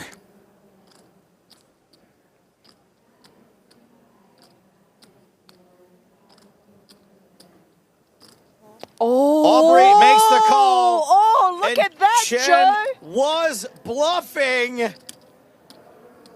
Nice call. With the ace-king high. Such a sick call by Aubrey Williams, who takes the massive chip lead in this tournament. 74 big blinds for Williams. 10 for Chen. Teebagy in the middle with 33. Good Lord, what a hand. The WSOP Academy chip meter is bursting. I am a small blind.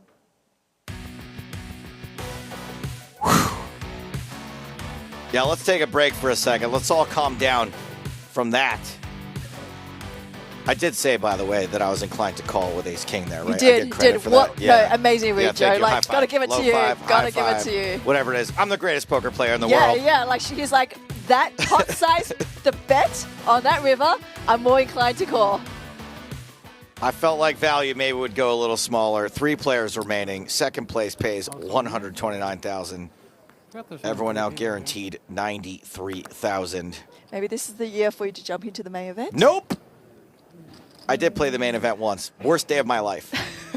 Dude, I played the main event. I think I lasted 90 minutes. Had aces versus kings all in pre-flop. That would have been better. Oh, man, I lost. I lost the turn. The king came, and I was like, man, you know, how much did I pay per minute sitting at this table? I just got my junk punched in every single hand I played. I was at Bart Hansen's table, and Bart talked to me on the dinner break, and he said that he had played the main event like 19 years running or something, and it was by far the hardest day one table he had ever been at. Oh.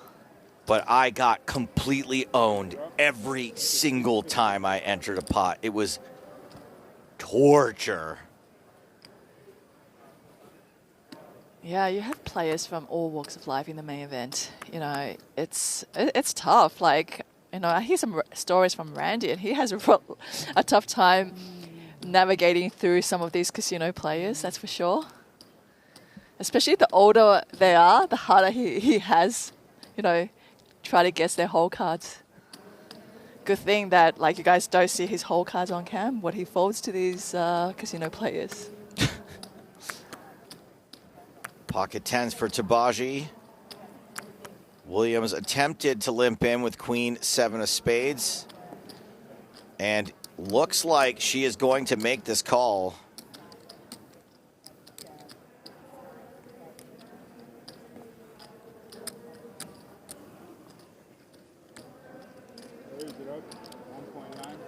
No, that's not a call, Oh, Joe. my goodness. Not a call. Was a 3-bet. Insta-shove from Teebagy. Yeah, she thought that Teebagy might be playing back at her because she just won that big pot. But Teebagy does have the pocket tens.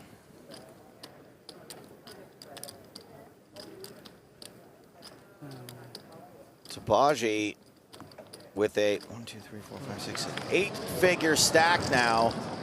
Oh no, Jeffrey. I fear the worst. Jeffrey's got chips in the middle. And it looks like a relatively big pot here. As we go to the flop, no hold cards yet. King 10-7, 2 diamonds. Jeff playing against Tuan Fan. 800. Jeff bets 800 on this flop. Fan is all in for 11K. Jeff calls. Jeff's got Queen Jack for an open ender up against top pair. Bad kicker. That is Broadway on the turn. Platt eliminates Fan. Oh. Crushing dreams out there, Platt. Jefferson Platt, thank you, Tom. Jeffrey, thank you, Jeffrey. Jeff's not going to be on Countdown tomorrow. You know who's going to be hosting instead of Jeff? Who? You? No, not me. I was in the running, but I actually said, you know who I thought would be better? Natalie Bodie. Yeah, I like her. She's good. You know that job of hers? I've done it. It's hard, right? It's really hard. It's really hard. It's Natalie really hard. is a freaking pro. Yeah. I think Natalie's going to be Jeff and great. Natalie, amazing at it. Back to the ladies' championship. Williams with a pair. Teebagy, none. Teebagy with an open ender now. Williams with a gut shot. It goes check, check. River's a deuce. Anticlimactic.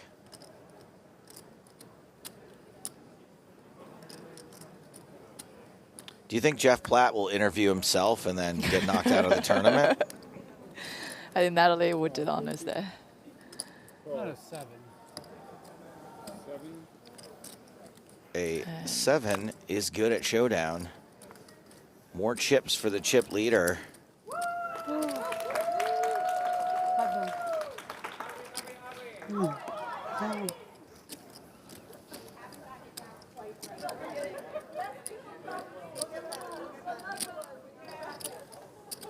Cora says, I hope Jeff awards himself the bracelet. That would be funny. Big rail for Aubrey. She is beloved in this community. Yeah, all smiles for her right now. You see how the player who has a chip lead is always a lot more relaxed than the other two? Well, I wouldn't know. Good spot to be in 18 million chips now. It's been folded to her. 10-6. Coming in for a raise.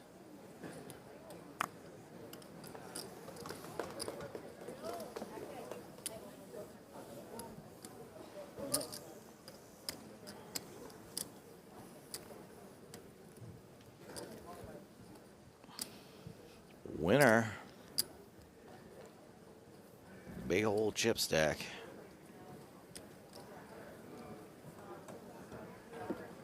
Randy is actually surprisingly a very good driver. He drives a car like it's a video game, you know? I don't like to hear it when I'm in the car, Some water. but So- it doesn't matter where we are in the world, he can just drive the car. Would he be better if he was driving 27 cars at once? Subpar, I would say.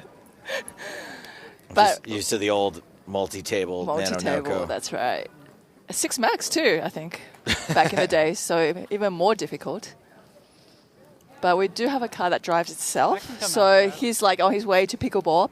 He's got all these like gadgets from Therabody attached to his legs, right? It's just those fan that's warming him up, and he's got the arm. While the he's back. playing? No, while he's driving. he's the car's driving. That's right? too much. Yeah. and then wait, you're saying he's good at driving a self-driving Tesla? that's right, and he just Oh, pushes that Lord. button, and then, you know, it's one of those things where, like, he doesn't like to warm up before his match, and that is his warm up. That's very bizarre. As we see Teebagy raised to just over $500,000. Chen shoves for around 4x that.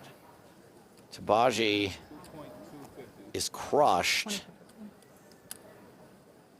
Yeah, at the same time, she is considering the fact that Chen has less than 10 bigs in this spot. But Jack 9, you know, it's not going to be ahead of a lot of her shoving range here.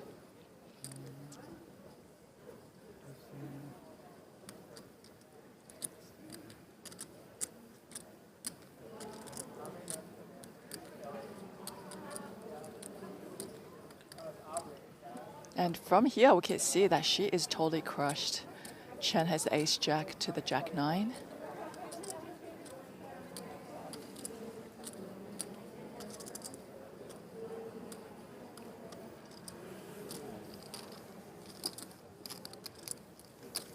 Chen is going to pick it up. Good fold by Lisa.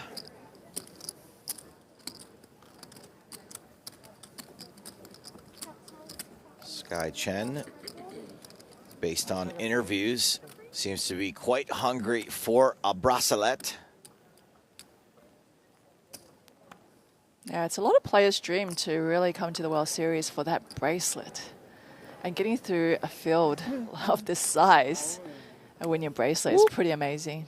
Chen shoves small to big. Williams has Queen 10 suited. Sorry, I was not paying attention. Yeah, not a bad hand. But she does have over 10 bigs at this point. Yeah, it's like 12, I think. Might be a little bit pricey than Williams would like it to be. I think she'll call with, you know, a King 10 type of hand. Queen 10 might just be that little bit one pip off.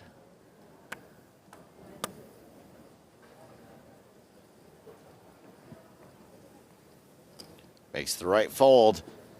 And we are going to fold away from this tournament for one of my favorite segments. Jeff and Natalie, read from the live app. Everyone's least favorite segment that they hope would never come back has returned. But here's where it gets a little interesting. I'm running the show. The wheels have fallen off for Jeff. No more suit, no more tie. I almost just had the microphone fly out of my hand. But you're back. You're on your break. And I'm going to get some of your reactions. How'd I do with the intro? It was good, except make sure to title it Jeff reads stories from the WSOP Live app with or I guess Natalie reads with Jeff. Well, I'm running the show, so I also can take the mic from Jeff. I'm just playing a 5K tournament, but I'll come.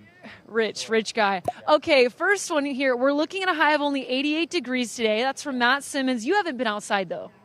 Not in about 30 days. That's what I thought. You're not super tan. Moving on. Paintbrush here. We have Walter. Is that a chalice? What is that? Is it like a paint cocktail with it says mate. I have no idea. You're not much more cultured than I. When you host it, it's much better. Okay, well, what about this one? We have a castle with a donkey. Yeah, it says "Let's go, donkey." Cool shades too. Yeah, that's not bad. And time is waning for that big score. Big word. Is that a good use of the word waning? I think you want to switch it up. I'll allow it. Okay, Smitty Poker. Now, did you see this? Oh, this is awesome. This is awesome. So I got to interview him. He pulled a 100K bounty, and part of everything that he stands for, he wears purple. It's for purple pansies, and it's for pancreatic cancer. So he's donating a portion of his winnings. Other people are hopping on board, including Lucas Martin, who said that his dad died of pancreatic cancer in 2023. It's awesome to see people rally around this and donate too. Yeah, and he's donating also. It's great. He gave you a great speech on stage. I mean, just Smitty's an incredible human being and donating winnings to an incredible cause. Well said, Jeff. Unfortunately, he's back, sounding good on the mic. Anyways, Kev Math, we're going to round it out with our guy, Kev Math, because we have an updated look at the bounties. Can you believe the $1 million is still left? I know you wanted that one to be pulled when you were up there so you get all the camera time. I kind of did, yeah. I mean, this is a great story to pull, just what bounties are like. It's definitely outdated. It was 2 hours ago. He edited the post. I should regain control of this segment at some point. It's my first day on this segment. Great job. Great job. Jeff, you're not dressed for this. You're not dressed for this anyways. We'll let you get back to whatever else you were doing. Thanks again. Tournament. Thank you that I took break time to do here. Thanks, Jeff. Thank you, Jeff and Natalie. Jeff still working even on his day off. Maybe it's because he doesn't trust Natalie, but I don't think that's the case. I think he is just like a moth to a flame when there's cameras present. Williams raising from the button with 8-7. King, queen for Teebagy. Just a call. Queen, jack for Chen of the spade variety. Yeah, very playable hands in the blinds here. I'll take a full house. Everybody's going to come along for a flop. Family pot. Just like my family. My dad not there. Ace, 5, 4, 2 clubs. Williams with a gut shot. Yeah, amazing. Everybody whiffed this flop. Three-handed.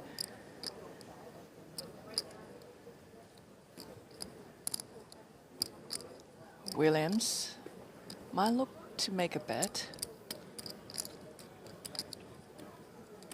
There is an ace on board that she can represent.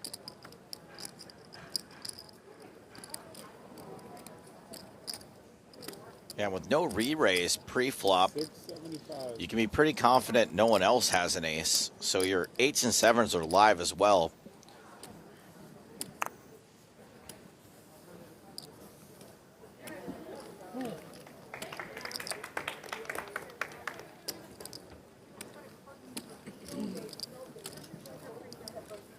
Another nice pickup for Aubrey. That brings her up to 20 million chips. More bounty pulls. $300 from each $1,000 entry. Oh, I think that's another $500,000. How cool. How cool for Emmanuel.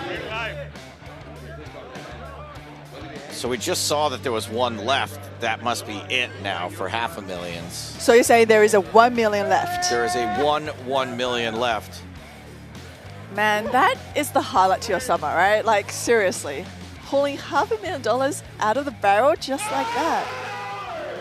Oh, no more million! Jonathan Schiller pulls the $1 million bounty. Damn. Hold it up.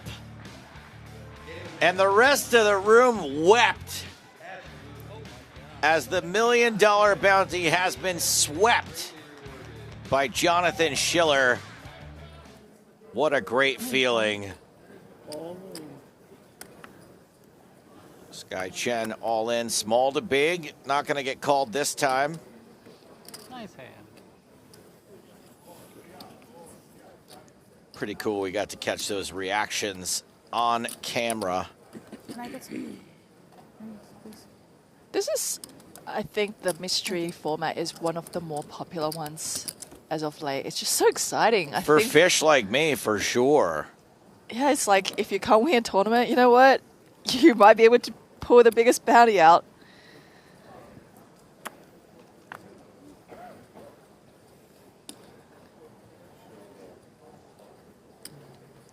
Actions folded to Aubrey.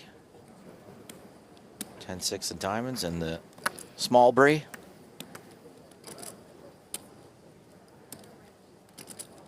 Now that Chen being pretty short, I think Aubrey, you know, will want to put pressure on the middle stack, which is Teebagy here. She has about 5.6 million chips.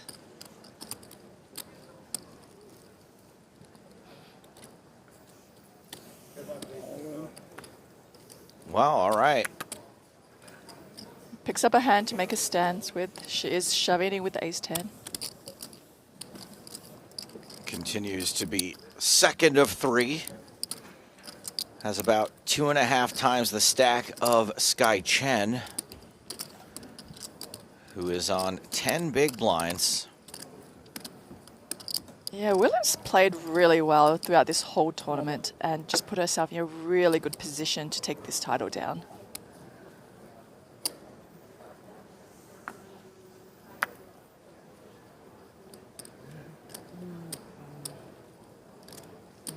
Nine, 7 of diamonds for Williams.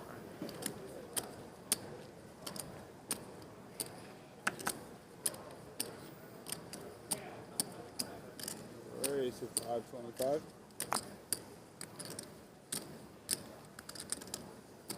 Call. All 525. 6-7. Ooh, look 6-7. at that. Chen finally with a hand. And what a great hand to find when you need it the most, especially when you have a raiser and a caller. So much dead money in the middle there. How much is If it? the original raiser isn't calling. Oh, Teebagy asking for a count. No, we don't actually know her hole cards.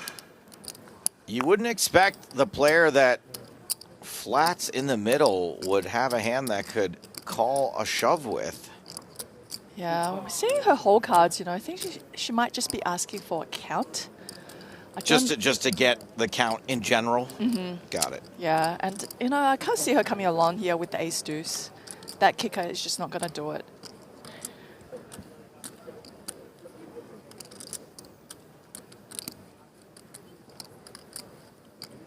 You're probably looking at so many hands you're going to be behind that shoves there. A lot of ace-x hands. You're just hoping for maybe a king-queen that you're ahead of. One overcard to the kings. That's something.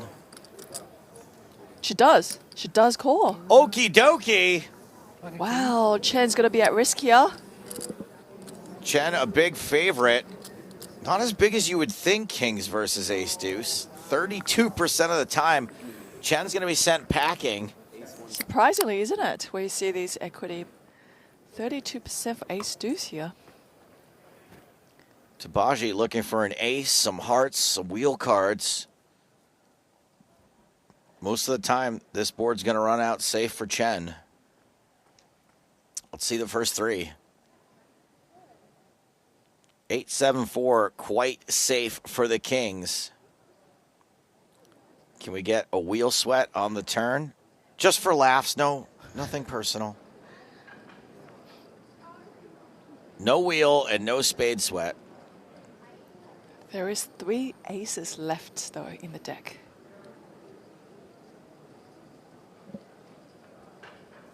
River, no ace, double up, Chad.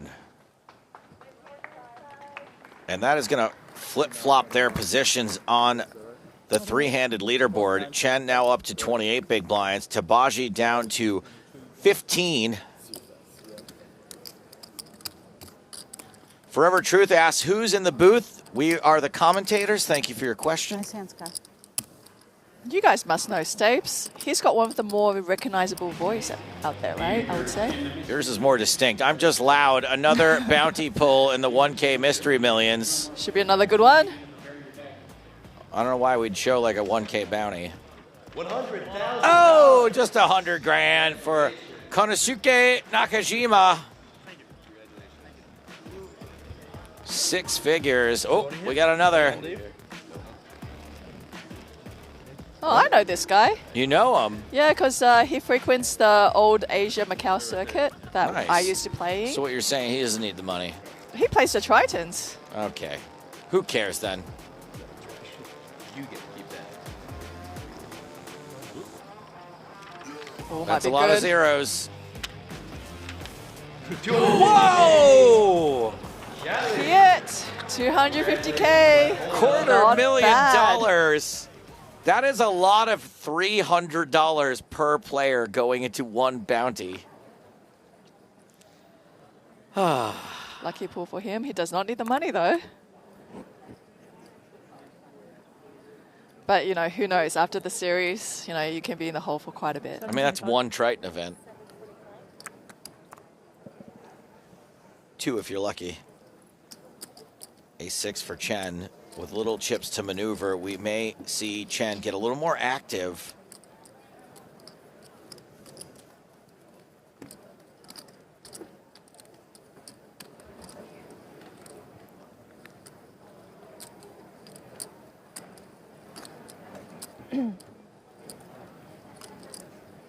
Can't wait to get the stats on how many losers we've had to ban today. Well, I think it's been pretty good.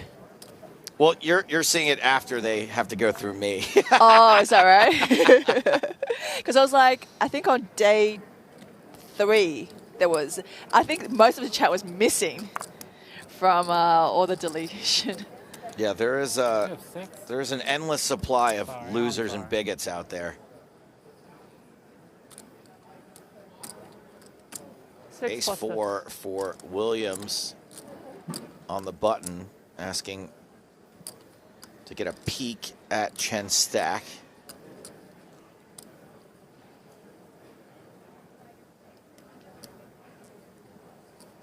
Good hand on the dealer button to raise it up.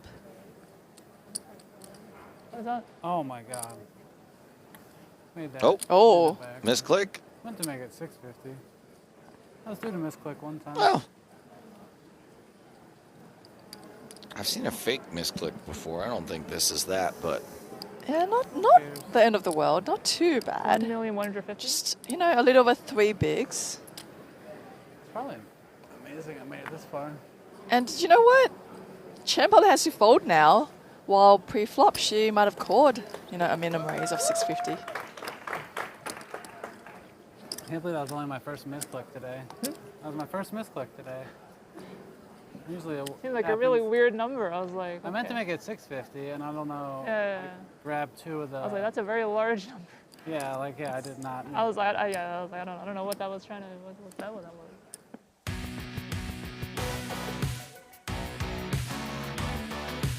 here's how you can get yourself banned from our chat.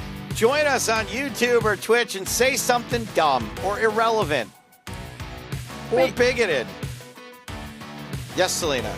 But I was going to say, you do that all the time on stream. I know. I just have this weird sense of justice about me that I just... Anyway, you can tweet at us. Follow us on Facebook or Instagram. You've put yourself in a position where you're allowed to do so. That's right. That's right.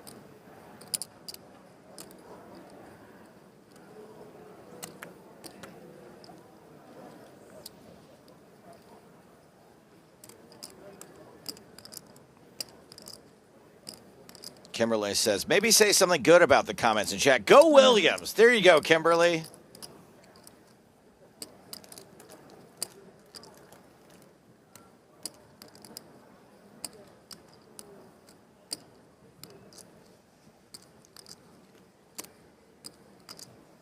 Chen with king and jack suited. Makes it 900,000. Blinds at 200, 300 now. Yeah, Chen here starting the hand with 20 bigs. Williams with a defendable hand. But let's not forget, Chen has made a 3x from the small blind.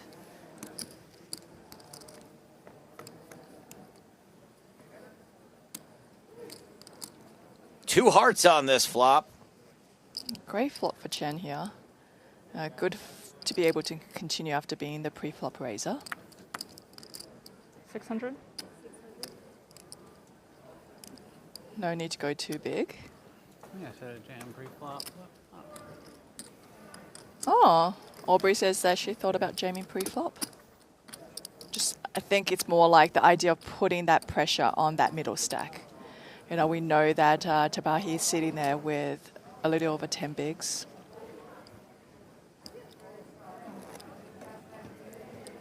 Looks like Aubrey is very aware of how to play when you have such a big stack. And it looks like Aubrey's got a big rail in addition to her big stack.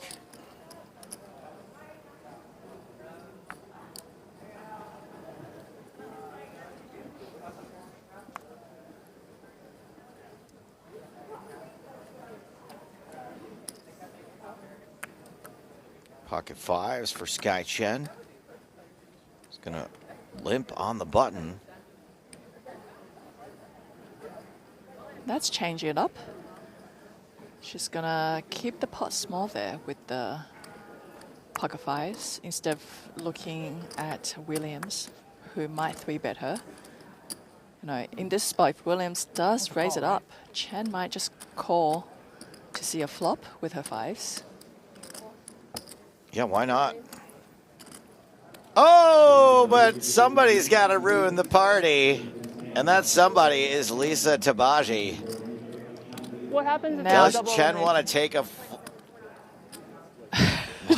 That is wishful thinking. at this current moment? Yeah, Teebagy here with 7 big blinds. Getting in, and you know, there's a really good chance that Chen might call with her pocket fives here. Huh? Yeah, whoever has more chips gets second place. All in? All right, so she's talking about it like Wow. if she jams and Williams does make a call, what happens? What would happen is the player with the shortest stack would get third place, should the bigger stack win. And then Chen would have come second if she does get busted. by That's right. Williams. Yeah. But as it stands, Williams does not call, and we are flipping. Teebagy at risk. Yeah, I think Chen didn't want to just call and get then pushed out of the pot by Williams coming over the top, being all in. So she does decide to get it in there herself. Like hole cards versus hold cards. One of these two things has a slight mathematical advantage. No king on the flop, but man, oh man, does Teebagy have a lot of outs. Chen can be counterfeited. Teebagy's got pairs. She's got straight outs. Basically every card bigger than an 8. And because there's no other players at this table who got hole cards, she's got 17 outs. It's a boat on the turn. Oh, wow. From 17 outs to 0. That seals it. It's great playing with you. Teebagy. Oh, I enjoyed every moment. Lisa Teebagy exits in third. Look what I got. Nice playing, Aubrey. Every out imaginable until she's turned dead. Good luck, ladies. And with that, we're heads up now. Lisa Teebagy, $93,149. Everyone else, the final two, guaranteed more than 6 figures. We're going to take a quick jump over to the PLO with a spotlight on a couple of well-known players. 16 players left. We're in the 10K PLO, and we're about average stack. Yeah, I mean, PLO, I've played almost as many reps as Hold'em lately. My last bracelet was a PLO tournament, so I got second in the 5K PLO to start the summer, so I'm trying to do one better today, and well, tomorrow if we can make it, and just trying to play my best game, go hand by hand, and whatever happens, happens. The summer's been good, but believe it or not, it's not been great because highest buy-ins I've played, the 250K, the 100K, the 50Ks, I didn't have much luck in. I've done well in smaller buy-ins, and it's paid for a lot of the bigger buy-ins. So obviously this one would be a nice one to really catapult it. And yeah, just playing. I've been locked in every day. Mentally, I'm very clear, and waking up every day fresh and playing my best game. Yeah, you know, I've had a lot of big spots where I've come up short, so it's good to be back. Yeah, you know, it elevated it for sure. Been noticed a little bit, and yeah, gave me some good opportunities. Yeah, you know, I have a good stack, looking to make something out of it. Yeah. To win, well, to make the final 5, and then tomorrow to win. Yeah, my other deepest run was also in a PLO event, the 25K. So yeah. Thank you. Thanks.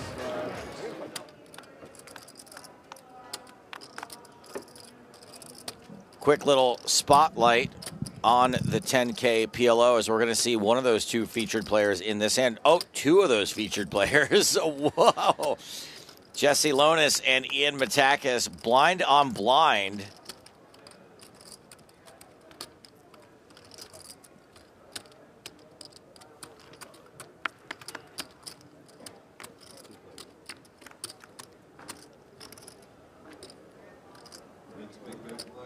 Queen, 4, deuce, 2 diamonds.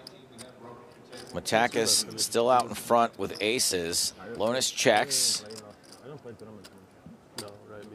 Lonis is open-ended. I said, heck yeah. The ace would be a pretty spicy turn card.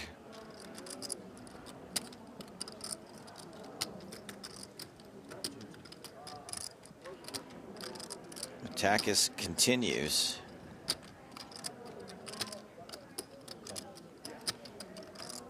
Lonis calls. Turn is an 8. Lonis with a gut shot now. The high-end gut shot, the low-end open-ender.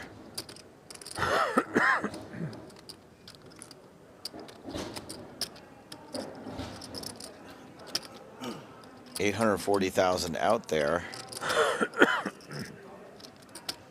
Ace is well ahead at this point. Check, check. There it is, the ace on the river. A set from Matakis, but it's no good. Lonis with the wheel.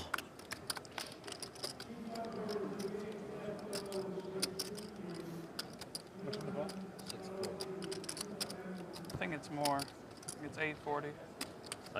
That's true.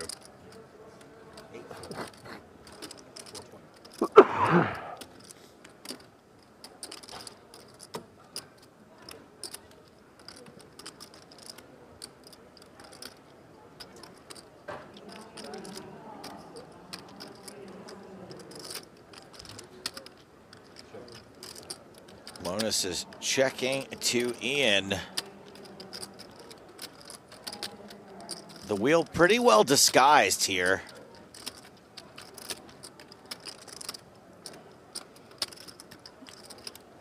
I can see him betting this river with a set of aces. I mean, the set of aces is the second nuts, right? Yeah. Why not bet the second nuts? 675. 6-7. Yeah, that means Linus has the nuts.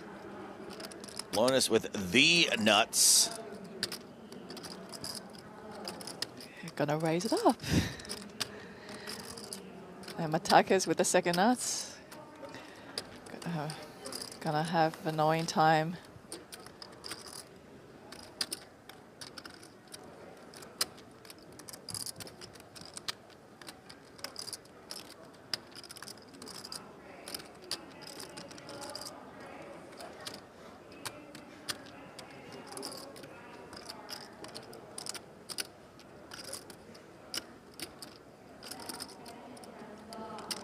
Matakis could get paid here by other sets.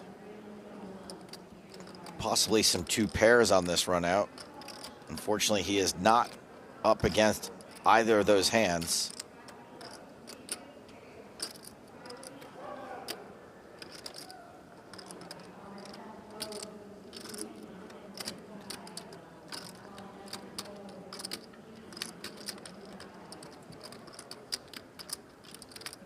Yeah, if there's a raise, I mean, there's definitely going to be a raise here, but it's going to be putting Matakis all in, isn't it?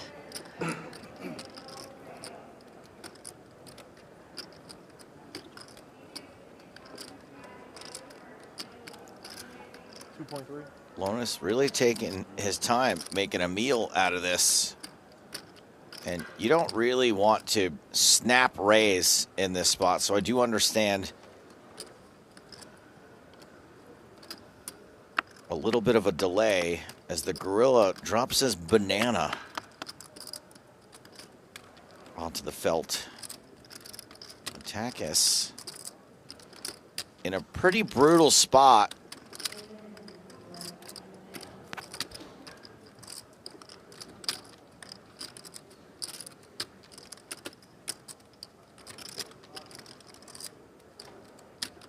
Yeah, and you ask yourself if your opponent is capable of possibly bluffing here, you know, without having the 5-3.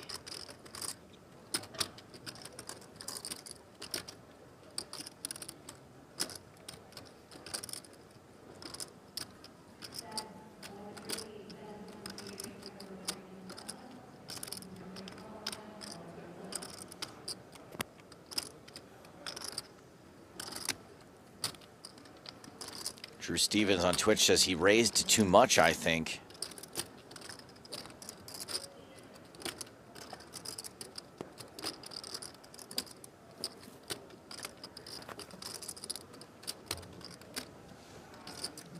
What a big field also for 10K PLO championship. Wow, yeah. 836 players. It's a great spot, Celina.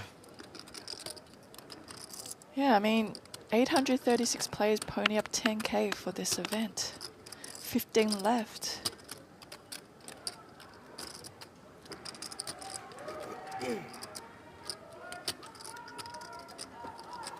Wildcat on Twitch says, I think he's debating value for betting. I don't know enough about Omaha to judge the validity of that, but interesting Did you get it?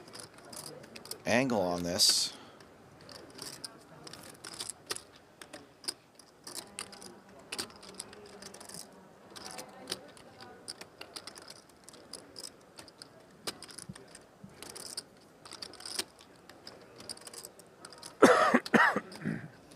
A lot of Shane Gillis lookalike comments for Ian Matakis. I'll allow it. Tires is pretty fun. You ever watch Tires on Netflix? Tires? Tires. Like as in on a car? That's right. No, I've never heard of that show. It's pretty funny.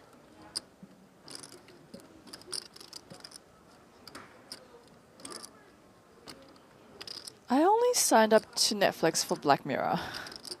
That is very dark. Yeah, and everything else I found was just pretty much trash.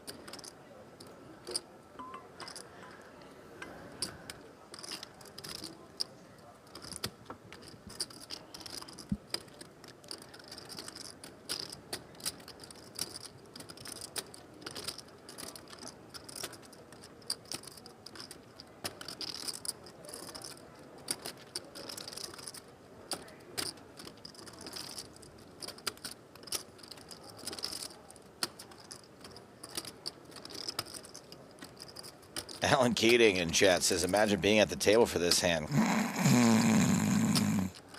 Really taking their sweet time here. I don't have to imagine it. I mean, I am at the table for this hand. And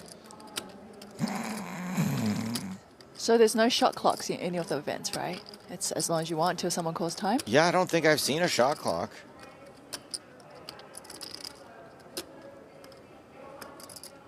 Matakis makes the right fold. A nice fold. And Jesse Lonis still wins a most excellent pot. He's on 129 big blinds.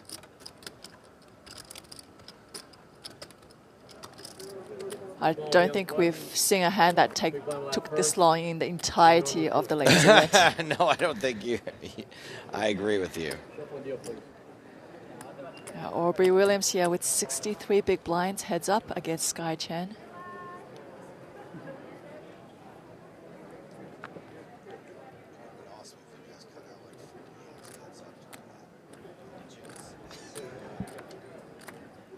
It's on me. That's what I thought. No, but button starts, it's weird. Heads up is weird. No, I just thought I could have swore he said something different, so I wasn't unsure. But I just... I mess it up all the time dealing at home. Whenever you end up with a home tournament and ends up going heads up. Yeah. I screw it up every time because you never start on the button, right? I mean, in a home game, what we do is we raise the blinds every 10 minutes to get everyone the frick out of my house. Not going to happen here. We're going to let these ladies play it out. Chen has flopped a gut shot. This is the first hand of heads up we're seeing? Might be. It takes a little while to, I guess, maybe adjust the table and put their stacks, you know, kind of on the opposite ends of the table. Take some photos. We're in that PLO hand for so long. I don't remember what event we're covering. It looks like the ladies' event. And nobody's really short, right? Like Chen here, she has, you know, more than 30 bigs to play with. Yep, that's the effective stack. And one double up from her, she, you know, has her opponent 2-1, so anything can happen really, anyone's game. Aubrey is in a good position though. She has gone with a raise on this board with just ace high. And Chen is not going to let go of her 7-4. Ooh, a diamond on the turn.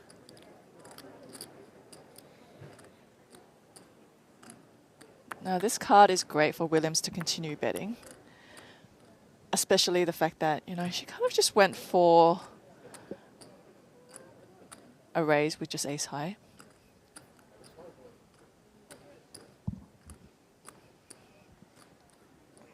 Maybe we should get an interview question in there, what she's actually looking at every time she looks to her right.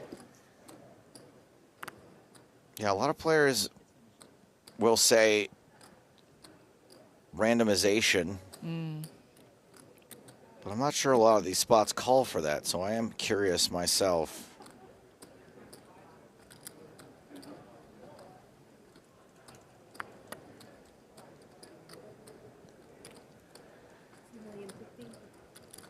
And looks like we're going to be going over to Natalie Brody for a Buster interview with Lisa Teebagy. Thank you, Celina. Lisa, third cash for you in this event, but your deepest run yet. How would you describe what this has been like? Actually quite amazing because I really wasn't planning on playing it. My nephew, I promised him when he turned 21 and graduated college that I'd take him on a trip of his choice.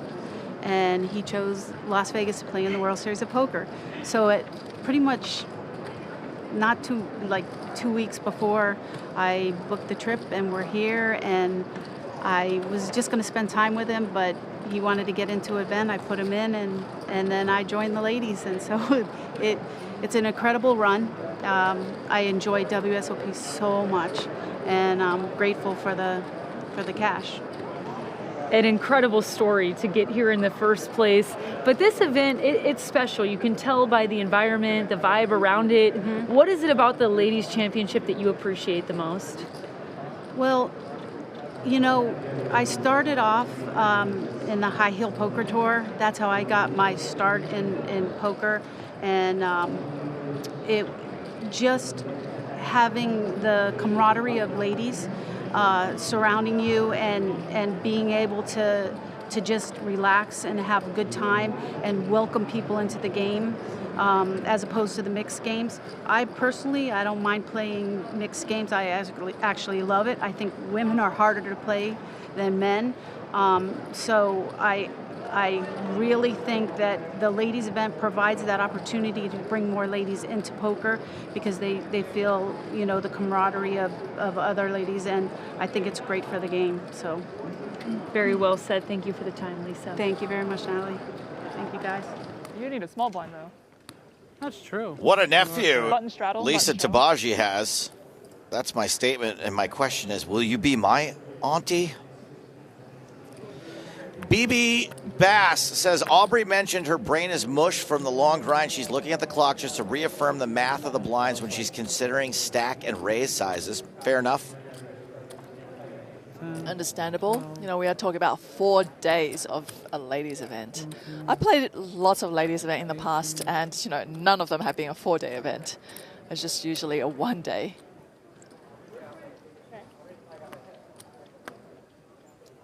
King, trade, top pair for Chen. This went call check pre-flop. And Williams is going to take a stab to no avail.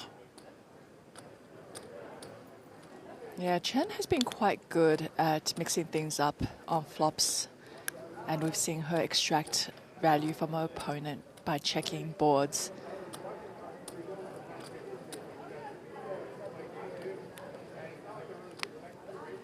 $850. She's gone with a raise here. Definitely, you know, a lot of different plays in her arsenal. Chen narrows the gap with that win up to 33 bigs. Williams on 64. I won. Yeah, you won. No, Teebagy actually, her interview took me back to some of my earlier days of playing the ladies tournament. I had a lot of trouble figuring out the ladies because after you're so used to playing against the men, you can categorize them, you can figure out, you know, what type of player they are. And then when you're faced with, you know, a lady on the table, yeah, they really just keep you guessing. And then they got to a point where I finally figured it out, and I think I won like 4 ladies events back-to-back tours. But, I mean, you know, we're talking about Asia Fields, right? So it could be ladies events with like 25, 40 players max, right? But to me, that was a big feat because it was always that format I had a lot of trouble with. Oh, my voice is so gross. Holy fuck. 7 Trey on 10-6 this time. I haven't checked it. Chen hasn't checked yet with this gut shot.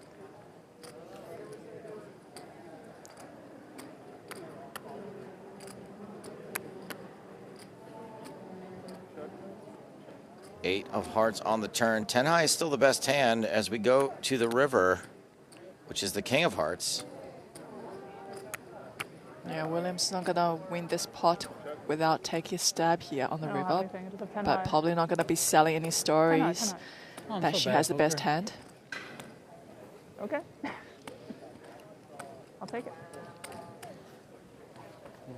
I fucked up healing the hand. I figured you. I felt like you also didn't have anything, but I was like, maybe my 10 high is good, so I just checked it back. If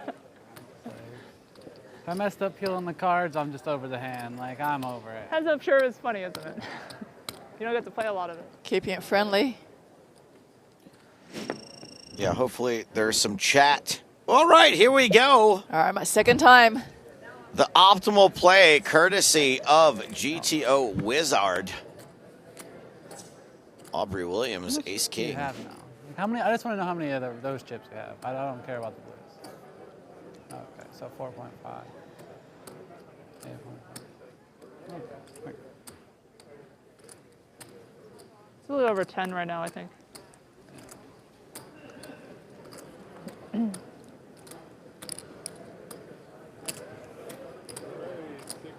And there is the opening raise. Does twice in 1 day happen often? I feel like I'm in for a treat. It does happen. 2 very good hands.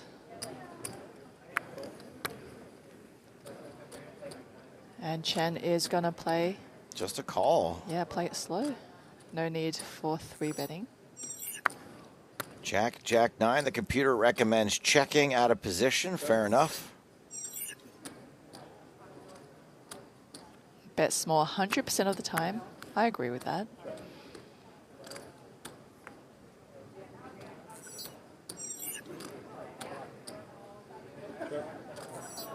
Chen is instructed to check again and does. Williams supposed to bet mid most of the time or large a small percentage of the time.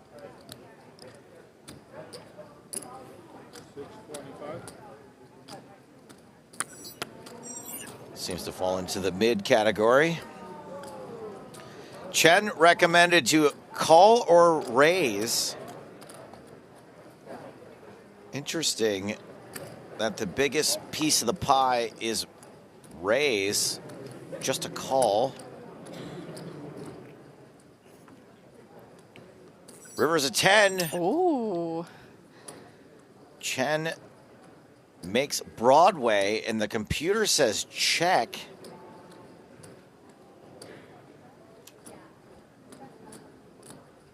So this is the recommendation without knowing the opponent has ace-king, correct, Joe? No, this is just based on your card, stack sizes, heads up, and the board. Mm-hmm. 2.2. What in the world? That doesn't make any sense to me. But 2.2 million. Chen diverts from the computer's advice. got ace king again. And Williams' computer says fold ace king. And William did say something quite interesting because that doesn't make sense.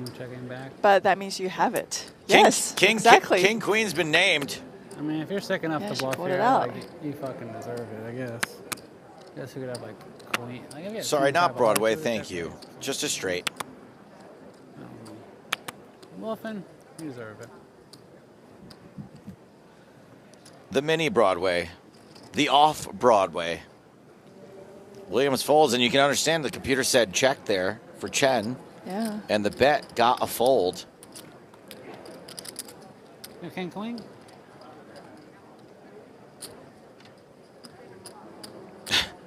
No, need to give info. Maybe. Oh, sorry. The less info your opponent has, heads up versus you, the better. Oh my goodness, it's a massive pot in the PLO championship. Mike the Grinder announces all in, and things have not fared well for people who have gone toe-to-toe with Grinder in this event. He still has so many chips, but it looks like the other player in this hand also has a lot of chips. Plenty of big blue chips out there.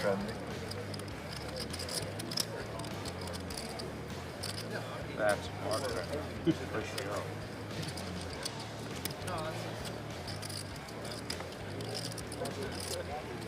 Got it. Two cards. Oh, shit. You want two cards? 1, 2, 3, 4 is the top. Wait, what just happened there? I think he was offering to show two of the cards, but Grinder put his on top. You want that? Yeah, but everybody's gonna see my hand. Wait, so he's allowed to look at his opponent's cards, and then nobody else gets that info? Doesn't matter. Cards are being mucked. And you know, with the Mizrakis, it's a family affair playing poker, so let's hear from some of the other ones. Hi, I'm Michael's mom, Mama Grinder. Mama Grinder. I'm Donnie Mizrachi, aka DJ Mizrachi, here to support Michael. In first place right now, we're in the Omaha 10,000 PLO. This is event number 70, and we got how many left? 13 left.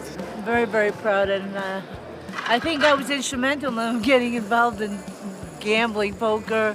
They used to watch me play all the time, and then She had her friends over late night, and then, you know, as boys, we're like, you know what? We're going to sleep. All right, enjoy, ladies. And then we would start our own poker game with the brothers. And then my dad would come out, and he'd be like, you boys are still up? We had to hide the money, you know, under the bed and stuff. And yeah, I saved a lot of lunch money over the years, and it was always fun. Yeah, we definitely got full-time support. We actually got Papa Grinder on the way coming in tomorrow, so the whole family is going to be here in full effect full support, and we're rooting on for Michael, for Team is Rocky. We got Eric, Robert, myself, and look out for us in the main. We're coming I in want to fourth row. introduce you to Antoinette, his girlfriend. Antoinette, come over here. Ramel, get up here. Come on, Ramel. We got the whole support team. This is Antoinette. I'm Antoinette. Donnie knows her about 30 years. So cute. Oh, Yes. man. Yeah. But, yeah, it's true. We got It's Ramel true. in the house. But it all began. Go Grinder. Racer number 9. Let's do it. My adopted son, Ramel. I love him so much. Go Grinder. Yeah. Thank you. Guys. Next time we'll have to coordinate a few things, but for improvise, that was.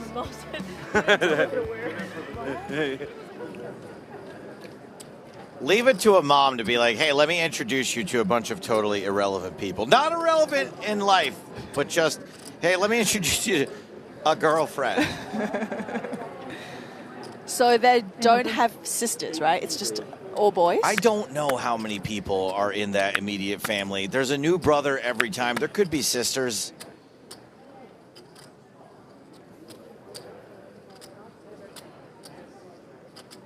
Back to the heads up between Aubrey Williams and Skye Chen. Williams here with the ace queen. Very much top of the range, especially heads up. Faced with a raise of 800k. I'm probably looking to 3-bet this.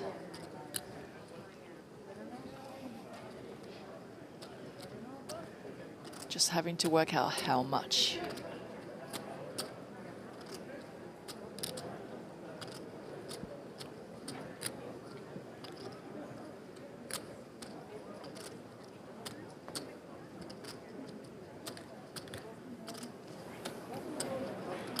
Re-raise incoming.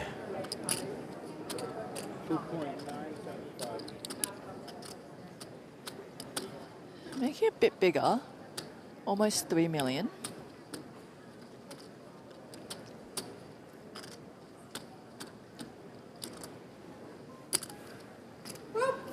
Woo.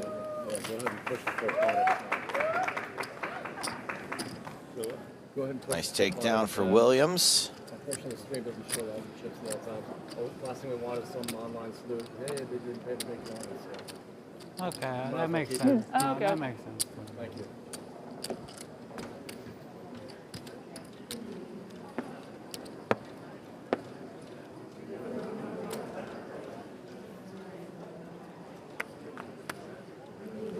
Jack 6 on the button this time for Williams.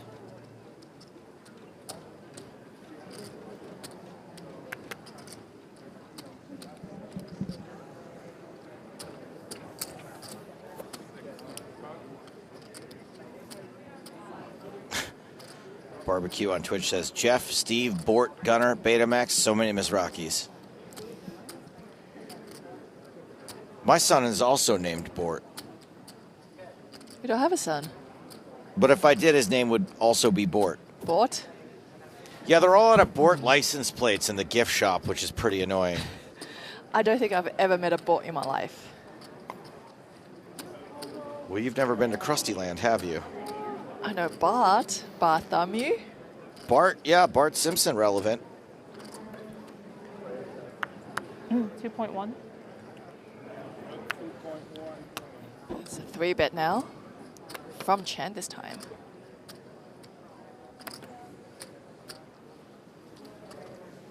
Anthony on Twitch says that his name is Bort. Mirror Shield says my name is also Bort. Wow, all the Borts coming out now. Yeah, there's more Borts than you would think. That's why the gift shop is out of Bort license plates. What is Bort shot for? I don't know.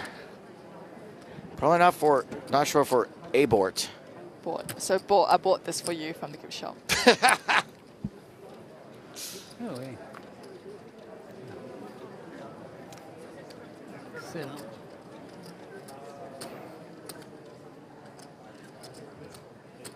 It's short for Bartholomew. They were just making things up.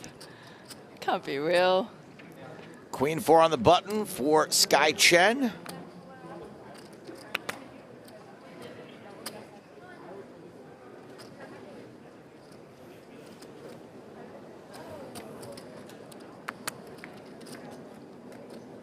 8-4 for Williams. Unraised pot. Queen 4's got to be feeling pretty good about this. Williams with the low end of the straight draw. I guess top pair would be pretty bad for Chen. 350.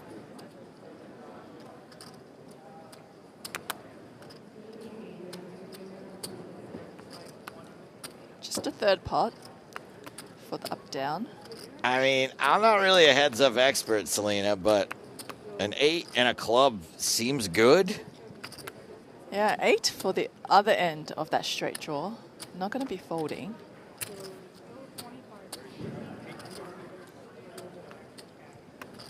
$75. Going to be raising. There you go. Okay. 875K. Yeah, so Williams does have, you know, quite a bit of raising range on flops. And we did see her do it with the ace-7, ace-high earlier as well. Just a little bit more aggression than the other players I have seen in this tournament. But Chen's not going to go anywhere with this up-down straight draw here. I heard 50, so I put 50. I didn't even look at your chips, sorry. You're good. You're deep in your mind. Turn card pairs the 10. No help to anyone, but Williams was the person that raised the flop. So the question is she going to continue betting on this turn?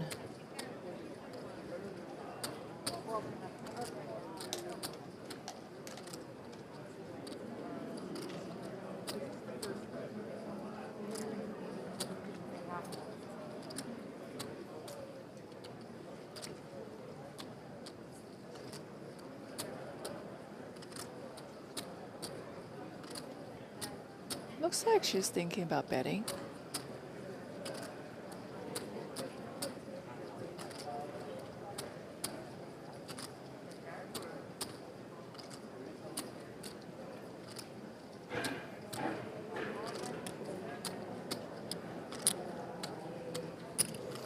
Oh my god, I did it again. Fuck shit.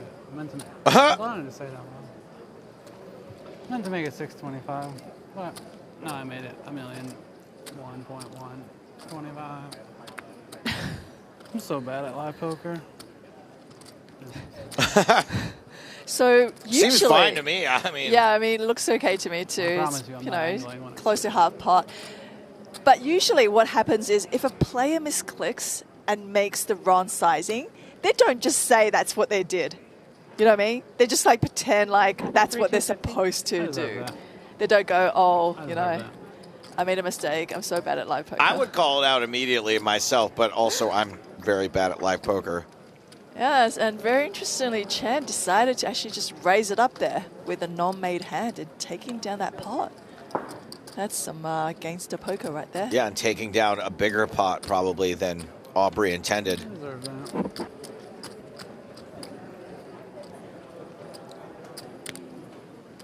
Okay, so this is...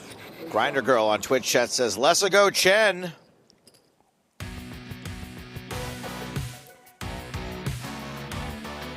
I can't even believe it. We're down to the final two of 1,475 total runners in this here ladies championship.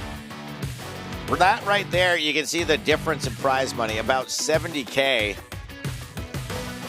But we heard Skye Chen yesterday say it's not about the money for her. It's about the bracelet.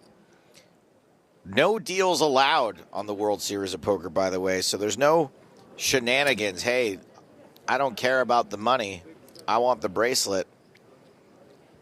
They're going to play it out for both. Do you think it would be allowed to put like first and second together and just play for that too? I mean, that's essentially making a deal, so no.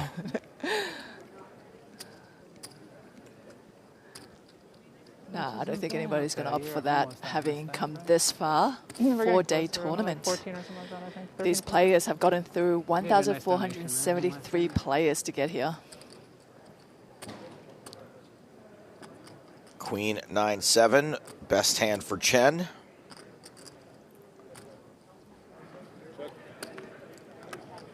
So far, this heads-up match has fared Chen quite well. We actually saw that Williams had her 2-1, and she's actually got herself up to 13 million at this point.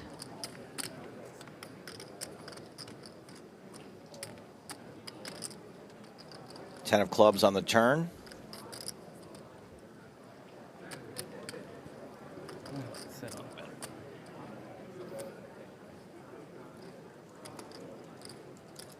Chen is gonna take a stab with that bottom pair. And it's good enough. Is that a trophy on the table now? WPA, the Women's Poker Association, I assume. All right, let's check in with Jeff Platt.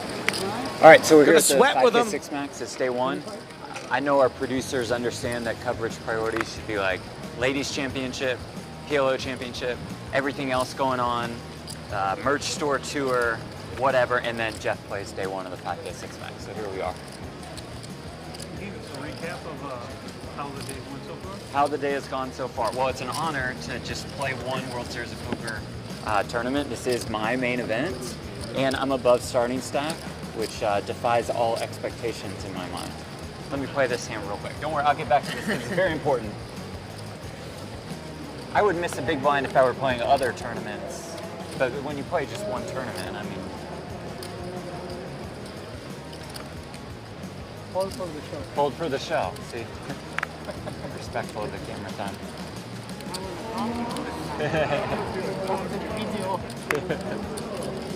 Check. You have any other questions? I'm happy to answer while I'm playing.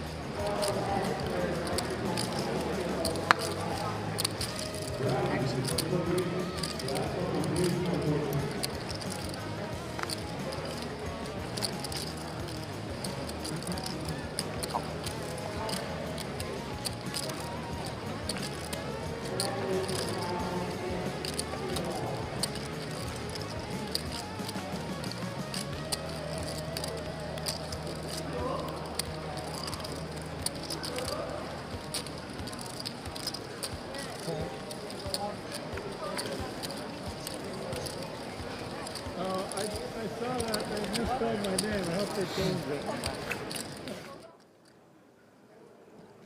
I think the highlight of that was them saying, it was Eric Seidel saying they misspelled his name. Man, that segment is ridiculous. Because Jeff Platt, having the camera on him, doesn't that mean he has to play that hand? Not really. He could fold and come back and talk to the camera again, I think. No, I kind of feel like he has to be like 7 deuce. All right, let's go. He is, look, he is dedicated to his job, but I don't know if he would go that far.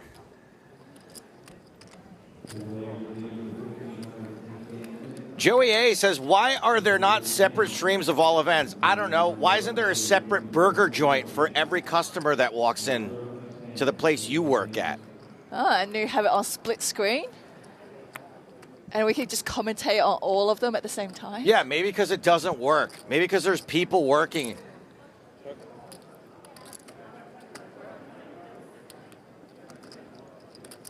Chen here has flop top pair. Why don't they sell hot dogs at this hamburger stand? Anyway, back to the action. Williams betting into top pair.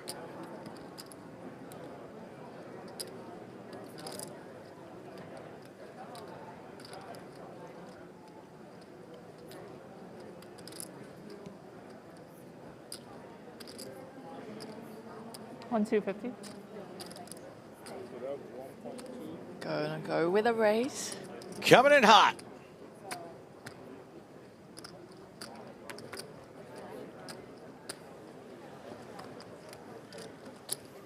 Gonna mix it up a bit.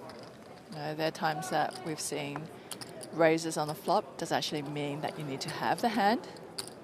In this case, Chen did have top pair. Chen on 50 big blinds now, 47 for Williams. Neck and neck. Yeah, there's a lot of post-flop being played.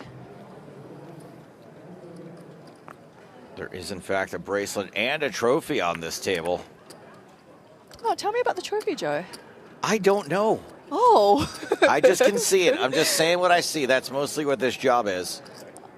Oh, I actually have been, asking you because you're the expert when it comes to all that stuff, I'm just guessing at a lot of this stuff. That's pretty cool. It's not just a bracelet, you get a trophy as Is well. that the size with the big blind ante or what? Did you look that up? I was like, why do you make it so big? And then I was like, oh yeah. That's on 800 every time. No, but like the first time I was confused, and then like I'm slow, so it took me like 2 times to make sense, Yes, the blinds have gone up. It's 200, 300 with 300 big blind ante.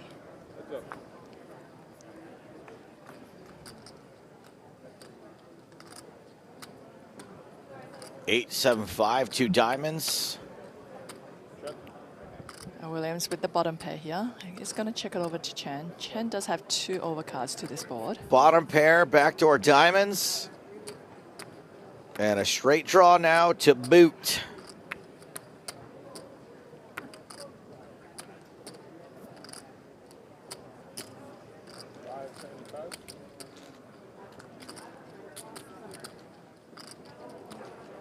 Pretty tough to make this call with Queen 10, and the call isn't made. It's a fold. For sure. And the Ace-5 doesn't really want to see more cards roll off. Just kind of want to protect that hand a little bit, get some value. I don't know who said that. Can't be giving my sources away like that.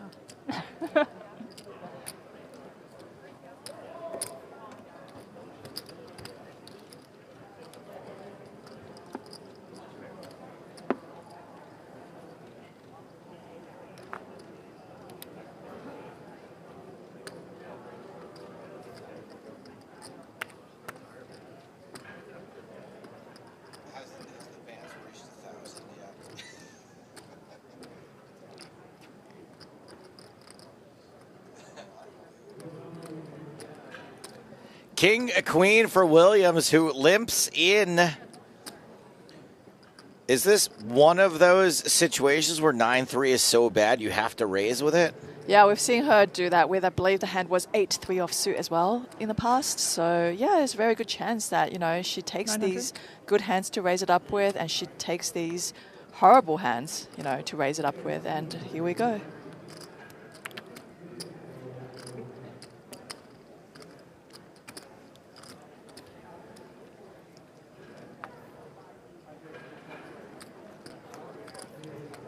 Williams will just call. And flops top pair. Now Williams' king-queen here is pretty disguised, while Chen is probably going to be firing on this board. Here it comes. 2.1 million in the middle. 825.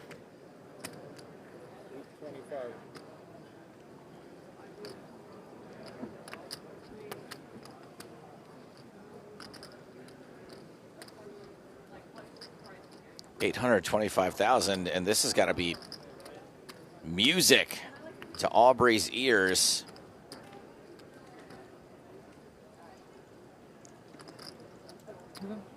Yeah, the only thing is that, there is a flush draw on this board as well as possible straight draws. Usually Aubrey Williams, she doesn't really go for raises on the flop. She does opt usually to just call. But this time, it looks like she might be raising for those extra chips.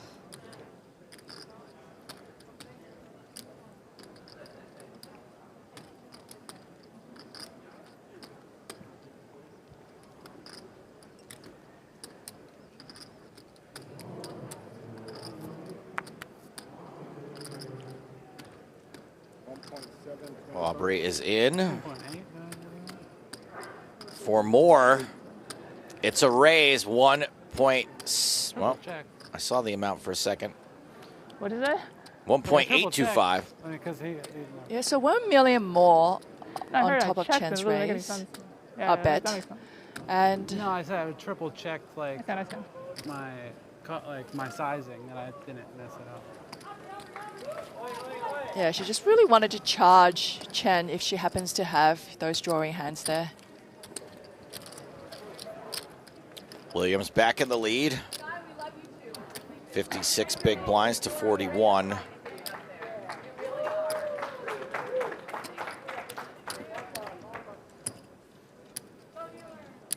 Yeah, so without really, a lot of three betting happening in this heads-up match, majority of the time, we're going to see much smaller pots being played and a lot of post-flop, small ball poker, really.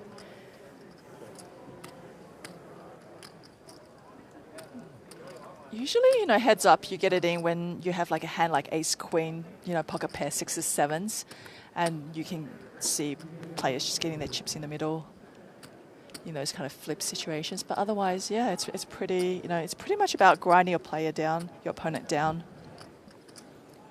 Tough to do when the pots are being traded back and forth. You do like to see, look, as much as I love a quick heads-up match, card distribution can favor one player oftentimes during heads-up. So you do like to see an even card.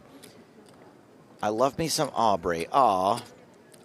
That's not the sort of card distribution I was talking about. Cue cards. Yeah, for sure. Like in the past, I remember when I played so my second main event win in Macau, which was the Red Dragon main event, I was down to 10 bigs 3 times, and that heads-up match lasted 6 hours. And I just didn't Good Lord. Right, yeah, I didn't want to give up. Joe, when you're on the heads-up and you're second in chips, you just go for it because there's no worse place you can finish. I like how you say second in chips instead of last in chips. Well, it depends how you look at it. Second in chips, there's no worse place you can come but second. So you really want to be gunning for that first. So in this heads-up match, you got down to 10 big blinds multiple times. What was your opponent, no offense, just bad at poker? No, just, you know what? At that point, he felt like I had so much heart and I wanted it so bad. And maybe he just ended up going, all right, girl, you can have it. But, after 6 hours, can you imagine how exhausted he is? Because he didn't think about this heads-up match going for 6 hours. He was not prepared.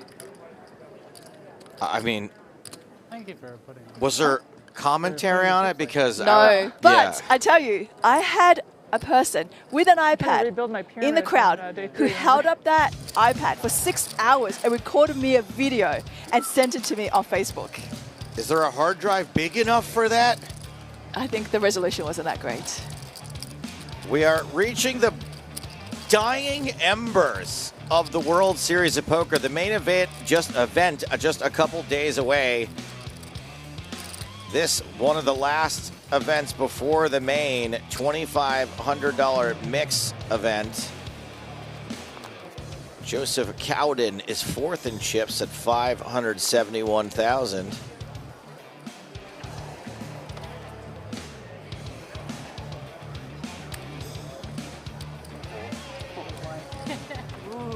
Who else we got? I'm in bad shape. There you are, Kihara on the Player of the Year leaderboard. Very impressive player. It's been cool to see how much of a worldwide affair the World Series has become. Matthew Schreiber, 2nd in chips with $615,000 in this 2,500 mix. Who else we got? Woody Deck. It's like a question. Woody Deck? Very fun name to say. It's also a great poker name. I would have won, but there was such a Woody Deck that night. Yeah, not as good as Moneymaker. Not that's as got to good take the cake. as Moneymaker. Nope.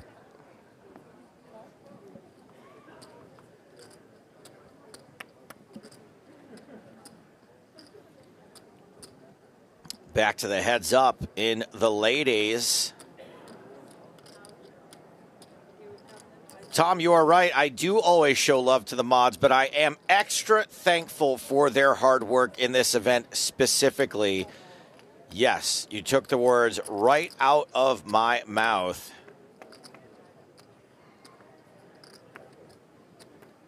Ace, trade, deuce. Gut shot for Williams and 10 high, flying high.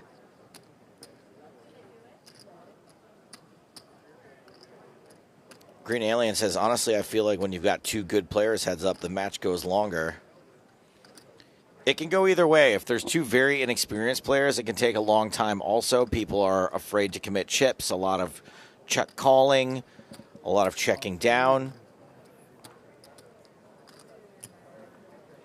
Yeah, I've seen heads up play between really good players that it's very aggressive pre-flop as well.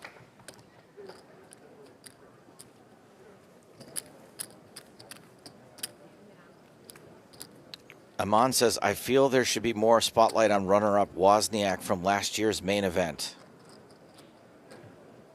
Okay. Is that your burner, Wozniak? I don't get that joke. It's just such a random comment. Wasn't he? Oh, no, because he was on stream. Like, I think you mentioned about him earlier, wasn't it? Oh, yes, he the was runner-up from the main event. That's right. What a weird comment for this event. I love Wozniak, by the way. Maybe if we had a spotlight on him, you'd know his last name.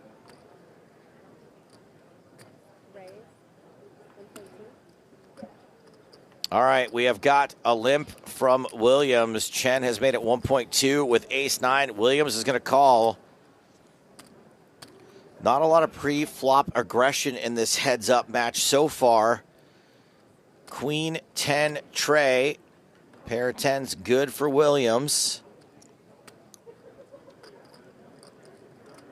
And a very drawy board out there. And 900.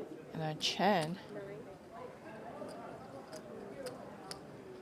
will make a bet just in case, there is a bunch of hands that she can just fold out straight away here. But Jack 10 ain't going to be one of those. Middle pair Williams.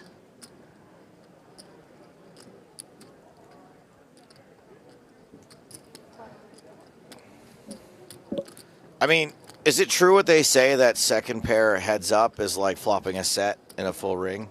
Yeah, it's huge. I just made that up, but okay. I mean, look, heads up, it's so rare for, anybody to really hit anything. So it's really about just picking up those pots where nobody connects, nobody hits. And usually it's the player that's in position. So that's why you see a lot of people playing in position heads up almost every hand. And a lot of players choose to raise every hand in position.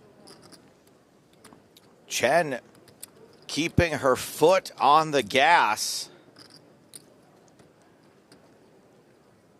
Wow, did she just bet 3.3 million? Yup. Wow, how does this pot get so massive? Look at that, Joe. Not just the pot massive, but a large portion of Chen's chips are committed. Yeah, Williams has been pretty good about stationing and following her instincts. Yeah, I mean, Williams is actually so far ahead, but it does make it really tough. No! Oh, wow. Did you see that? Chen only had 7% chance to win this hand, but with that bet, she takes it down. Did not follow her gut, and I shouldn't yell no like that. I just wanted to see a bigger pot. Well played, Skye Chen. Yeah, just with these different bet sizing and everything she has really kind of like be able to maneuver and get her opponent to do what she wants them to do. And that's actually so important in poker. Oh, no, that was really bad. Skye Chen now on 41 big blinds. On the side of the river. 56 for Williams. Probably, whether he had it or not. Chen with pocket trays.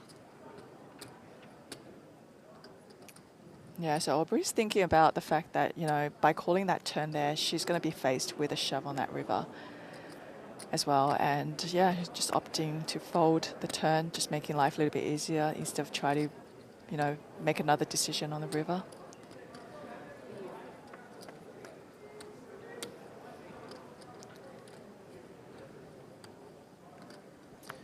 Queen 6 deuce.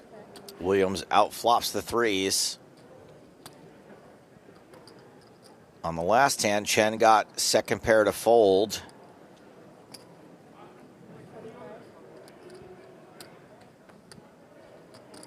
It's so sad we can't bet 420, you know? 425 is the price for Williams to see the turn.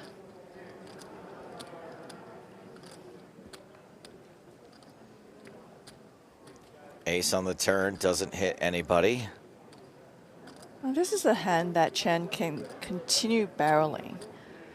You know, and if she did bet that flop with an ace-X type of hand, she can very well represent having ace here. Ryan on YouTube says, whenever the players talk, let's try to let them speak instead of commenting over them. Aubrey is spewing some funny stuff. Would love to hear it. I agree with you. It's just hard to know when they're going to speak, but I agree with you, Ryan. Yeah, I think what Aubrey has been doing is kind of talking her thought process out loud.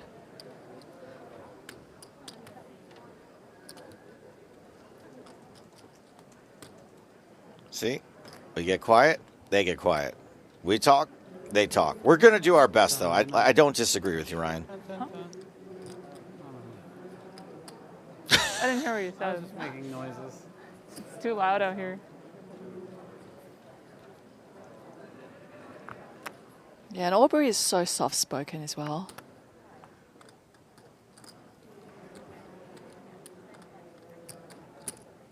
It's been ingrained into women. To be soft-spoken? To be soft-spoken, to be quiet, Yeah, to not stand out. Just fly under the radar.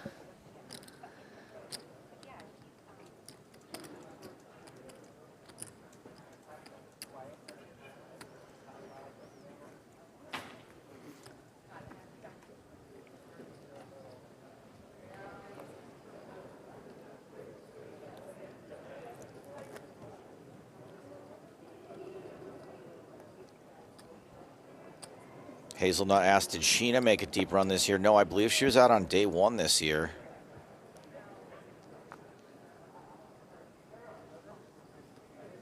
Yeah, if she had made a deep run, it would be like all money on Sheena versus the rest of the field.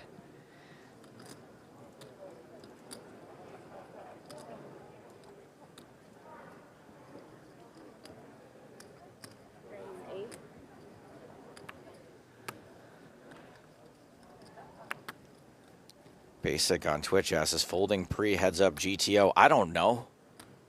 I don't even know what GTO stands for. Game theory optimal. I thought it was a car. Is it Nissan that has a GTO? No. No. Why did you just? No. Oh, GTO. I think it's a Pontiac as a GTO, but I could be off. It's an old muscle car. American muscle. Queen 10-7. Another board that dodges the gang.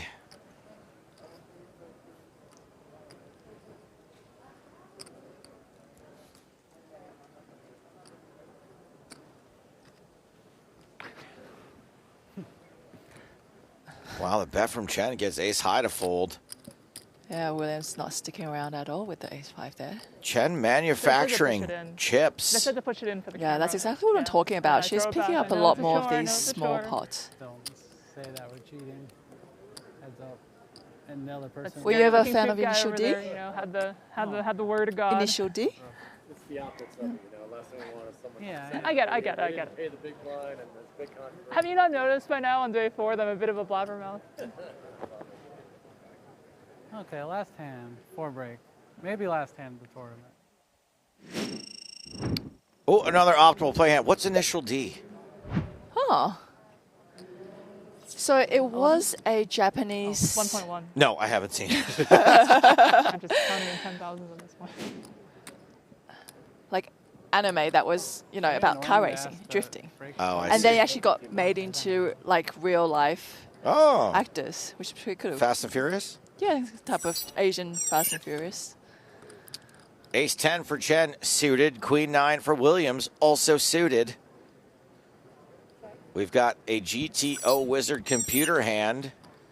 check falls within the range of the computer's recommendation. Williams is supposed to check a little less than half the time, bet a little more than half the time. All right. So far, so good.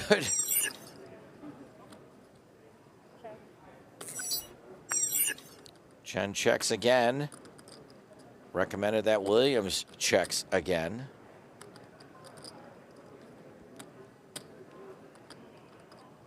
Callum says the Mitsubishi 3000 GT is also known as the GTO in some markets. So you weren't that far off. I wasn't that far because I'm pretty sure I know there was a Japanese car that was called the GTO.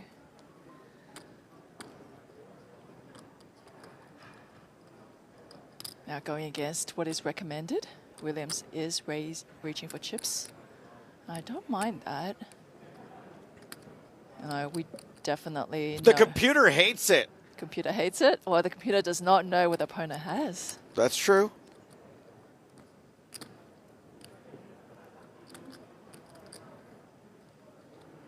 How much is that? 1.65, if I did it right. I was going to say, if there's no misclick. Yeah, I think at this point with a mushy brain, Williams better off just announcing how much she wants to bet. And the computer is recommending that Chen folds most of the time. Now, one thing the computer doesn't take into account is history and live tells. It's just game theory optimal. Computer recommending another check. Computer recommending all in a little more than half the time, or just betting big, but not checking queen high. The computer thinks has no showdown value, and it is correct. Yeah, really hard to have showdown value there with the queen.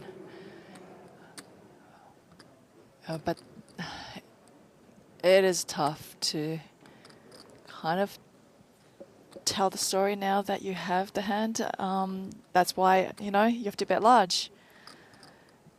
I think something like, 4 million into this pot might do it.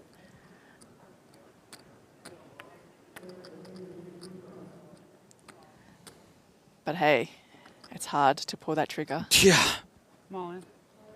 And there it Williams is. does pull the trigger. There it Can is. you count, please? As the computer says. Oh, and Chen is asking for a count.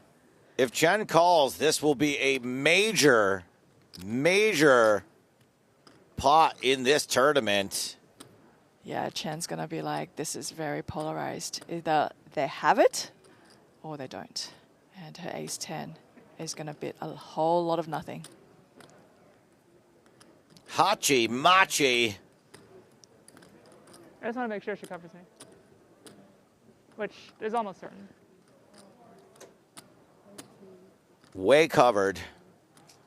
Williams started the hand with 57 big blinds. Chen started with 40. But if Chen doubles up, it'll be 80 big blinds playing 17. Oh, we've seen some really good calls in this tournament. And is this going to be another one of those? She's definitely thinking about it. Yaksha says call of the series if she makes it. Yeah, I mean, kudos to Williams for making this play. Hell and yeah. Chen really, really thinking about it very hard here. She has an inkling that she could very well be ahead. Sentient Hairspray on Twitch says free tip chat. Drinking water is a sign of nerves. I think it's a sign of comfort, so. Yeah, it depends on how you think about it. There are players out there who, will give you those fake tells as well. By the way, the computer says this is a fold 100% of the time. The computer gets this one. Oh, Chen does make the call and wins the biggest pot of the tournament. Look at that. Ace high hero call. And I think Williams did not expect to just see ace high there. Gets the good call compliment from Williams. If I would not win all in, you probably fold. Maybe I shouldn't have went all in. Wow. What an awesome call there by Chen. All good. 24 million chips now. And that brings I didn't think you had a pair. Aubrey down Seemed to like a way overplay if you had a pair. 4.4 million. I was saying a 2 pair. If you have 2 pair, I mean, then you got me. Yeah. That's why I wasn't saying I had 1 pair. Yeah. Broke the computer. Look at that 10-9. Check back queen. The chat goes wild. And we have a major Yeah, I know. chip leader heads up. I just bet on the flop. He might have just check called me down 2 streets. Who cares? Who cares? One hand. Gut Poker is greater poker. I mean, at than. this point, it's one decision, right? Yeah. Decides it all. Gut greater than computer in this case. Oh, we don't break, right? 9 and 75. And a break Williams needs right now, just to kind of, get her head back in the right place. Williams down to 18 big blinds. Chen with a 4-1 chip lead. I didn't go all in. You know, I would have thought You made a sick call on me earlier. that was like, I don't know. That one was way easier. that one. I should have gone all in on that one. I would have probably. Yeah.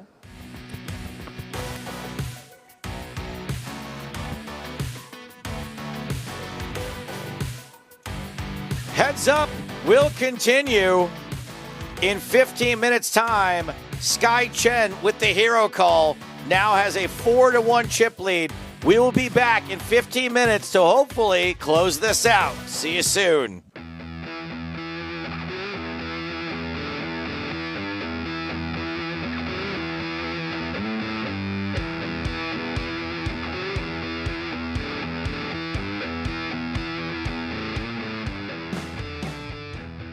For centuries, poker was a game of instinct, bold bets, and leaving the rest to fate. Vegas turned the game into a dream worth chasing. Players started asking a different question. Not did I get unlucky, but did I make the right play? Online poker opened the doors for anyone, anywhere, to compete at the highest level. Skill became something you could train. Today, the champions don't leave it to chance. They study. They train. GTO Wizard, official poker training partner of the World Series of Poker. This could be the last card of the 2003 World Series of Poker. What you see is plain luck. What you don't see is the complex calculation behind every read, the cost of every call, and the weight of every fold. You see them moving with conviction. You don't see the math behind every move. The position, the pot odds, the expected value, the edge. You see the numbers on the cards. You don't see the numbers behind every decision. And the nerve to make the right one. He's all in. You see them going all in. You don't see everything they held back. The doubt, the fear, the noise. The real play is never just the move. It's the mind behind it.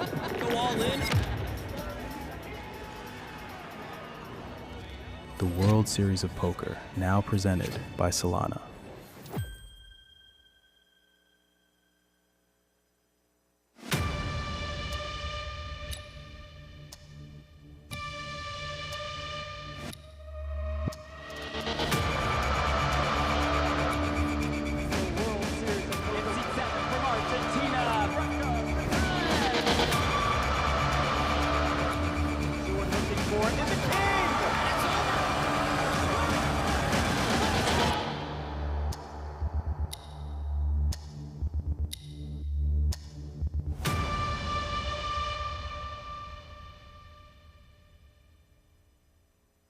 It is an honor to be next to Mr. Binion to open this marquee World Series of Poker store.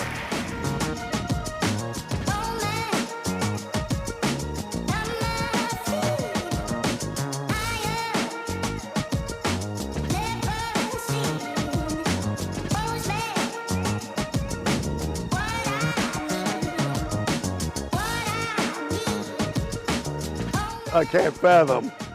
Basically, it's filled up with poker.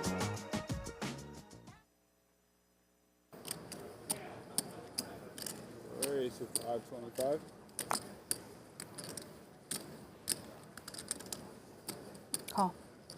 All 525. All in. All in.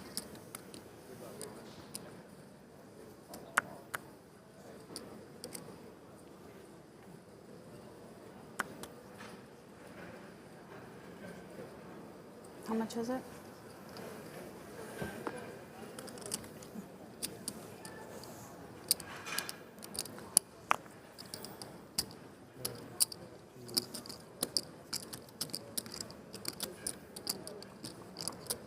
$2.475.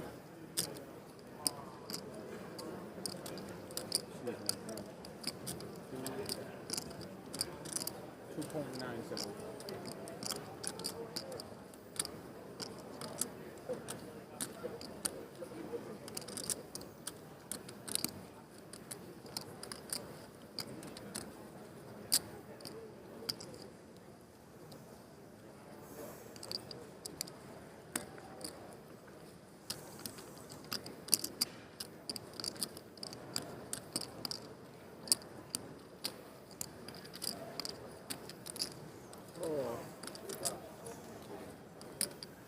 Here we go. Pocket kings.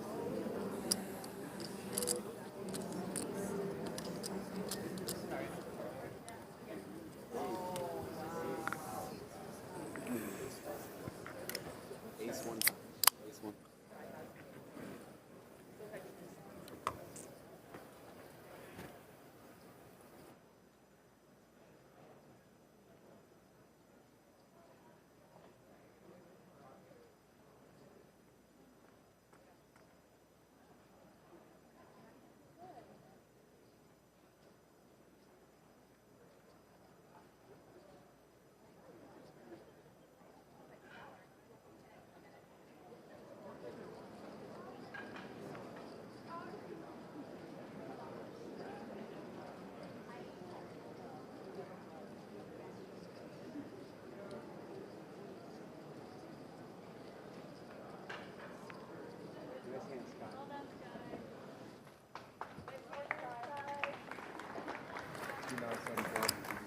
That's all right.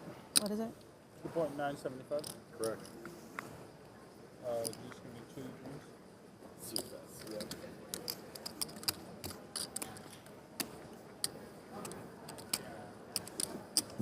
yeah. Nice hand, Skye. Any ace is always scary. Huh? I said any ace is.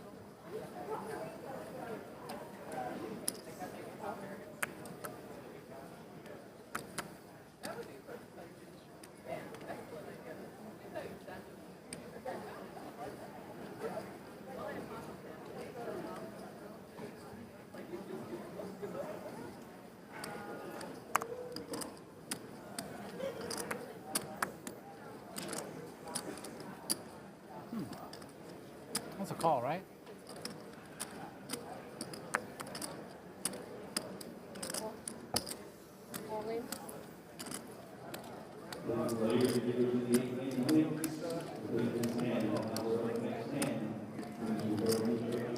What happens if there's a double elimination?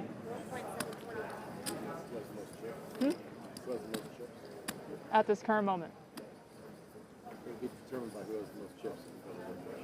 before the start of the hand, or Yeah, as in, it's like you're playing online. Huh? Whoever has more chips gets second place. all in.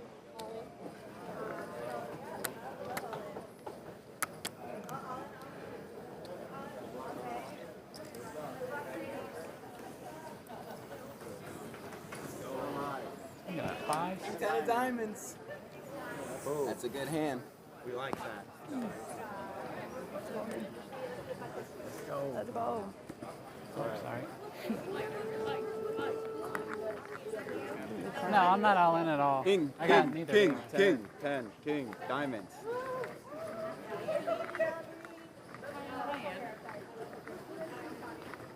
Let's go, king. Queen. That's a good count. Open-ended, 2 overs, backdoor flush draw, and we can invalidate too a queen. The queen we win. The queen we win. Let's go. Let's get there. On the turn. On the turn. Oh. No way. We're done. We're done. GG. All right. You played amazing.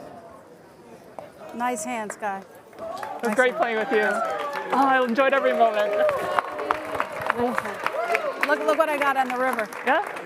Look what I got on the river. Nice playing, Aubrey. It was a pleasure. I got the straight on I know. You had so many outs after that flop. Yeah. Good luck, ladies. Would you ladies like to pause the clock and take 5 minutes while we arrange the table? Yeah.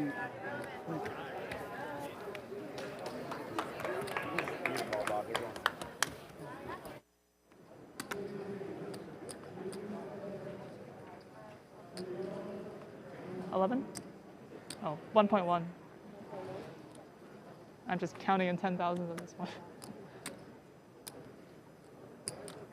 Could it be annoying to ask the break clock? I'll give you the full 15 minutes. Okay, thank you.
How much is that?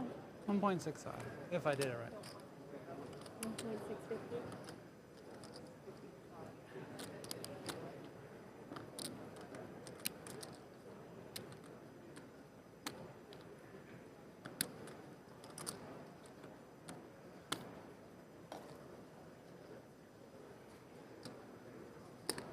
For centuries, poker was a game of instinct, bold bets, and leaving the rest to fate. Vegas turned the game into a dream worth chasing. Players started asking a different question. Not did I get unlucky, but did I make the right play? Online poker opened the doors for anyone, anywhere, to compete at the highest level. Skill became something you could train. Today, the champions don't leave it to chance.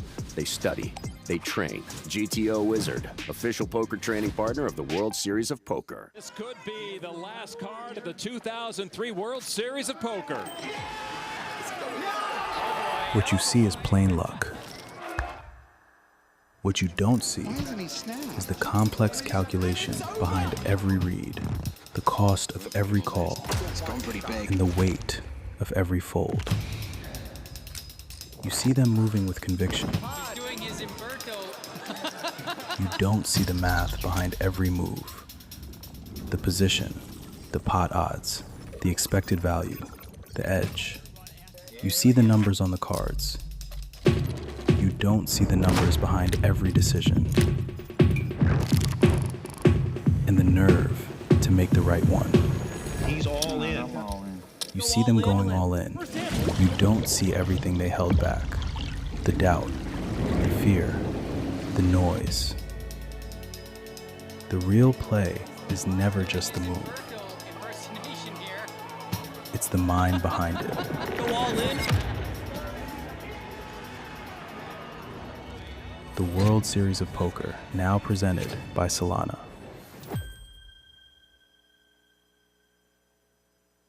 I was just too tempted to play these. All right, that was strong. Never poke the bear. All in.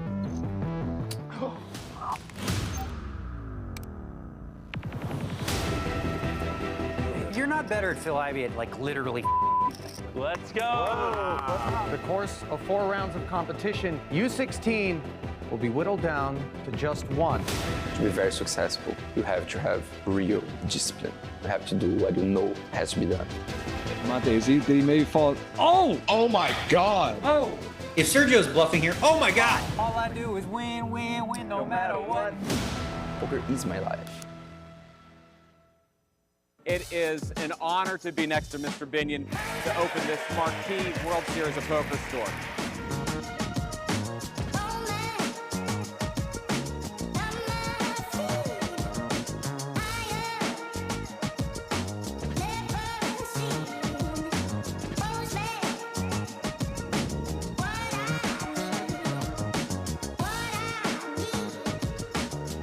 I can't fathom. Basically, it's filled up with poker. I'm Vibhu Norby, and I'm the Chief Product Officer of the Celina Foundation. Yeah, so international payments is a huge problem. If you come to go play a tournament in the Bahamas, but you're a citizen somewhere else, how do you get money from one country to the other? How do you get money out when you win a tournament? How do you get paid out? Today, the old system is really inefficient. There are a lot of fees. The money can get locked up. Celina makes it easy and instantaneous and free. This is really the power of digital money. I can send someone $1 million or $1, pay a fee under 1/10 of a cent, and it shows up in your wallet instantly, no matter where you are in the world. It doesn't matter. So we're really excited to work with World Series on not just this brand partnership, but how do we enable the poker economy with digital finance and digital money? That's really the next step, and you'll see a whole bunch of stuff come to life later this year.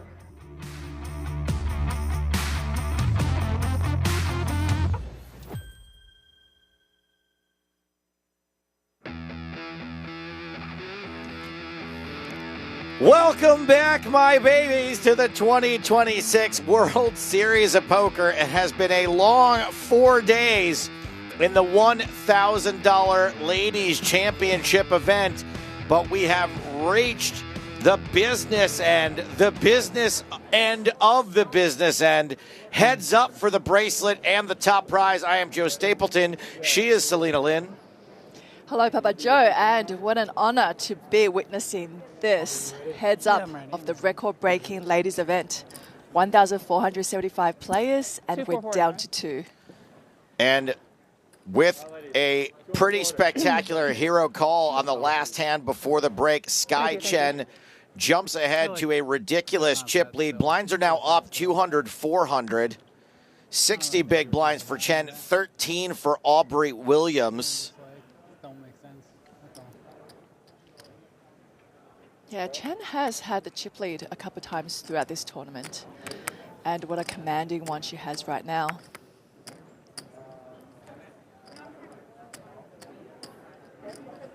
She has her opponent 5-1.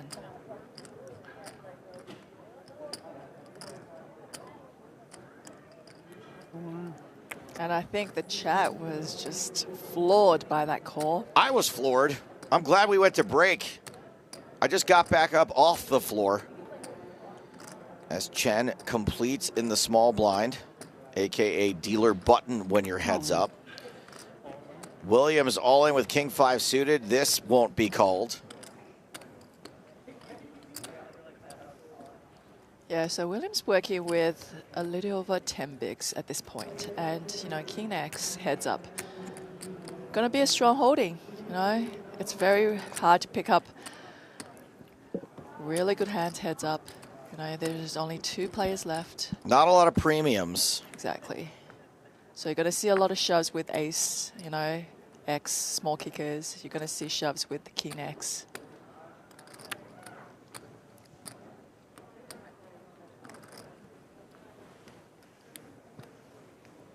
And Williams doesn't have a lot of breathing room unless, she finds a double up or she wins a few pots in succession.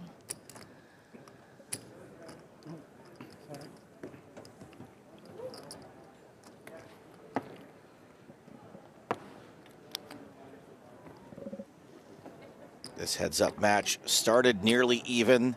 Chip leads, traded hands multiple times. This is the biggest lead we've seen from either player. Better than 4-1. Yeah, Chen's the kind of player who's not going to be going easy on Williams at this point. You know, it's a great spot to be in. You want to keep chipping your opponent down.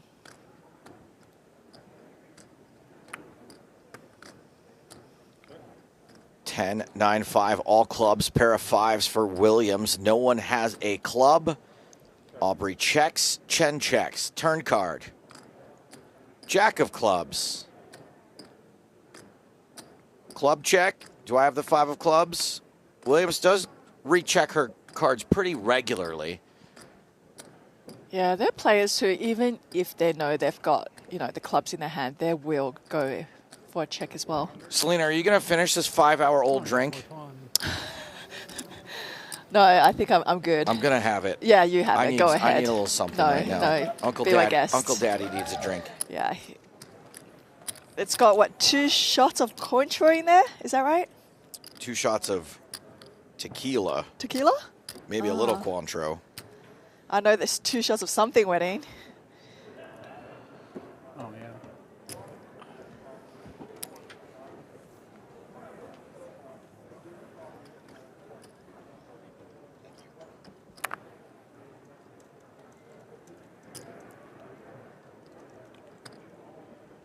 All in.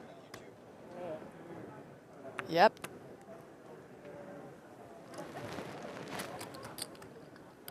Chen is going to just put Williams all in with the king jack there. Gets it through. No call. You know, I hope I don't jinx it, which I probably just did, but I don't think I've been all in this whole tournament. That's a pretty sick brag. I mean, the whole tournament? For sure. Yeah. Well, it's got to happen at some point. Even if you're ahead, it's going to be an all-in at the end to finish it. Well, no, I meant like for my life, you know.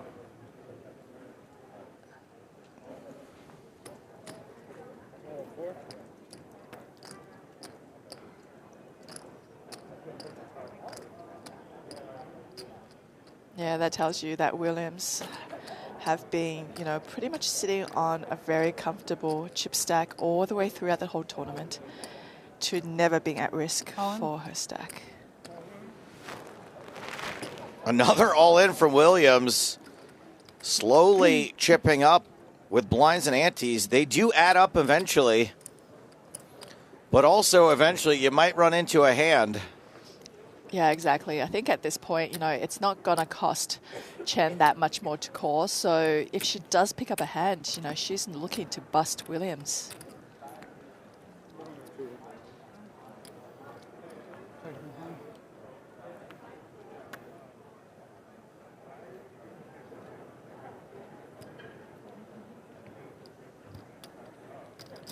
This time Williams limps in on the button. 9-8 suited for Chen. Looks like those are raisin chips. 1.1. Yeah, I like this aggression from her.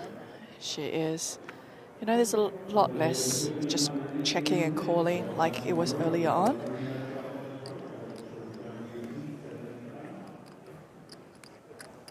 Tortuga calling it right here on YouTube. Says Stapes all in on Margs. A little too much sugar in this bad boy for me, but I need something right now.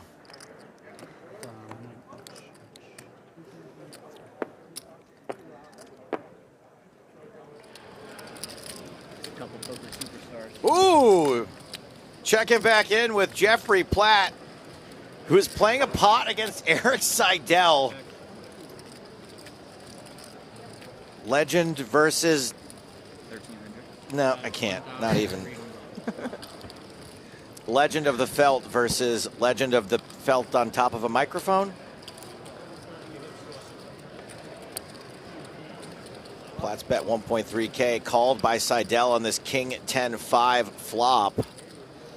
Jeff doesn't look nearly nervous enough.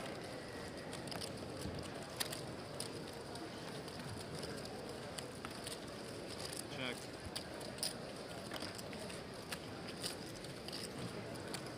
Seidel checks to Jeff. Seidel out of position.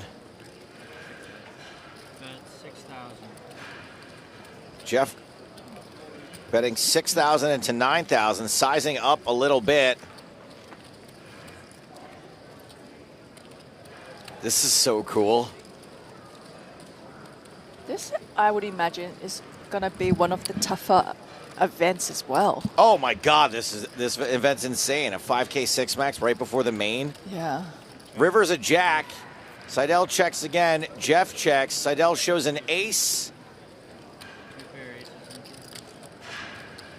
Jeff with 2 pair. Ace 4 for Seidel. Ace king for Platt. Come on, Jeffrey. You can smile a little. By the way, I think he grew that beard today. I have a reputation for being hairy, but Jeff must have to shave every single day. Yeah, it looks like a pretty fresh beard. Looking good, playing good. Wins a pot off of a true legend of the game.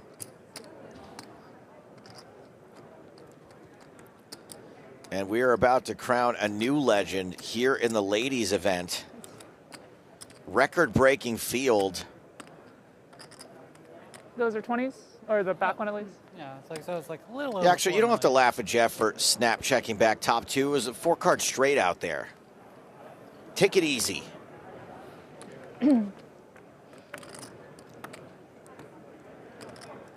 Flop is ace 9-6. Does anyone have a pair here? Nope. I'm kind of cross-eyed at the moment. Yeah, I think Williams was the pre-flop raiser, so therefore, yeah, I don't know, take a stab. Probably good enough to take down the pot right here. This hand, the Robbie Jade Liu, the patron saint of women poker players. 450, and then I was like, wait a second, I can't do that. we ran out of those ones a little bit ago. Yeah, I was like.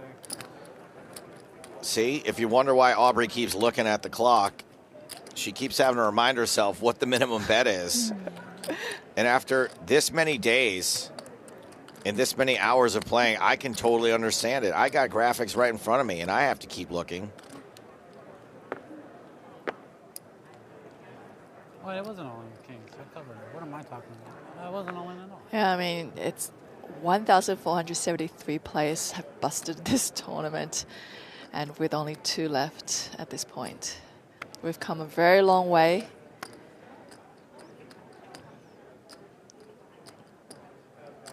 S. Bruner on Twitch says, never see Jason Kuhn look at the clock. Who cares?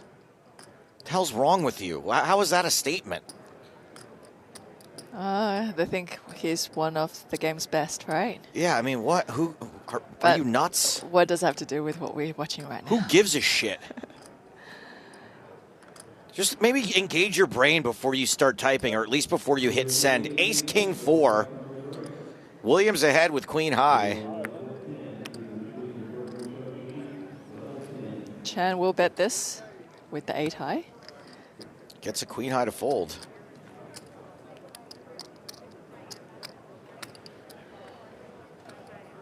You gotta not let chat get to you. It's not getting to me. I'm entertaining people. I don't know if a like would get to you.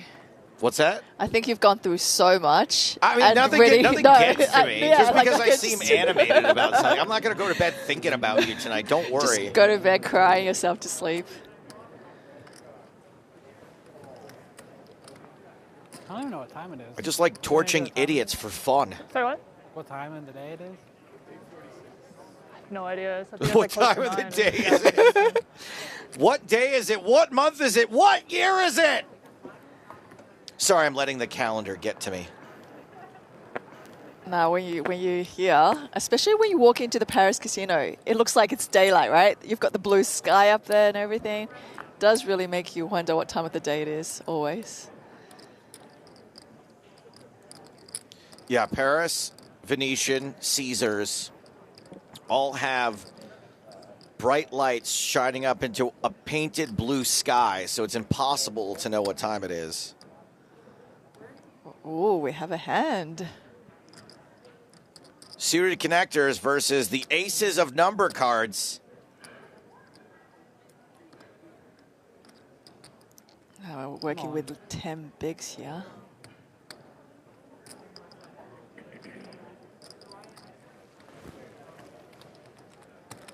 Chen lets it go. Another small pickup for Williams. She is very short still, though. 12.5 big blinds.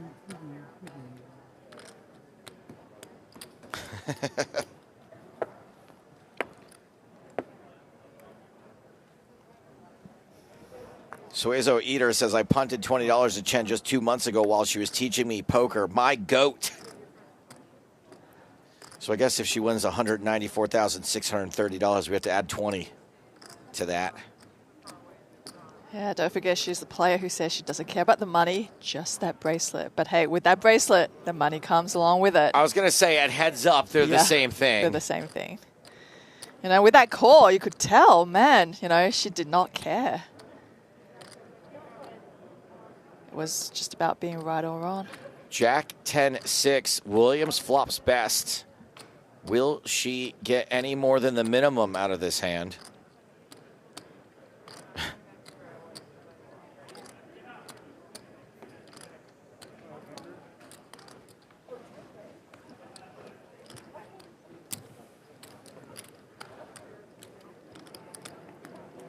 Trendkill says you should ask for your $20 back now that she's banked. I would actually do that. Hey, you're guaranteed at least $129,000. Can I get my 20 bucks back?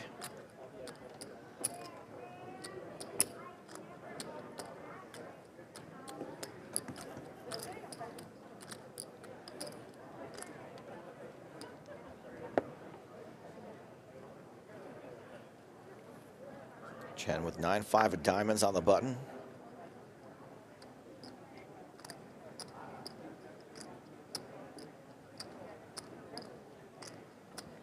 Celina, is the strategy here to just be min-raising most pots and let Aubrey commit herself? Yeah, but I have seen her also just call these marginal hands as well, just in case, like, Aubrey, you know, just shoves it in, because I think her main goal is she wants to see flops in position to Aubrey, and that's what she's trying to achieve here. King 8-5. Uh-oh. Chen snap shoves. Williams has the best hand. Yeah, Chen snap shoves here with the bottom pair. And Williams with a pair of eights in her hand. And she's have to ask herself, is Chen going to be doing that with top pair? And if the answer is no, then it's most likely... It seems like no. Right, so it's going to be a draw, right, at best. And in this situation, it's a bottom pair. So, yeah, I can see Williams very, very inclined to make the call. Folding, but I'm definitely going to complain for a couple seconds.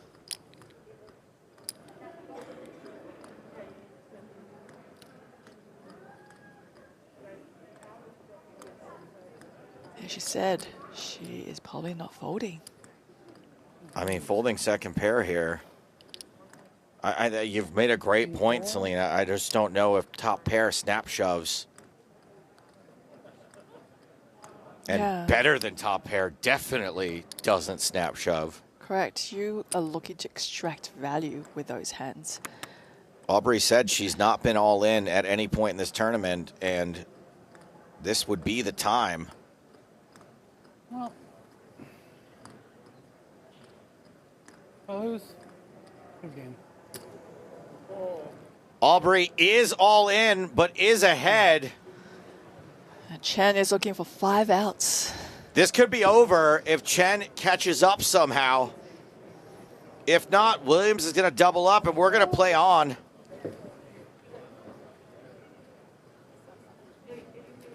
Dolly Parton's working for her, 9-5. No matter what happens, Williams should be proud of this call. Jack on the turn changes nothing. River card incoming. It's a 3, double up Williams. It's a nice tap on the table from Chen. How much is it? It takes Williams up to 11 million chips after that hand. So it's like 2-1 now. You can see how beloved Aubrey is in this community. How much support she has. And rated on Twitch got this one right. She's still very much alive again. Aubrey on 28 big blinds now. Chen on 45. All right, Jeff, I'll give you this one. She really took one on the chin. I folded such a bad hand, I probably would have won already. On the queen-queen board, you probably had cheeseburgers. Cheeseburgers. If there is poker terminology called cheeseburgers, I need to know what it is. I need to know now. Probably means you had crap. I don't know. I like cheeseburgers. I don't think they're crap. You had junk. Cheeseburger. If you turn a 10 on its side, does it look like a cheeseburger? Kind of, right? With a bun? 2 10s? Yeah. Cheeseburgers? Someone will correct me. Don't worry. That's what the internet's for. Williams once again flops best. Bottom 2.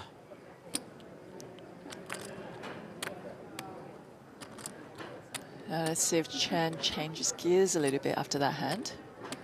I can't really be too aggressive anymore at this point.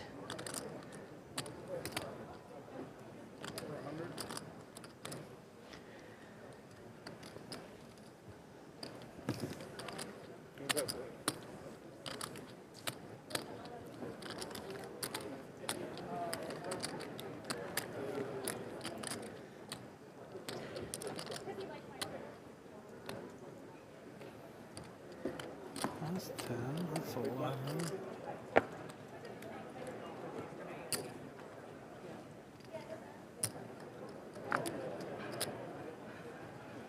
Tens are only called cheeseburgers at WSOP Paradise. Very nice. Very, very nice. Oh, look at you. I love a Jimmy Buffett reference.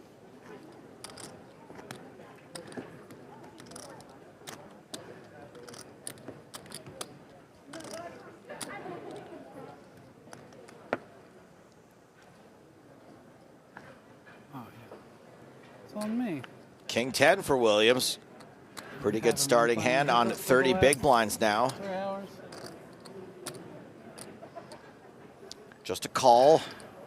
Man, I'd sure like to see some more raising Yeah. on the button. How about you, Celina? Well, that's what I'm saying. I'm actually seeing a lot. You know, once they get to that stack where there's room to play, they seem to be limping a lot and calling and checking. Chen has flopped pretty good here with Queen 8. Check, check. Deuce changes nothing. I can see Chen betting out now at this point, especially, you know, in the big blind and having those kind of board, you know, it's pretty good for her. 500K.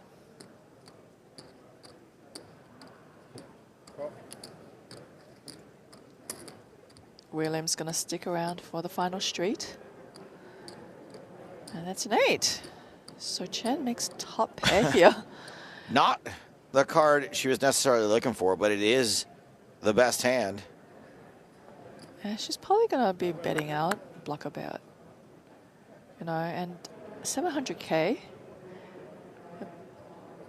I don't know if Williams is the type of player to raise there, you know, without having it.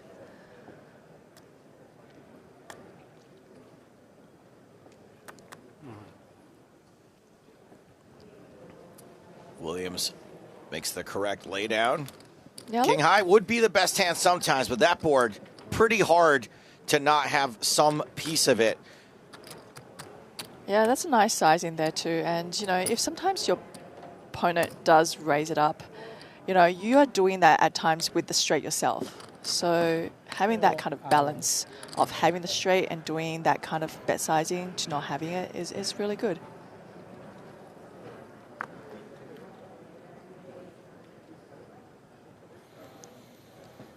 Five tray of spades for Chen on the button. Again, would love to see some button raises.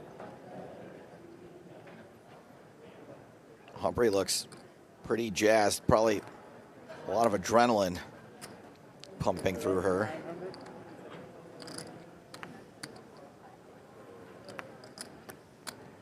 You see what a raise can do?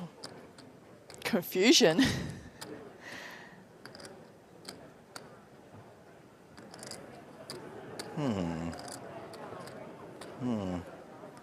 I keep thinking she's waiting for a player to bust at another table.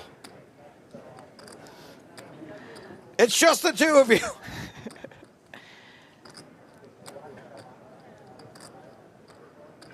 Yeah, Williams doesn't like this 6-4 offsuit.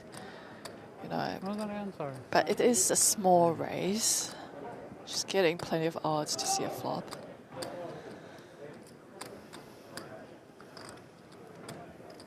Odds indeed. Odds have been called.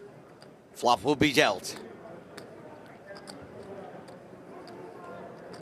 Ace, deuce, 4. That's a pretty good flop for 3-5. Yeah. Smoke him if you got him, because, Celina, that is the joint. Ah, the wheel is a joint? A straight is a joint, but also a wheel. Absolutely. Williams does have a 4 and a draw to a bigger straight. Yeah, Chen's going to look to build a little bit of a pot here, you know, just get some value. I know she flopped really, really big. 1.3.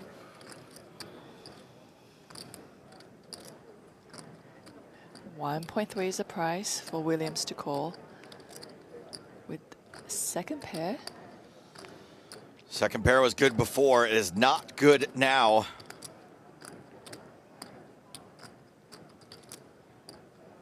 Yeah, definitely easier to be calling with second pair on the flop than the turnout, but I don't know if Williams, with that 6 in her hand, she's going to just fold. Well, this is why raising pre-flop, I think, is so important, because your hand is more disguised now.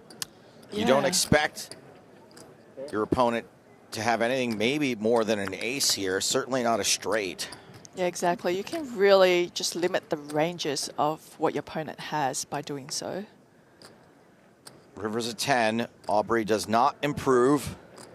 She checks. What do you have behind?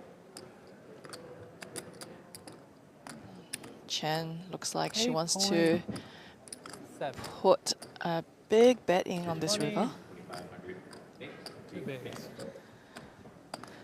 8.7. Is there a script, or is this just all improv? How could there be a script? We're watching this live. Does it sound like we're reading a script? I mean, if it's scripted, we could probably do a little better than this.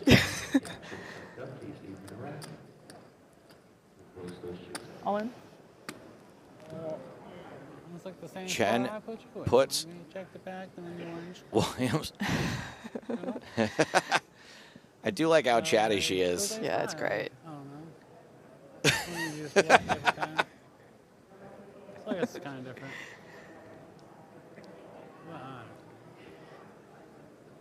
Yeah, the board's By the time, pretty but the hand was different. like too good to bet. But it's heads up. I don't know. Poker's hard. Poker is very hard. I'm not calling. Aubrey folds the worst hand. Straight bluff. Takes a bit of a hit there, back down to 21 big blinds. Still in better shape than she was. The worst ace. Thank you.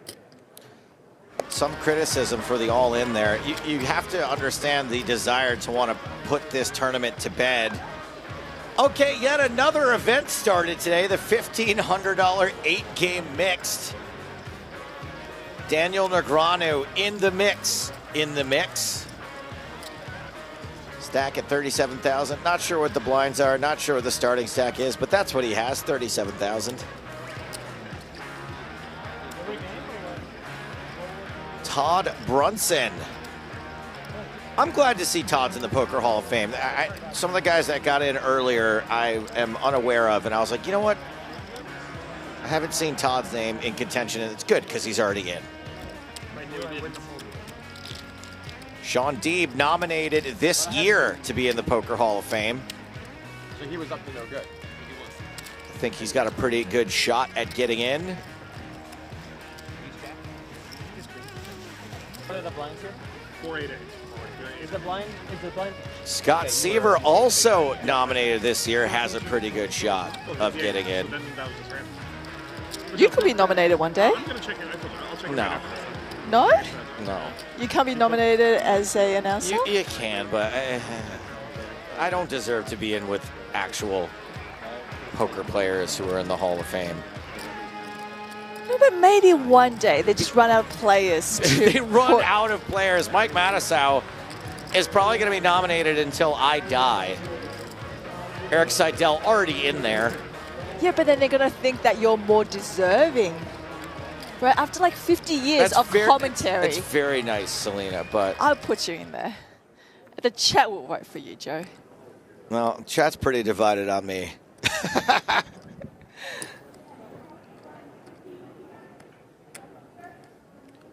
Williams limping in with King 6.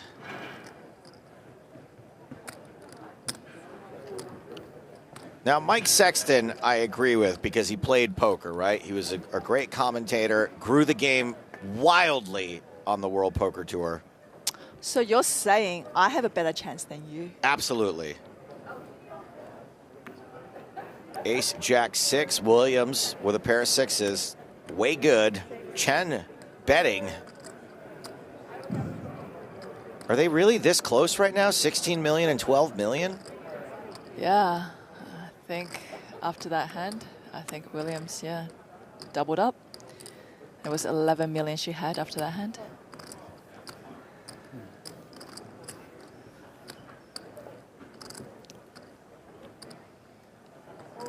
Another jack on the turn.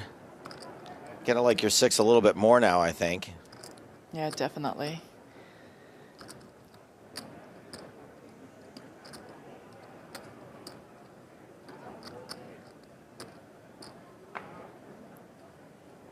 Chen will be making a bet though. 1.8. What? Trendkill says, Sean Deeb slow rolls out of bed. I'm sorry, please don't lay the hammer down. I think it's a good joke. Some cheeseburgers. This one, I'm gonna save this one. Like I'm gonna fast forward the stream so I can see what the fuck. I think the punch drunkenness may be setting in for Aubrey Williams. Folds the best hand. Getting a little silly out there. Not the fold so much as the comment. The comments, yeah, just give me a lot of information and talk about cheeseburgers a lot.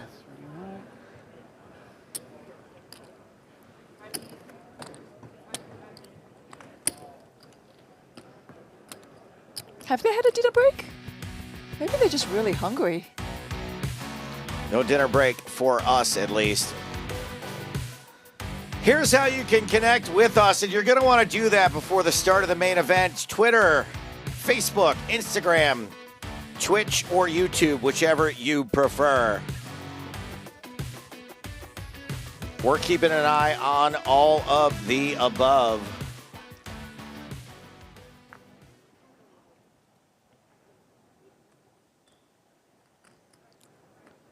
Back to the heads up. 9-7 for Chen.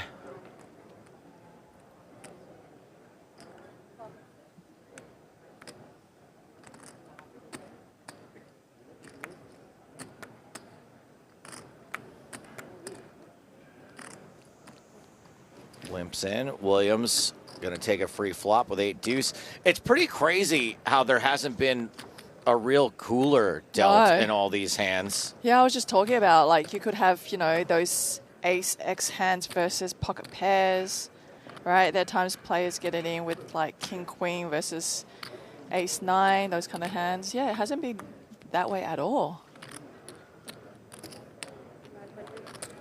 Williams flops real good here. Pair of 8s has got to feel like a winner. Chen is up and down.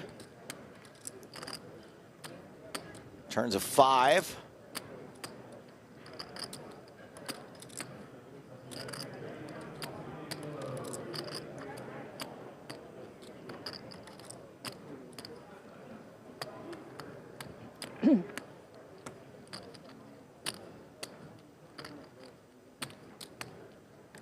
And is she gonna bet? Yeah, I mean, looks like she is. It's just she does take her time making the decision, try to work out, you know, how much the pot is at this point. Fatigue is a factor. Yeah, I mean, I can imagine these players being very excited the night before too, you know, probably. Yeah, you don't sleep either. No, and you don't sleep well.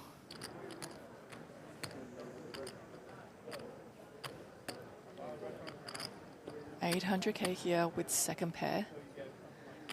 Chen with the straight draw. We'll just call.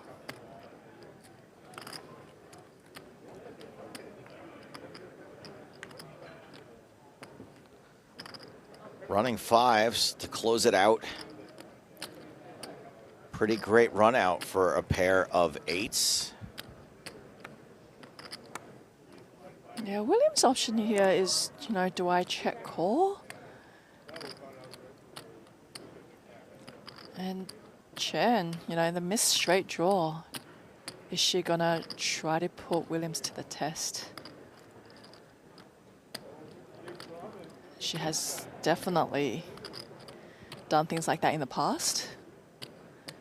Bluffing rivers. Not this time. All right, Aubrey is going to close a little bit more of the gap with that pot. Only 8 big blinds between them. Aubrey has the effective stack at 32 bigs.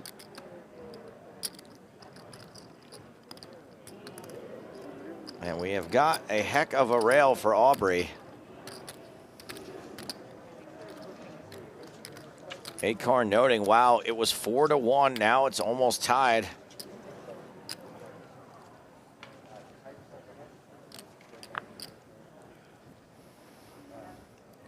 Habs asked, will they show the 10K PLO? Yes, tomorrow. You're going to have Ali Najad and I think Blaise tomorrow? Man, the chat wants us to just live in the booth, huh? Jesse James Sylvia tomorrow. Oh, that's right, yes. And Ali Najad. I don't know if you guys are going to be getting Blaise back for the rest of the series. Is he well, coming that's what Ali said on the countdown show today, is that, you know, Blaise really went for the heel sort of role. It's a wrestling term, the bad guy role. And all the criticism actually did affect him. Oh. And he's not sure Blaise will be back. Oh, the chat was just too hard on him, were they? Not just chat, but Twitter, whoever. You know, look, I can appreciate what Blaise was trying to accomplish. Man, I thought Blaise was loving it, right? Like he was putting on this, you know. People are human beings, and this stuff does get to you. Man, I'm curious at what the chat was like. I did hear him say on numerous occasions, if you guys don't want to listen, you can mute me. And I do appreciate having that sort of cavalier attitude. But from what Ali said on the show today, Blaise was somewhat affected. And by the way, Blaise is not doing any more commentary for the rest of the series, but not because of that reason. I just don't think he was scheduled again, but we're just not sure what his willingness will be to come back. I think he will be back personally.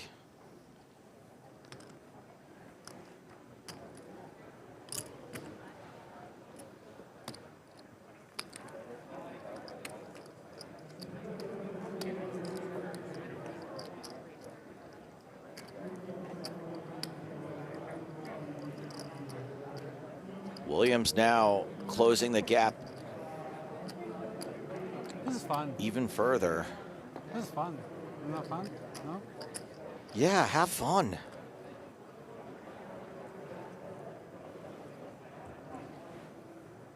Ace-6 for Williams. I think this is the biggest hand we've seen in a long time.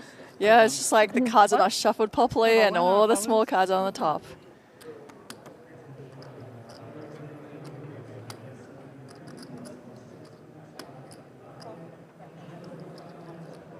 Just calling. Chen is going to get to realize her equity with this Jack Deuce, which is significant at 36%. And Flops top pair. No club for either player.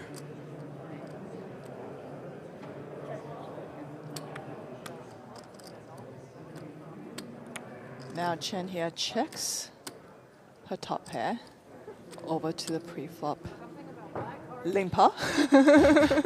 Yeah, POS says last raise pre was before dinner. Exactly. It's pretty amazing just how small these pots have been.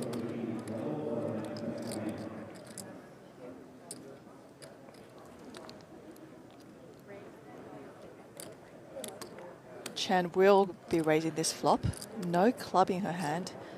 You know, she does not want the club draw to be drawing for cheap. Take water. Water. We're past the point of water as we check in on the 10K Omaha. Joshua Barney, Zarvin Tomboli, and Ari Engel all in. Zarvan Tomboli is going to win this pot and knock out both Joshua Barney in 11th and Ari Engel in 10th,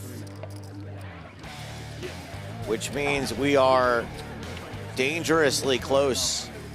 I think nine-handed is, would the PLO go to a nine-handed single table, or do they have to be eight-handed with all the cards out there? We don't know, right? Nope. 9 times 4 is 36. There's enough cards. There's enough cards, yeah. And if the tables play eight-handed, they would go to the unofficial final table at 9. So that may be what we just witnessed. Sounds like talking about water or something makes you like need to go to the bathroom.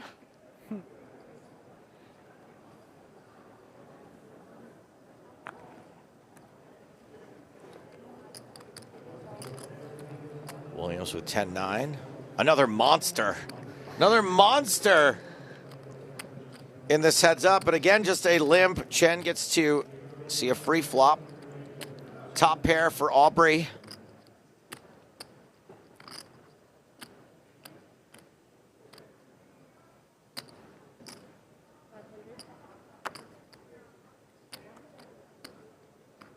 Chen bets. Will not get a fold this time around. Nope, not with such a strong holding of top pair from Williams here. Gonna at least call it. You know, I mean, she has to decide whether this board is too moist and maybe go for a raise. Again with the moist. I like that word, but some people think it's a really horrible word. It's fine with me. I just, you know, it does ring in the ears a little bit. I don't know. I wouldn't call it like wet, you know? So I don't know. That's look, moist is a great word for a board that's not quite wet. Thank you. Damp maybe would be less triggering. Despite seeing all 5 cards, Chen left with nothing but queen high.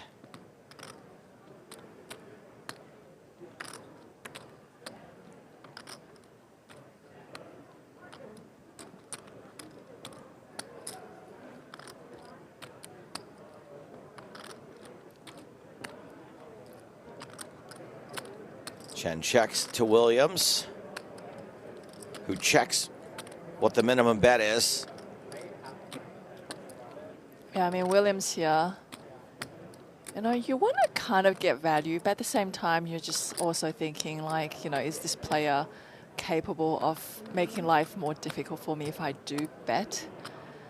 But the way this hand kind of played out, you know, I can't really see Chen coming out with a raise.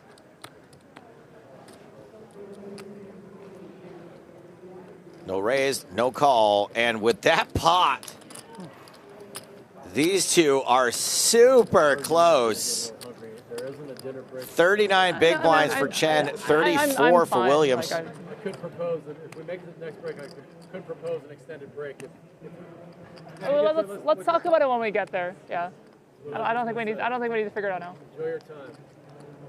This rail is way too quiet. Can we have a hand for Skye and Aubrey? Yeah. Let's go. Let's see some raises, Joe. Hey, maybe the round of applause is all it'll take. Let's see a 3-bet. To light a fire under these ladies. Ace deuce for Chen. It's her first ace in a while. Surely this can't be a limp. We should start doing shots. And every time they raise, we do a shot so we don't get too drunk. So when they just call, we don't have to drink. Okay. 1.1. We do have a raise from the button. And Jack 8 is well within the big blind defending range, heads up.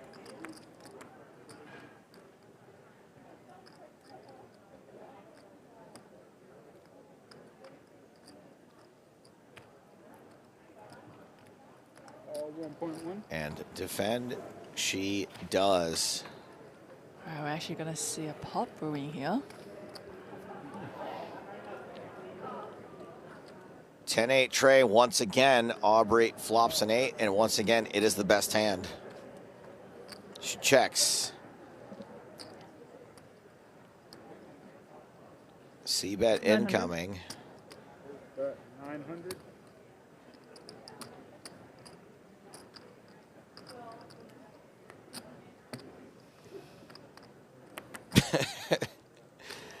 Q on Twitch says, I'm from the future. They've been playing approximately for 2 years and 6 months. Chen leads by 1 big blind.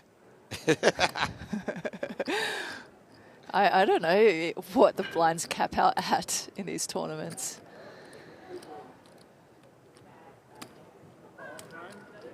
Just call from Williams.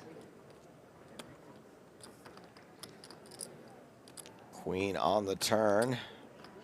Is another overcard for the 8s, but doesn't hit Chen. Check, check. River's a jack. Tough to get value from an 8 now. Yeah, Williams here with 2 pairs. 2 now. pairs, sorry. Yeah. Still tough to get value. But heads up, maybe we can see a bet. Nope. 2 pair. Pretty good. 2 pair, good. So Impossible Joe, to get value from an 8 because that's not what she had. No, yes. no, it's not. So have you ever heard of a shoey? I don't know a shoey, but I Don't saw know it in shoey, chat. so you... Oh, is that drinking a beer out of a shoe? Yeah, that's precisely what it is. I didn't know that's what it was called until right now. But you've seen it. That means you've seen it, right? I've seen it. I saw it on the rail at the World Series of Poker. I think one of the Brits got kicked out for it. Hey, it's the 10K PLO final table. I spy Jesse Lonis, Mike the Grinder, of course. Apologies if I can't name check many other players. I'm pretty new back on the American poker scene, by the way. No, I'm already impressed with all the names you know and, you know, their resume. Ian Matakis. Martin Zamani. All right, I got a couple. Some of them I'm just going to say I couldn't see. Okay, so... Oh, wait. we do have a hand. We've got a big pocket pair. The Actually, queens of number cards. One of the... We've seen 10s, right? And I think this... Uh-oh! Oh, we have 2 very playable hands here, guys. This is the biggest cooler pre-flop we have seen in over 2 hours, I want to say. Williams, again, just calls on the button. Maybe trapping with 8s. The only reason I can think that you would limp them. Chen makes it 1.1 million. Ooh. Almost a flip there. And there could be another flip incoming.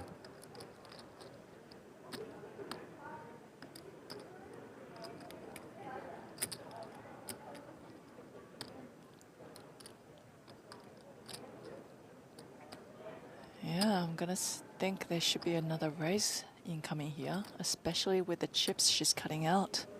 Reason says that's not a cooler, that's a flip. It's a cooler for whoever loses it, you dummy. Yeah, it's a cooler that these 2 hands exist right now at the same time. 3-bet, all in. 8's got to be too strong to fold. Yep. Call has been made. Williams is slightly ahead. If Williams 8s hold, This match is over, and she is the ladies' champion. Chen, the player at risk, the player who needs to hit to survive. No man like snowmen. Nice.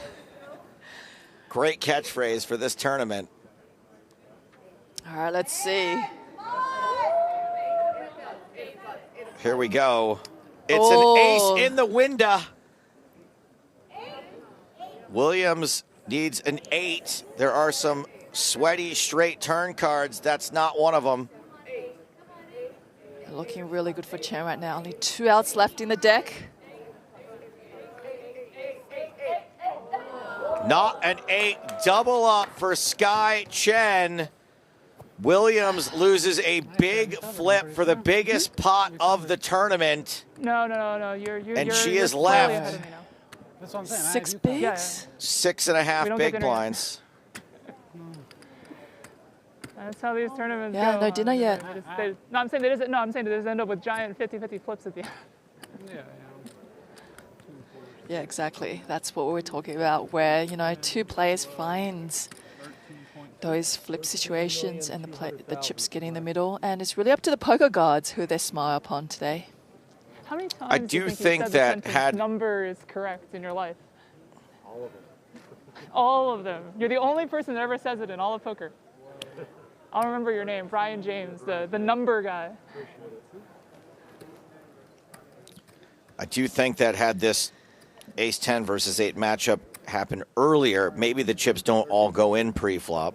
Yeah, because, I mean, you have more big blinds to play with, right? More big blinds, and also, you know, just fatigue, I think, has set in at this point. Yeah. And when you see, no one has seen a hand this good in the last couple of hours. The biggest ace we've seen in hours. It's the biggest pair we've seen in hours. Now, I have noted that there is a big rail gathered for Aubrey Williams, but she's not the only one with fans in attendance. Natalie Bodie is on the floor with the rail of Skye Chen. Alongside Cheng Yu, who is here as part of Skye's rail. I know you mentioned you guys are both poker enthusiasts. You've kind of gone through this journey together. What's it been like to see her on this stage? I think it's pretty surreal. Like, she's playing amazingly and, you know, of course, running good as well. Like, I think for any poker players, that's the best you can hope for, but she's doing amazing. And the times that you've gotten to talk to her between breaks, what is the vibe like? I think she's extremely excited, you know, at this opportunity, at this, like, the whole situation here. And yeah, I hope she takes it down for sure. Appreciate you taking the time to catch up with us. Thank you. Chen Yu on the rail for Skye Chen, who's got Jack 4 and has Aubrey Williams on the ropes. Oh my God. Puts Aubrey all in.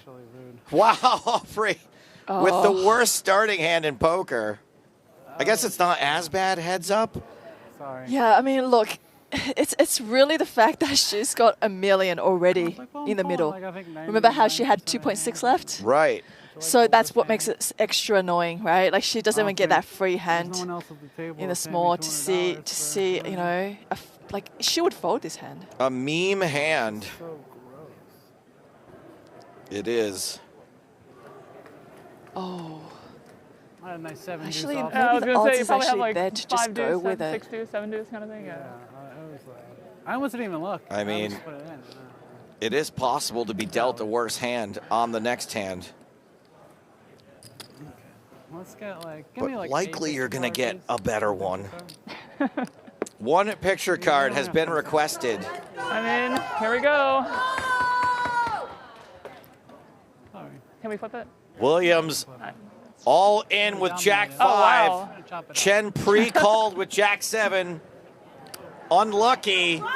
Williams is not live. I think that was Jack 4. This could be it. Jack looking 4 for is the 5. Robbie, not Jack 5. Right? Yeah. She got me. Huh? It's Jack 4. Yeah, this hand has the Robbie dominated.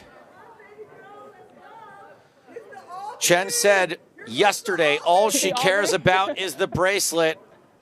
It is now within her grasp. In the poker history book.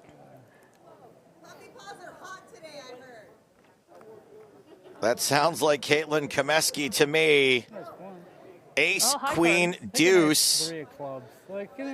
No help to Williams here. High cards could result in a chop.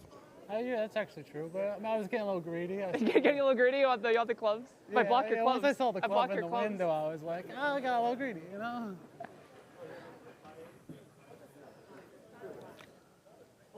Turn is low and gives Aubrey a straight draw. 7 outs now. So many chops here now.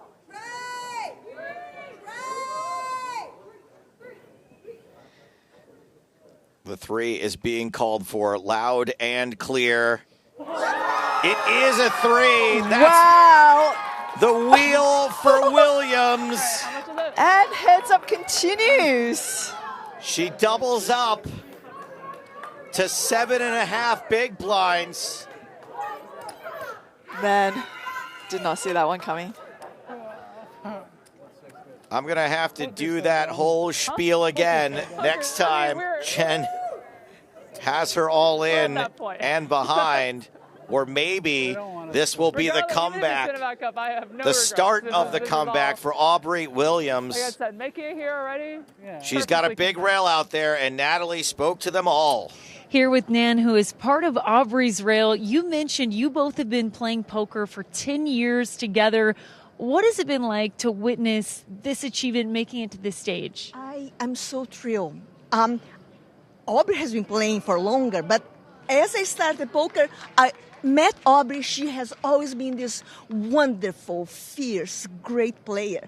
For me to see this beautiful young girl doing what, all of us, my heart is breaking, my heart is bursting.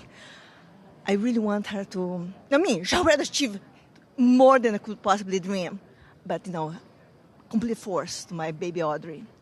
And she's really lucky to have you part of the rail, because it seems like you're kind of the energy ringleader of this rail. Would you say that's safe to say? Well, I'm Big Mama. Yes, we are pocket queens. We have a group of 700 women. We study together. And because Aubrey is so knowledgeable, she was always willing to help us with hands. Which means that, she's part of the community. She has always been a pocket queen.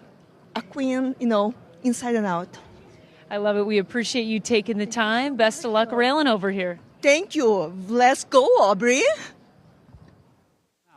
Aubrey Williams, a queen inside and out, and she will be all in again very soon. Chen makes it 1.9 million with 10 deuce. Right, Doyle. Williams calls. Oh, wow, that's going to be tough to beat. I have to. I'm literally going in with anything, I think. No, I know. Yeah.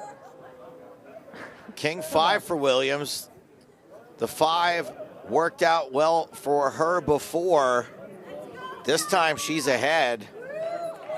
Yeah, I can see Chen pretty much pushing Aubrey in every hand until she gets to like 10 bigs. Well, this will get her closer to 10 bigs. I did have the chip stack wrong at the end of the last hand. It was not 7 she doubled up to. It was only 8. Always a bit of a sweat. I mean, it's against the rules to have 100% on the turn. Any 10-2 now. Outs for Chen.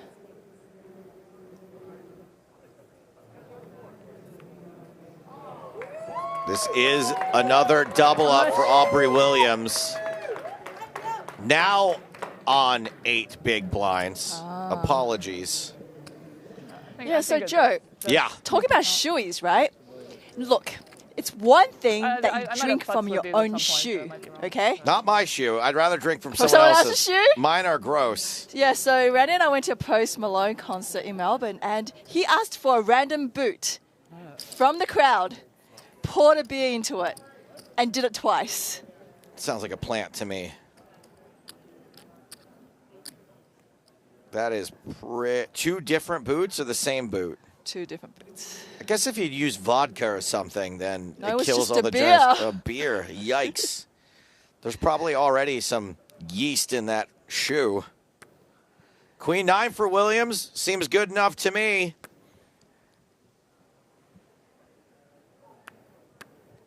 Queen 9, definitely better than 50% of the hands out there. And ace 5 for Chen. Here we go again. 3 all-ins in a row. They love them some Aubrey. And so far, the poker gods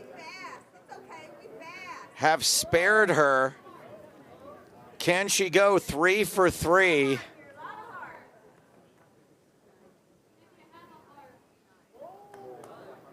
So far, ace 5 is nothing. best. Yep, the 5 is somewhat irrelevant. Yep.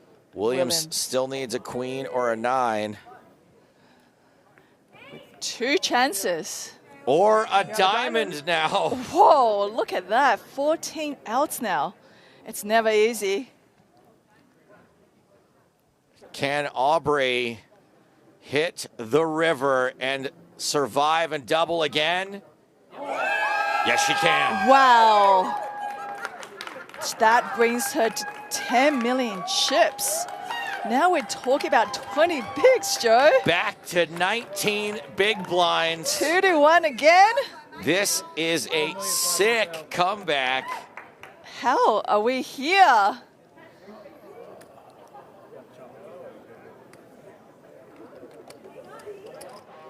Everything's funner when you go runner, runner, or when you go sweating with Jeff Platt.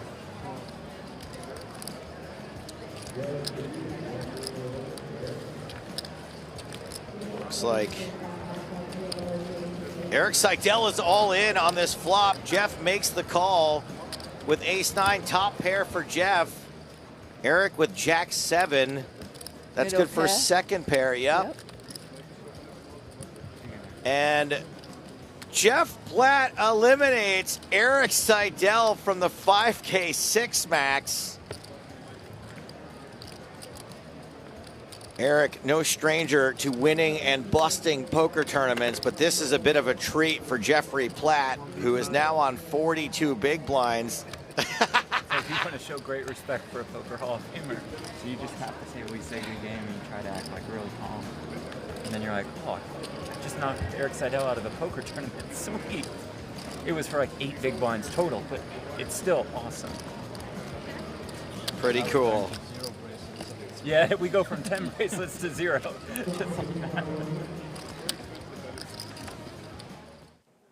Pretty cool. I don't know if it's as cool as doubling up 3 times in a row when your head's up for a bracelet, but it is very cool. Skye Chen on the button, queen 4.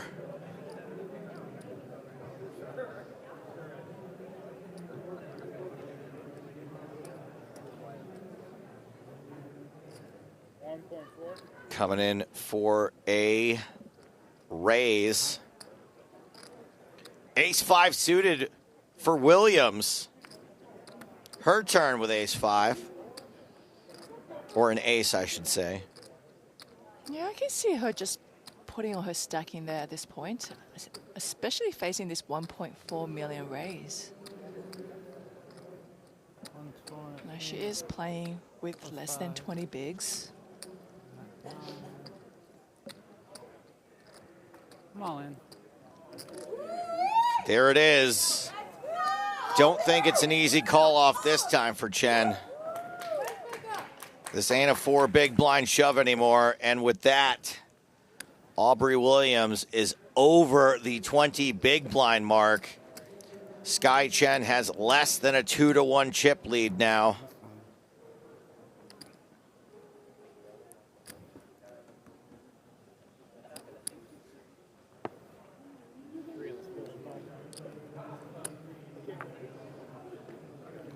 Things are very tense here. We're in on the first act. We haven't been doing this forever. It's a big spot. Don't worry about it. Williams calls with 7-6. Chen's got king, jack. 12. Now back to playing some post-flop poker. 1.5? 1.5.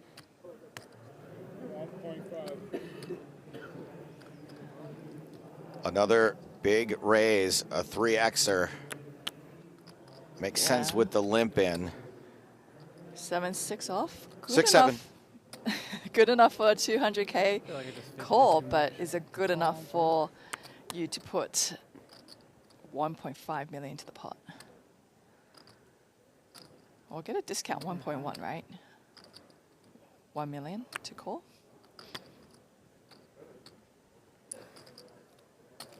And she does make this call. Okay. Not all in yet. 3.5 million in the middle. Williams flops a gut shot. King Jack high, the best hand. Chen checks.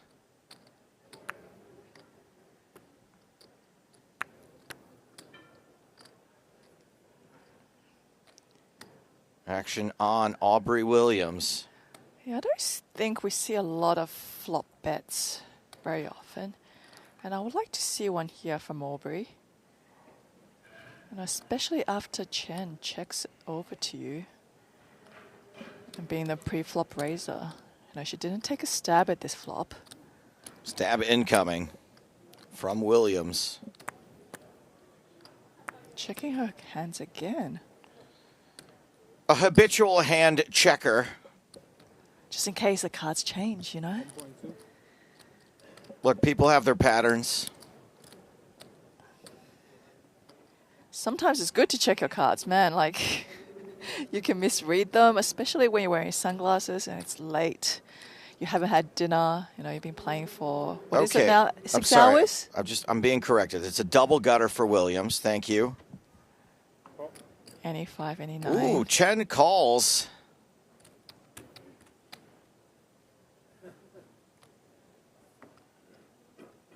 Turns an ace. Now, this is a hand that Chen might be interested in possibly betting, but she is going to check it once again. I mean, I understand her double checking her cards. I didn't see the double gutter. Maybe she didn't either. Yeah, sometimes those are hard to see. I wouldn't be surprised if folded plenty of those in my days, especially at the beginning of my poker career. Goes check, check now. River is another ace. This board is bluffable. I mean, Chen does have the best hand. She checks, and it's bluffable for Williams now. Maybe Chen looks her up with king high. Aubrey probably not loving the prospect of showing down a 7. Yeah, it's interesting because if I was up against Aubrey in this spot and she has checked her hands now 45 times, am I going to think she has anything? Because I'm going to go with I don't think she has anything. You know, if you've got a 10, like 9 type of hand, like I don't know if you're checking your hand 4 or 5 times. There could be a read here that your opponent get on you. But yeah, like you can't show down right now with 7 high.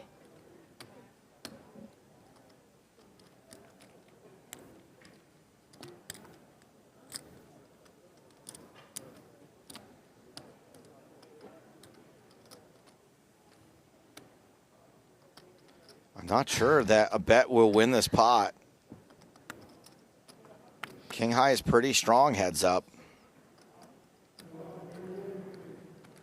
Yeah, without being able to really show down this hand, she is going to bet it out. And she gets a fold, 2.3 into the river. Celina, this is so sick. They are now 30 big blinds playing 28 big blinds. The slight advantage to Chen. Things are evens, Stevens again. Look, I was packed up and I was ready to get out here. But no, we've got a real heads-up battle on our hands once again. I did not think this was possible. It was what, like 4 big blinds that Aubrey had left? I think it might have been less at one point. Oh, yes, it was. She folded the 7 deuce. And then she left herself with 1.6 million behind.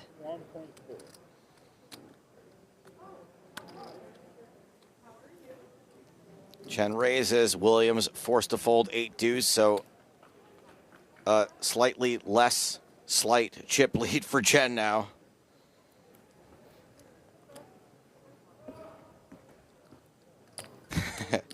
Kevin says, you never seen Kuhn recheck his hand all the time. Hee hee. Nice callback.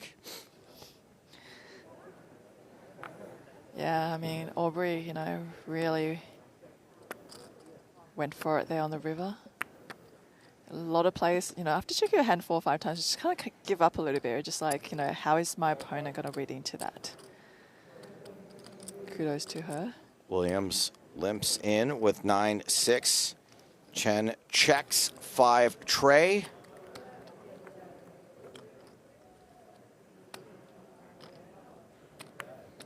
Queen 6-6. Another board smash for Williams. I think this is going to give her the chip lead. Yeah, it's going to be close. dang close because probably another chip doesn't go in.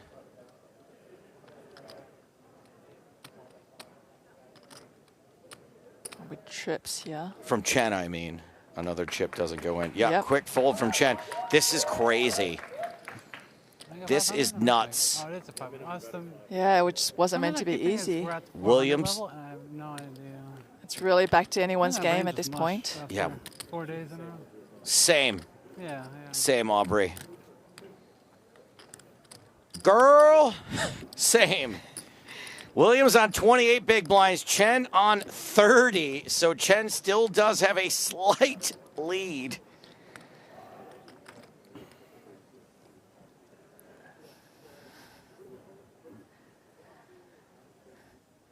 Pocket fours for Skye Chen. What are we even at right now? Like, this is... I'm at 13.5. Plus, actually, I'm The at big, 14. the blinds have just gone up, it looks like. Like 15. Very similar, yeah. You got me covered. 30 bigs. Yeah, cool.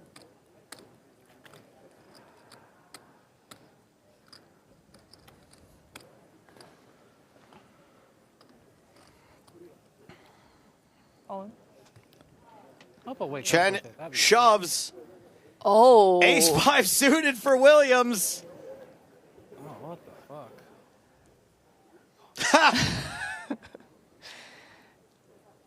I don't know if you can fold. Right. It wasn't like a raise, re-raise, all-in kind of hand. It was just like open jam. Yeah, look. See Aubrey's break it down. Do you have threes? She said. Something.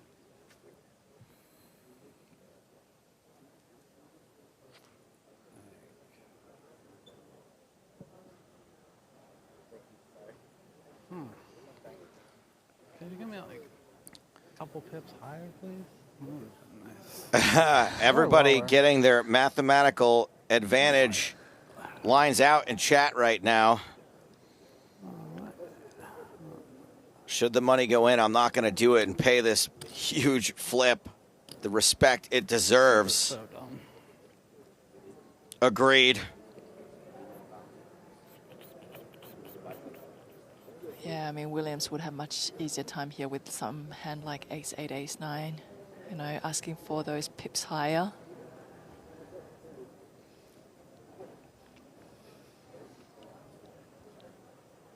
If Chen's shoving fours, she's shoving bigger aces. You can understand the turmoil here. Oh. Williams commits the chips. And we have an unconventional flip. And this, Flip for it. Again. Oh, God.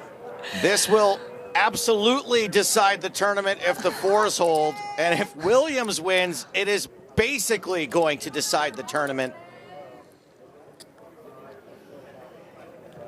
It is so much money to play for, you know, just these flips over and over again for these two players. Huge, huge coin flip incoming. Chen, the slight favorite.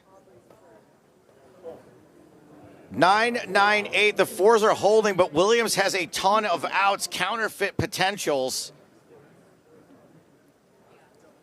Yeah, she's afraid to look at the board. I wouldn't blame her. Turn card is another card that could count toward a counterfeit.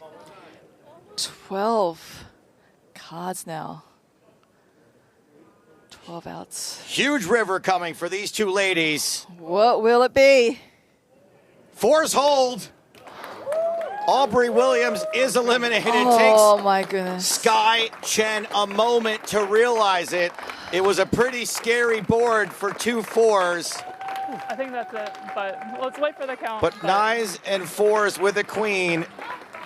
Just verifying that we have the stacks correct. It was very close. Just double checking the numbers. An extra sweat at the end of this tournament. But it looks like Aubrey Williams will be the runner-up. Big time round of applause for Aubrey Williams. And what a great showing by both of these players, making it so far in such a big field of 1475. And that's right, we have a champion. Skye Chen is sky high, celebrating with her rail. The 2026 1K Ladies Champion, taking home $194,000 plus Aubrey Williams taking home nearly $130,000. Aubrey mounted a spectacular comeback, but couldn't quite get it done. Came down to a couple of massive flips. The final one going Skye Chen's way. Skye, congratulations. Thank you so much. If you don't mind, I'm going to present you a World Series of Poker bracelet. Of course. This is how the final table played out and paid out. We lost Toisel, Gavin Mather, Tan yesterday. Started today with 6 players. It went Io, Spencer, Comeskey, Teebagy. A long heads-up match between Williams and Skye Chen, in which Skye Chen won the final flip after a dramatic comeback by Aubrey Williams, who started at a deficit. It went back and forth. Aubrey down to just a few big blinds at one point, doubled up 3 hands in a row, but before she could take the chip lead, the flip went to Skye Chen, who is now on the floor with Natalie Well, Bodie. Skye, I don't know how many people can say that their first World Series of Poker cash is also a win that gets them their first bracelet. Could you have imagined that your first cash would come like this? No, I mean, it's always been a dream of mine as a poker player to get a bracelet, but I absolutely did not expect this on the second try ever. So it's a dream come true, really. And right, you mentioned it's just your second World Series of Poker event. So what was your mindset coming in? Were you thinking as far as winning? I mean, I know that's the hope. I mean, my mindset coming in was I just wanted to have fun. Like, I actually came here because all my friends came here for a Mahjong tournament that's happening over at the HyperX Arena. And I didn't want to play the tournament and pay the $600, so instead I decided to come here and pay the $1,000, and it seems to have gotten me a lot more. Seems to be a good decision. Now, the bracelet is right here. It is a special one with those pink diamonds. How would you describe what this World Series of Poker bracelet means to you? It really does mean a lot. Like, this has been a game that I've played on and off for, many years, but I've mostly just played in like local cash games. Started with 1-3. I now kind of do 2-5 and 5-10 sometimes, but really started getting into tournament poker a couple years ago, going to like local places. I think on my Hendon Mob, I have like a couple of final tables on like some of the South Point dailies or something in previous trips here. But no, I never imagined that this has probably been less than 5 of these major, huge field MTTs that I've been at, and I could never have imagined I would have gotten a bracelet. Well, you did, and now I'm going to present you with that very bracelet. It is my honor, on behalf of the World Series of Poker, to give you your very first World Series of Poker bracelet. Go ahead and hold it up to that camera. That is Skye Chen, the winner of the Ladies Championship. Thank you, Natalie, and congratulations once again to Skye Chen. That's going to do it for me and for Celina Lin on commentary. Thank you, Celina. No, thank you. It's my pleasure to be here and spend that time in the booth with Joe and all your fine folks out there for keeping us company. I will be back for the main event, but tomorrow it's the 10K PLO Championship, 6 o'clock local time. Until you see me for the main event, this is Joe Stapleton saying, keep my seat locked up.